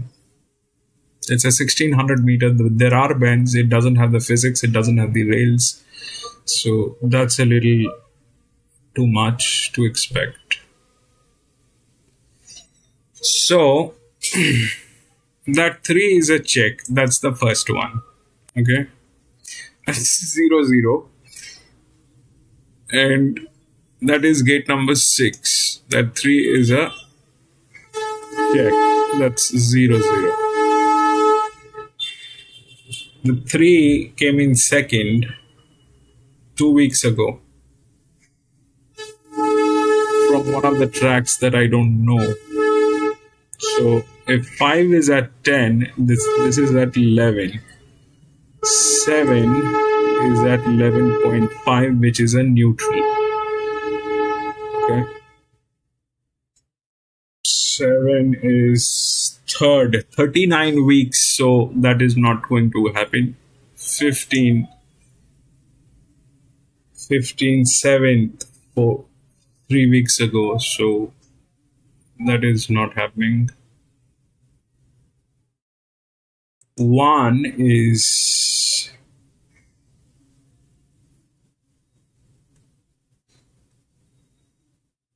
7th. So that's a little too much. Anyway, that will not happen. It's a 1620 meters. Okay, let's talk about 9. What is 9? That monkey is 6th. 2000 meter 2 weeks ago at Flemington. And that is also not possible. 4.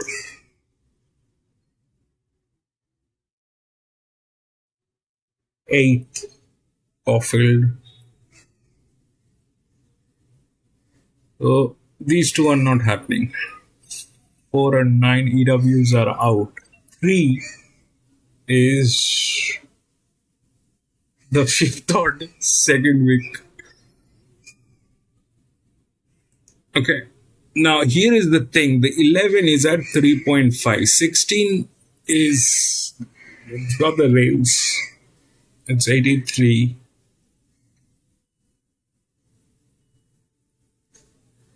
But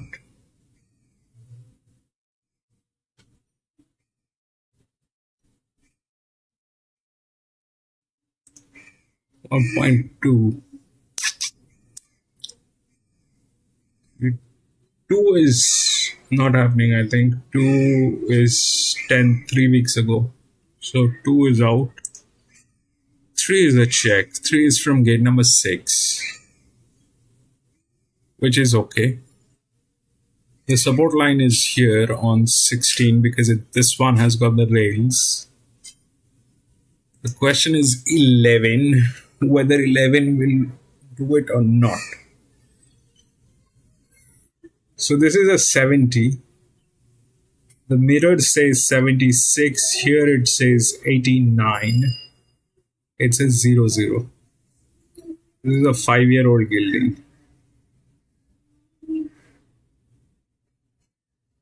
And there is a jock on this, okay? On 3, there is a jock to deliver this.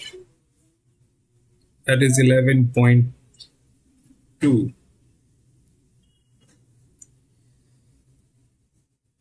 $94, $15, $70, $83, $72, $14. 14 is 8.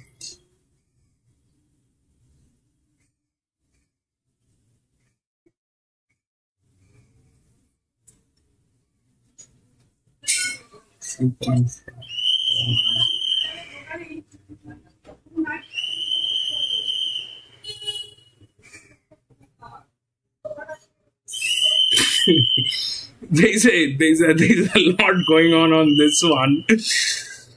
This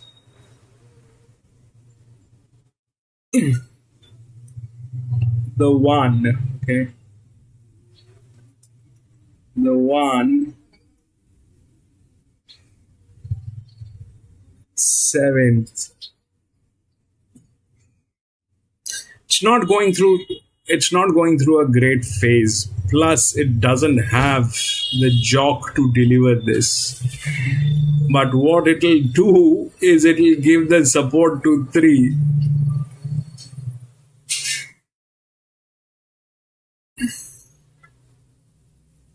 And it has the physics.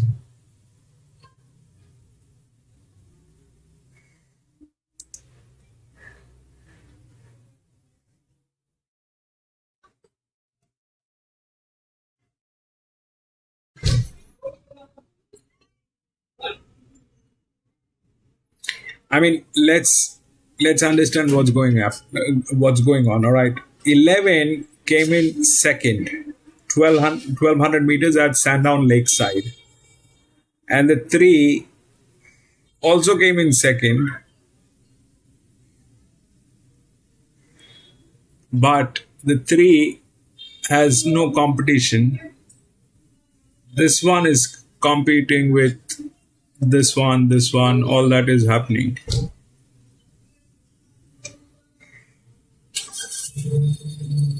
So 3 is a check. Will it win? It definitely has a jock. The 3 is being ridden by Fribble, who's apprentice, but we are getting amortization on this. So 11, 5, 10. They've taken all that. Okay. The question is here, which is a 6 challenge, and this is 0, nothing, 3. Maybe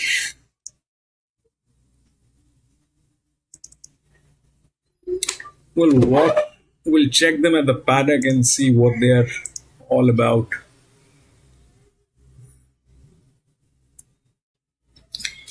Those last minute changes you can't adjust. 1 MB. Okay, they're showing MB now.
Everybody else is just sleeping. They're not even moving.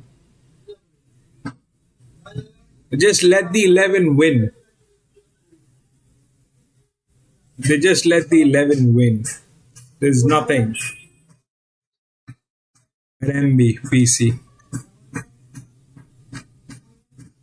The 11 or 1? 11. The grey.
Three Hearts Cross was the runner-up in the Yorkshire Cup. Good closing sectionals there and can run time. This horse went right, hasn't won in over 400 days, but look, I think if he can get the right run in the race, he can certainly be behind.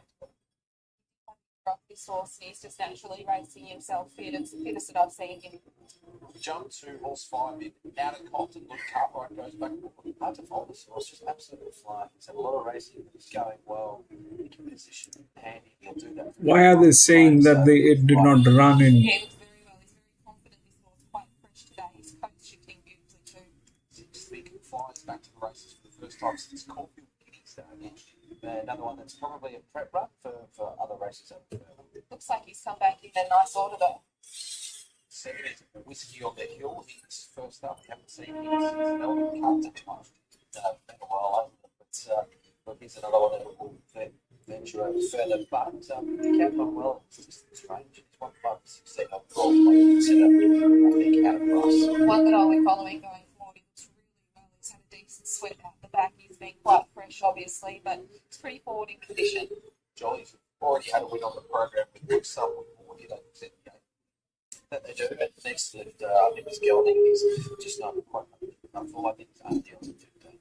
Looks very similar to how I've seen him all prep. I'd agree, though, he does need to find a few lengths. Behind Ocean Beyond is lurking and looking to break the drought. It's saying that while they haven't been, it's 1,168 days since a win. But he deserves one. He has been unlucky on the allocation, so he could be one to consider.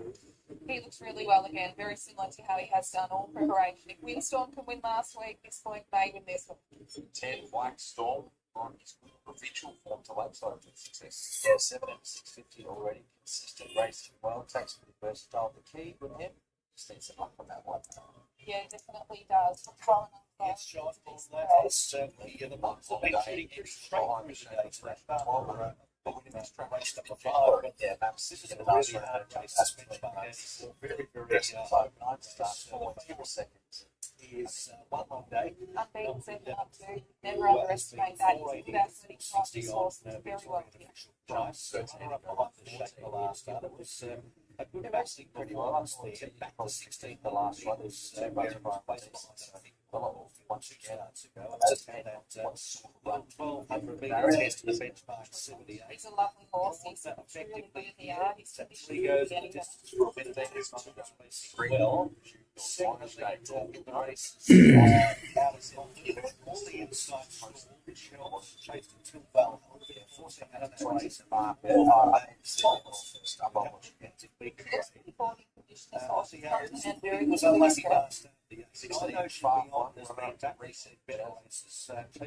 In Flemington.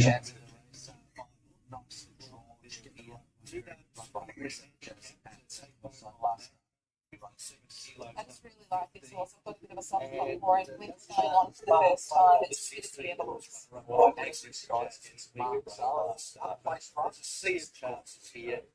Just a few times there. One long guy back to 1,600 metres is the way. So Nick Noonan it's a very interesting out to 31 as well. He couldn't look any better, this horse. The team have done well. I'm surprised to see him run well. He's doing a well, doesn't he?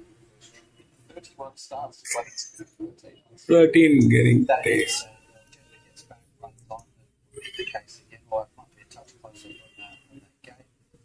He just needs to bring his absolute best. There's a little bit of mixed form in that runs.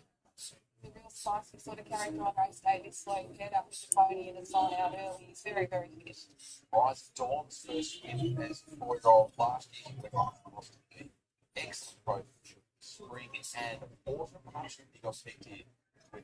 So I was pretty keen on one long day. I think that's a horse that's got a decent chance. This race out of Compton race as well, far flowers in the game. And horse like an happy to see one long day back in action. What will we do, PC? They are champions of doing that.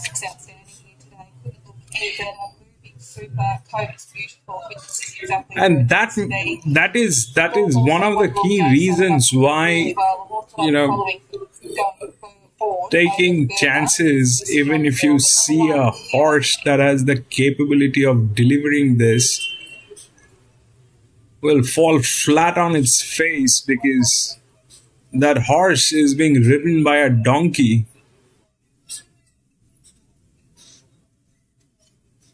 In what kind of a world would that work? If a horse is being ridden by a donkey?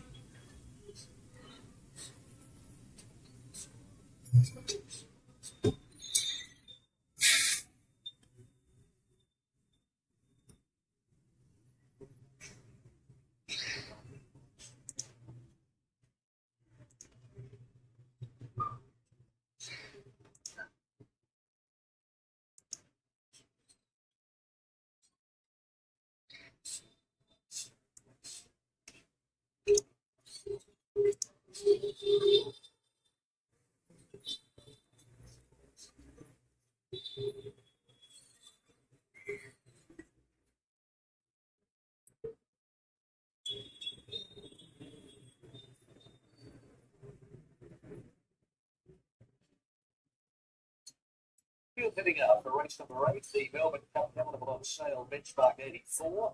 Field of 50.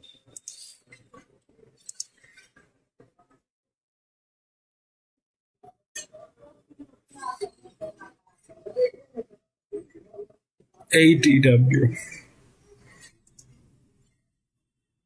John.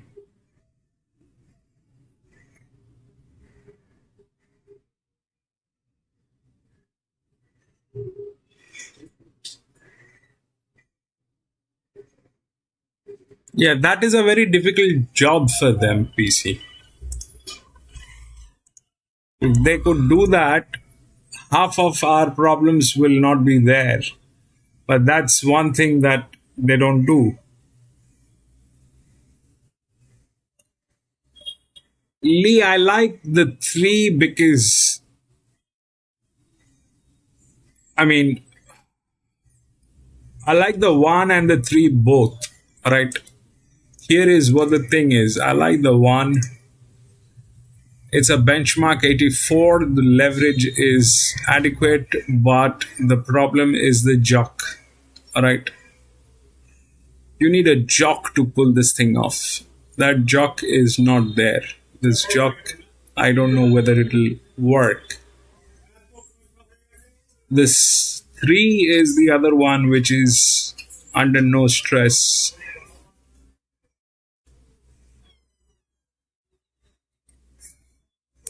The 11 is the favorite anyways. Alright, the 11 is the favorite and it's in a very good hand. The competition is not much. 5 is reasonable, but here we come. This is something that is good. 10 is from gate number 16. It doesn't have the physics. PC is on 10, but let's see how that works. It's a 1600 meter. Like the 1, but it doesn't have the jock.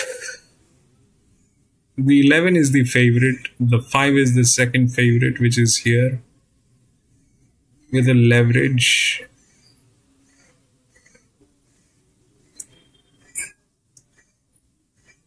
$16 probably will get a place. 16 probably. It has the rails, so that's... Even if the 11 wins, even then it gets opened up because it is the largest inner drift. So 16 is a place. No issues with that. Definitely 16 should not disappoint. 16 should not disappoint.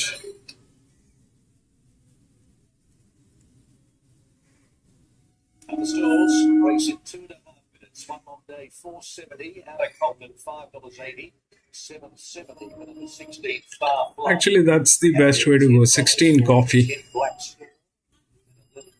16 coffee.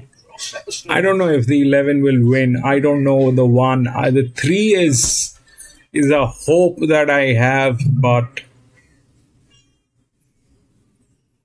it's a benchmark 84.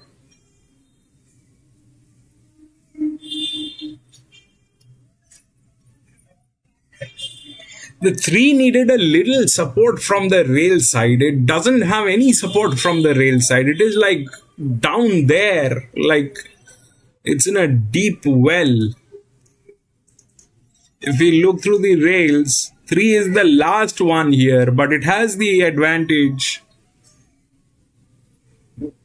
But without the rails, difficult.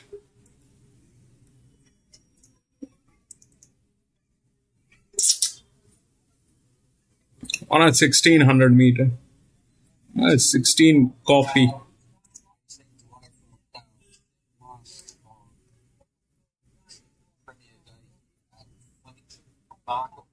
Moving into the swords, Compton goes in with also Hill Rip, and there's one long day. Second up going for Pudding.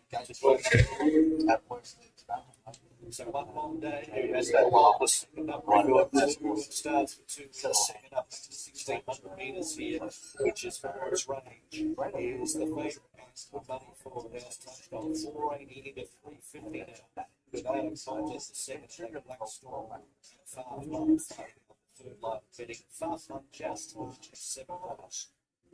Now, Angry Skies going in, Far Flung about to go, El Soliano, we also like that trap that is last way, thinking for rain, 1200 days, racing. One long day from barrier number 2, midfield out. Unseen Ruler jumped well without a Compton. Heel Rip, hard to cross. And they were followed by Far Flung and Whiskey on the Hill and Black Storm. From that wide alley is charging over 2. One long day gets to about 7th on the rails. So as they settle, Heel Rip is the leader, 12.50 to go. From Black Storm working up around the outside, out of Compton box seating. And 4th one off the fence, hard to cross. They're 2.5, Unseen Ruler, one long day. Then Whiskey on the Hill and Far Flung. Next is Pudding, further back is Angry Skies. And further back along the inside as they reach the 950 behind those horses is 2 down Discreet. Then came well back, 2/3 down Ocean Beyond, with also our Deeper Think and Fly. Tara Mansour is second last and El Soliado last. Hill Rip the leader from Black Storm, and then hard across the outside of Outer Compton from Unseen Ruler is the field pack. One long day is 3 back on the inside in 6th place. Whiskey on the Hill Deeper from Far Flung, and then came Angry Skies, and towards the inside around the turn, Pudding. 2 down to Discreet, well back Ocean Beyond, El Soliado, Think and Fly, and also Tara Mansour as they reach the 400. It's Black Storm on the outside of Hill Rip. There's a run for Outer Compton, hard to cross deeper. One long day behind them trying to get through, followed by Unseen Ruler and Pudding. It's Black Storm up to Hill Rip, and then one long day not quite getting there at the moment. At the 150, Black Storm, Hill Rip, Far Flung is getting out, and 2 down to Discreet, right down the outside. 16. Far Flung, 2 down to Discreet, 2 down to Discreet. As one from Far Flung, photo third between Ocean Beyond, half across that Angry Skies, Pudding back behind the Black Storm. Then Whiskey on the Hill, Tara Mansour, one long day. What game? Back behind them, Hill Rip, Unseen Ruler, El Soliano. If I haven't called it, 15 and 16. 54.5 for acceptance time.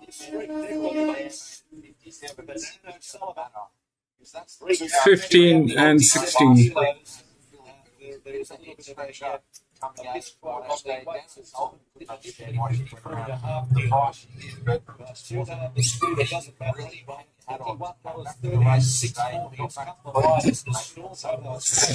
Adaman at 15. Where did you say? Eventually getting through Jamie Mellon. Declan Bay, cheers to get that done. Black Storm and White Cross.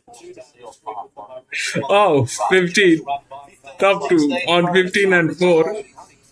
Brilliant, Adaman. 15, 16. 15. Just for the cross pictures of the beyond it's a very I need to see it again. Virtually impact with 2 Dynascript, 4 blacks, and Ruby 1 case. That's a whole bunch of their minor prize. Yeah, absolutely. So good to see it back there. Yeah, it's obviously always been. See, then 3 got there. 17, 16, 3 and 9.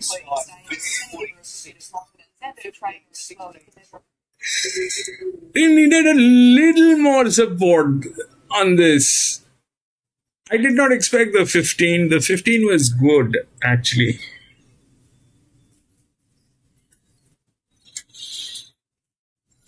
The 15, why did I not get into the 15? The 15 we spoke because it came in 7th at Caulfield. That's why.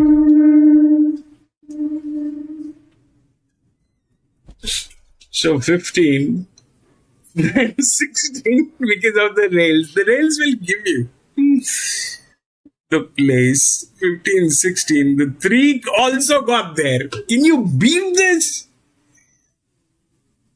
15, 16, 3 and 9. 9 was here. Even that 9 got through. Except the 11, everybody has gone through.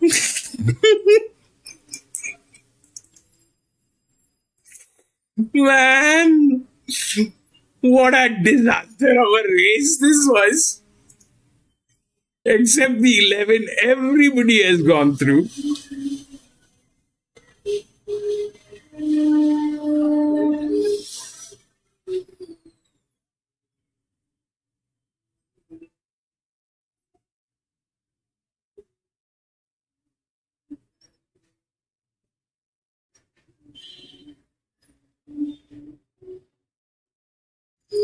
That 3 was on a huge odds. Even the 15. Brilliant job, Arrow man. Well, Adam, he was out there, but he done, didn't he? Yeah, he's going really well, and he trialled well the other day. Josh rode him, and his work through the week was really nice, and he felt really 2, 6, 10, 12, 16. Query today was all scratched. Testing conditions, but with a small field and great barrier to speed, it enables him to travel in a nice position without doing too much work, and give a good kick at the end. 10, Yeah, it's brilliant, so hopefully he can keep going. There's a long way to go. 12, 16. Right.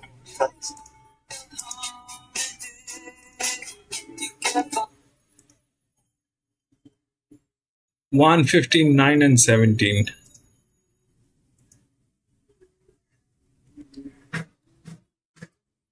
One 15, 9 and 17. 1, 15, 9 and 17.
Five win MBR.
Okay, this is the last one here.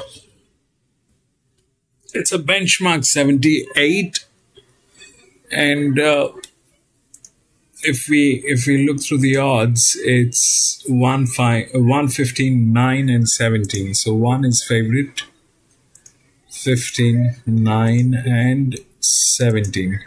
Okay. If we look through the rails, we have 11, 15, 1, and then 9.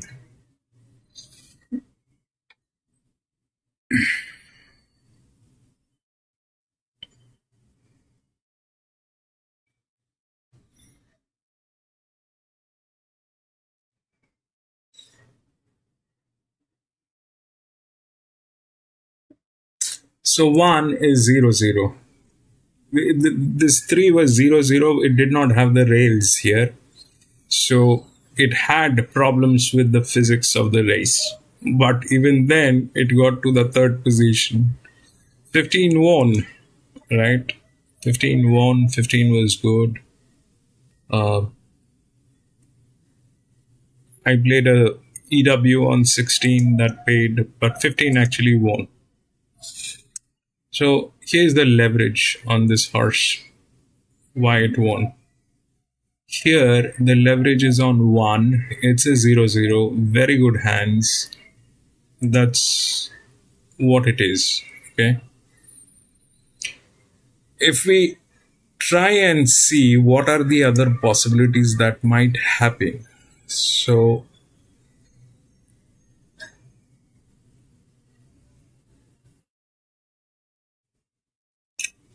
these two are, one of them is an 8-year-old mare.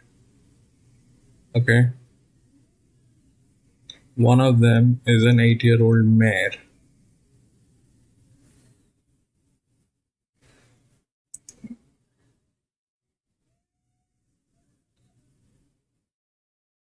A 6-year-old mare. So, and here it is all like that. It is very, this is difficult section. 15, 14, 17, 13. 9 is the linear, and the 8 which is there. Okay, but there's no matching thing from this particular angle. What might happen is that 11 has the rails. Okay, so it is the largest spell also. 15 and 11, both of them are the largest spell. The 9 is from gate number 5, which is a linear. Now, what's happening with this linear is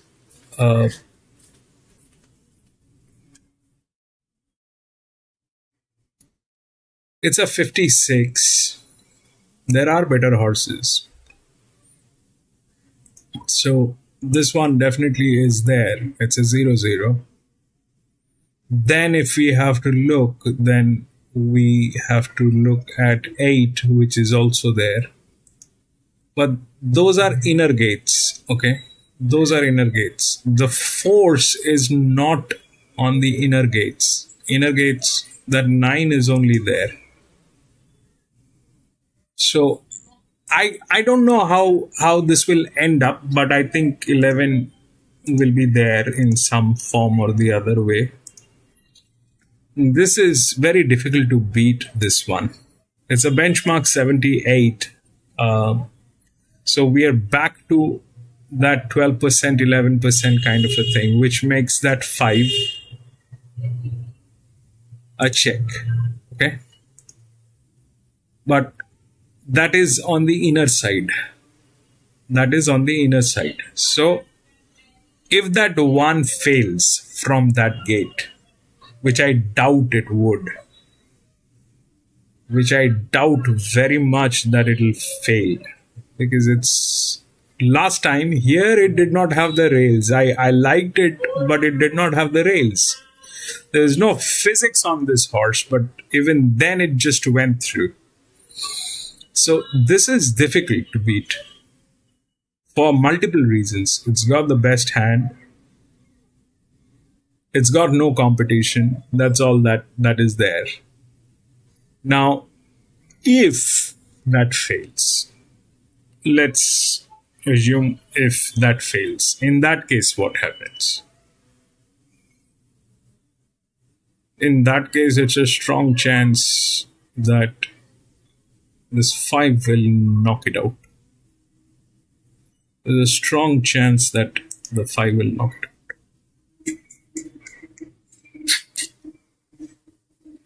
Again, there's no physics on this, all right? There's no physics on this horse. This horse is a linear, it's a 1400 meter. It needs the rails, but it's Flemington and it is quite capable. It's not that it is not capable, it is quite capable of doing this. If we look, we get the 4 and the 3, all right, in between. The 4 is extreme, that is 16.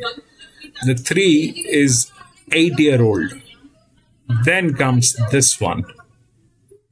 So it's not impossible for this thing to work it out, especially why? Because these two are extreme situations. This one is an 8-year-old and this is from gate number 16. So that 5 is a check.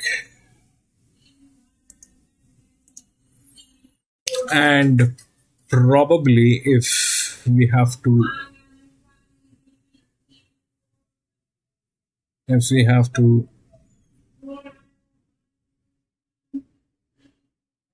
do it in any other way,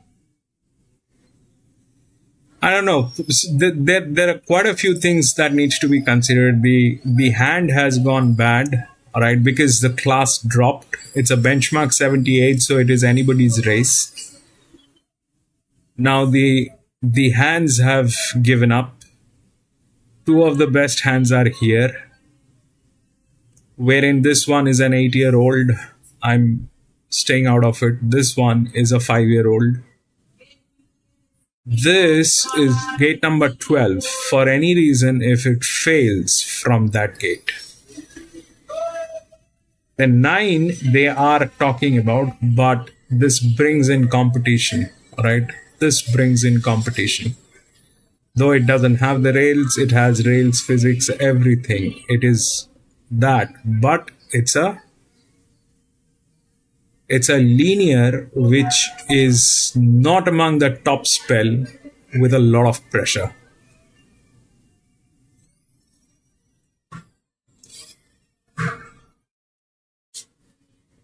The grey.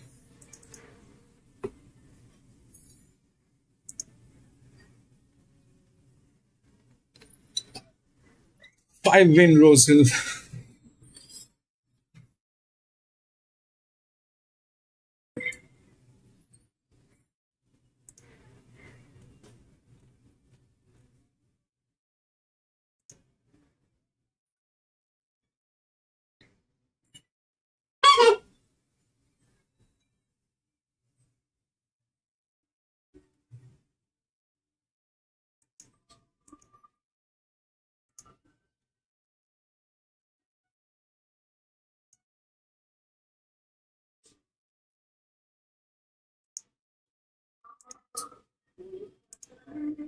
How can you be so retarded to go back to last? What can you do? 11 is getting tailed. That is not our concern. Even 9 is getting tailed. That is also not our concern. 9 is the linear. Obviously, it is our concern. The 9 is getting tailed. But it's a 4-year-old mare. That does not mean anything. This one is probably just nervous. I don't know. 9-7. 9-7.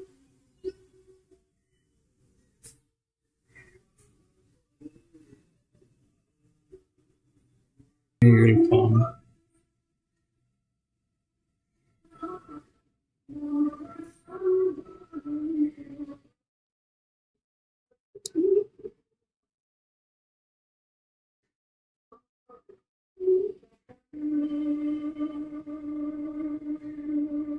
Seven has one of the best jocks that's there.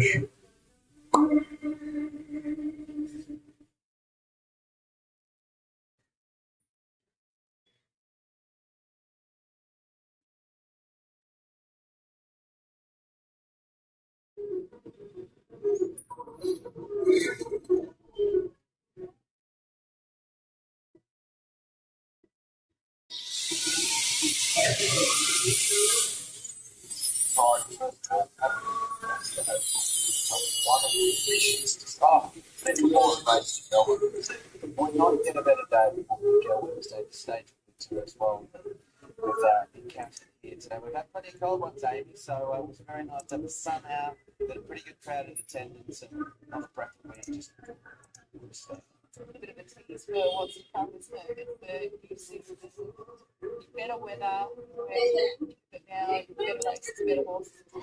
in brief. First race, crossbow, nice way. Swallowing our free. I didn't feel fine. I really like it. So I think the form stack up the right for us time. And it looked interesting going into it. Didn't sit in form, really stacked up well today. Everything changed. And one team there. They come down the track. It's got on the team today. They understand what part. Maybe goal, bit of another. To stay. Where it's right. Why not? It's going so well. They keep raising the bar.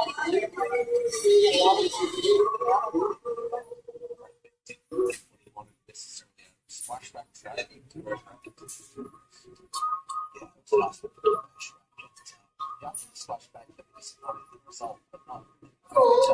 Mine's getting 7. Excuses for racing. Some people with no excuses at all. People like that keeps winning and loves the straight and earns a crack at the stakes.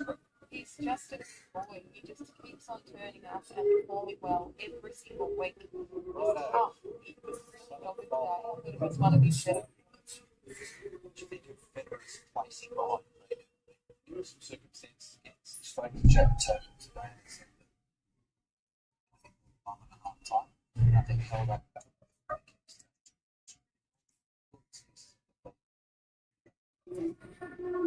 Reprogramming Clark work, some sensation. Yeah, specific harness. At some stage, you need a harness for this community. It's exhausted after the right state. What's it in terms of the was a key? All that said, yeah, it was another good performance through on end. And if he can sort of become more tractable and talk a little bit to how sensation traveled through the early stages, just the extra exertion and effort that Jamie had to put out. He's just a really awkward horse. I touched on pre-race, there's a butterfly bit and also a crossover nose stand. What did he just jumped out, he got on his right leg, and he was on, which is actually the wrong leg, his right leg. And so he was on that the whole way, he just got his head turned to the side, cornered very, very well. He wasn't till about the 100 metre, maybe in the second class, he actually was probably for the first time. I don't know if that is I can get better. I think it's probably just him, but if we can just sort of have a good day here and there, he'll win it. The next one in, of course, King of Russo, impressive take out the goal. 11 Flemington. I'll be out. I'm very tired. I'm gonna be out. Very tired. My eyes are kind of started paining, man. Can't do this. So taking out the Ori Star. As 5 or 6 to come along, and of course racing heads to Sandown tomorrow. We're open with the jumps for an iconic race tomorrow, the Grand National Hurdle, and also the crisp steeplechase metro racing continues in by all reports. Similar day to today, but otherwise. Now coming along as impending shadow, Luke Curry. So it's going to be Terra Star Friday at 5. The final 2 to low. My vision has gone blurry. Absolutely. 10 Sovereigns, man 10 deep with Luke Cartwright. The 9 is the linear. Clear, stylish on VOP. There's no doubt on that, but it is getting tailed. is to come along and pick up ride for The Tommy. 1 is the stable one. The Friday at 5 is 15 in. has management. Terra Star the last. Terra Star to take the awkward outside alley from this 1410 metre position. Set to go. Ready for the last. Gates are back and they're away. On a galore towards the inside, jumped away the best, with also Capricorn Star and Eagle Express. Stylish, the favourite, is pushing up with 10 deep. So there's almost 4 across the track after 250. Back behind them, Southern Fire, Electric Bell, and then came Vienna Vixen settling down into stride with Illy Ivy. So On a Galore is the leader from 10 deep. Stylish third, the outside of Capricorn Star. Also Southern Fire in that group, a length and a quarter, Eagle Express. Out wider on the track is Friday at 5. Then came Vienna Vixen, a length and a quarter, Electric Bell. Then came Illy Ivy, Impending Shadow, Terra Star, and Jazz Affair as last. On a Galore, the front runner, 700 metres to go. From 10 deep, Southern Fire 3 wide. Capricorn Star fourth, the rail. Stylish, a lovely place. Fifth in between horses. Friday at 5 deeper, followed by Eagle Express, Vienna Vixen, Illy Ivy, Electric Bell, well back, Terra Star, Impending Shadow, and also Jazz Affair. Into the running, 400 metres to go. Leaving the rails, On a Galore, clicked up from Capricorn Star and 10 deep. Eagle Express behind those horses. Vienna Vixen up on the inside. Stylish still in the pack. On a Galore, 200 metres to go. A length in front of Vienna Vixen. Now Stylish is starting to burst through. It's On a Galore with Stylish driving through. Stylish, 100 metres to go. Goes to the lead. Terra Star late. Stylish has won it from Terra 1-4. Star, Impending Shadow, Jazz Affair, then Eagle Express. Next to finish in the race, 1-4. Vienna Vixen from Illy Ivy, On a Galore. Capricorn Star finished well back with 10 deep, and Southern Fire Friday at 5, and Electric Bell has finished last of all. 60 was no draft style. Changing around. Was all sack stylish in the closing stages. One, 4. It's very difficult to beat that one. It was very difficult. 1.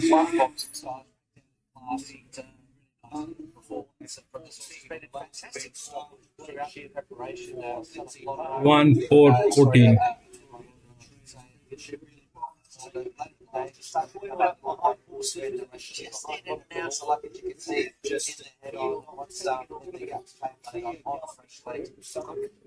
So what happened is basically this.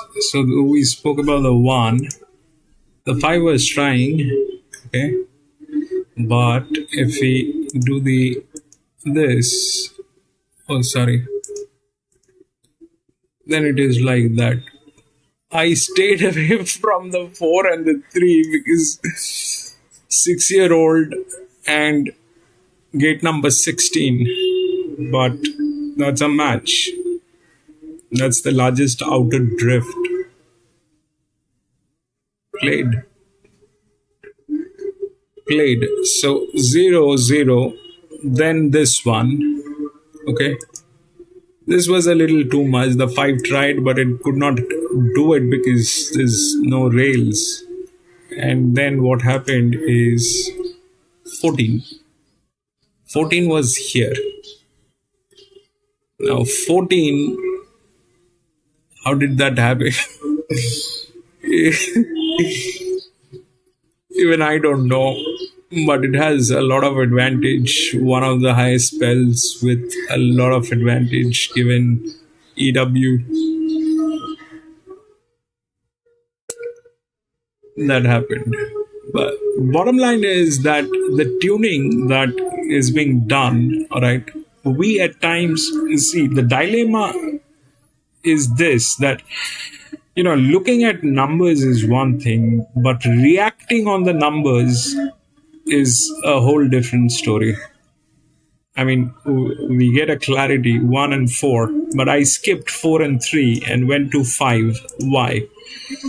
For 2 reasons. One, they are 6-year-old mares, 8-year-old mares, and this one was gate number 16. So I steered off from the 4. All right. The 3 was an 8-year-old Luckily, it did not do anything, but it was there very much. So that is the other thing. I mean, data doesn't make errors. Numbers do not lie. How we perceive that number at times is very cloudy, because that is human judgment. That's a human judgment. We are looking at 50 odd channels, all right? There are 50 channels or more than that. 50 channels we are looking at. And then we have to make a call. And the call is based on what? The numbers. The numbers are right. But when we look at these numbers, it is from gate number 16. Will it be able to work? No.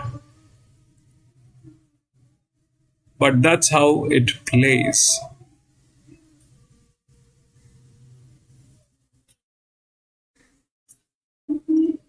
Anyway, that is it. That is it, ladies and gentlemen. That is it for today. We had 9 races today here at Flemington. That was the last one. And if, I'm going to be racing back again on Tuesday. Let's race, because I think the season is back. I'm going to be racing back again on Tuesday. I don't know what track do we have on Tuesday. Let me check. Tuesday. Very bad tracks. Tomorrow, what do we have? Okay, let's race tomorrow. Let's race tomorrow at Sandown. We've got Sandown. We'll skip Tuesday. We'll go to Wednesday. Again, we will have Sandown Lakeside. Tomorrow we have Sandown Lakeside, Sunshine Coast. We have some good tracks tomorrow. So let's take the Sandown Lakeside tomorrow, and then we'll go to Wednesday again. Maybe we'll try and do Doom Bend on Wednesday. Right? But that is it, ladies and gentlemen. And thank you so much for being there. PC, I can't thank you enough, but thank you so much for being there, my friend. Arman, thank you so much for being there. Lee, thank you so much for being there, my friend. John, thank you so much for being there.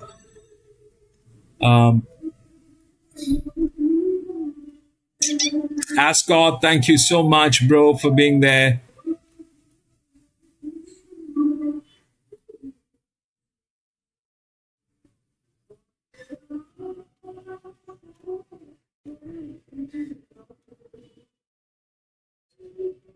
Tuna, thank you so much for being there, my friend. Thank you, gentlemen. Thank you so much. We'll race tomorrow. So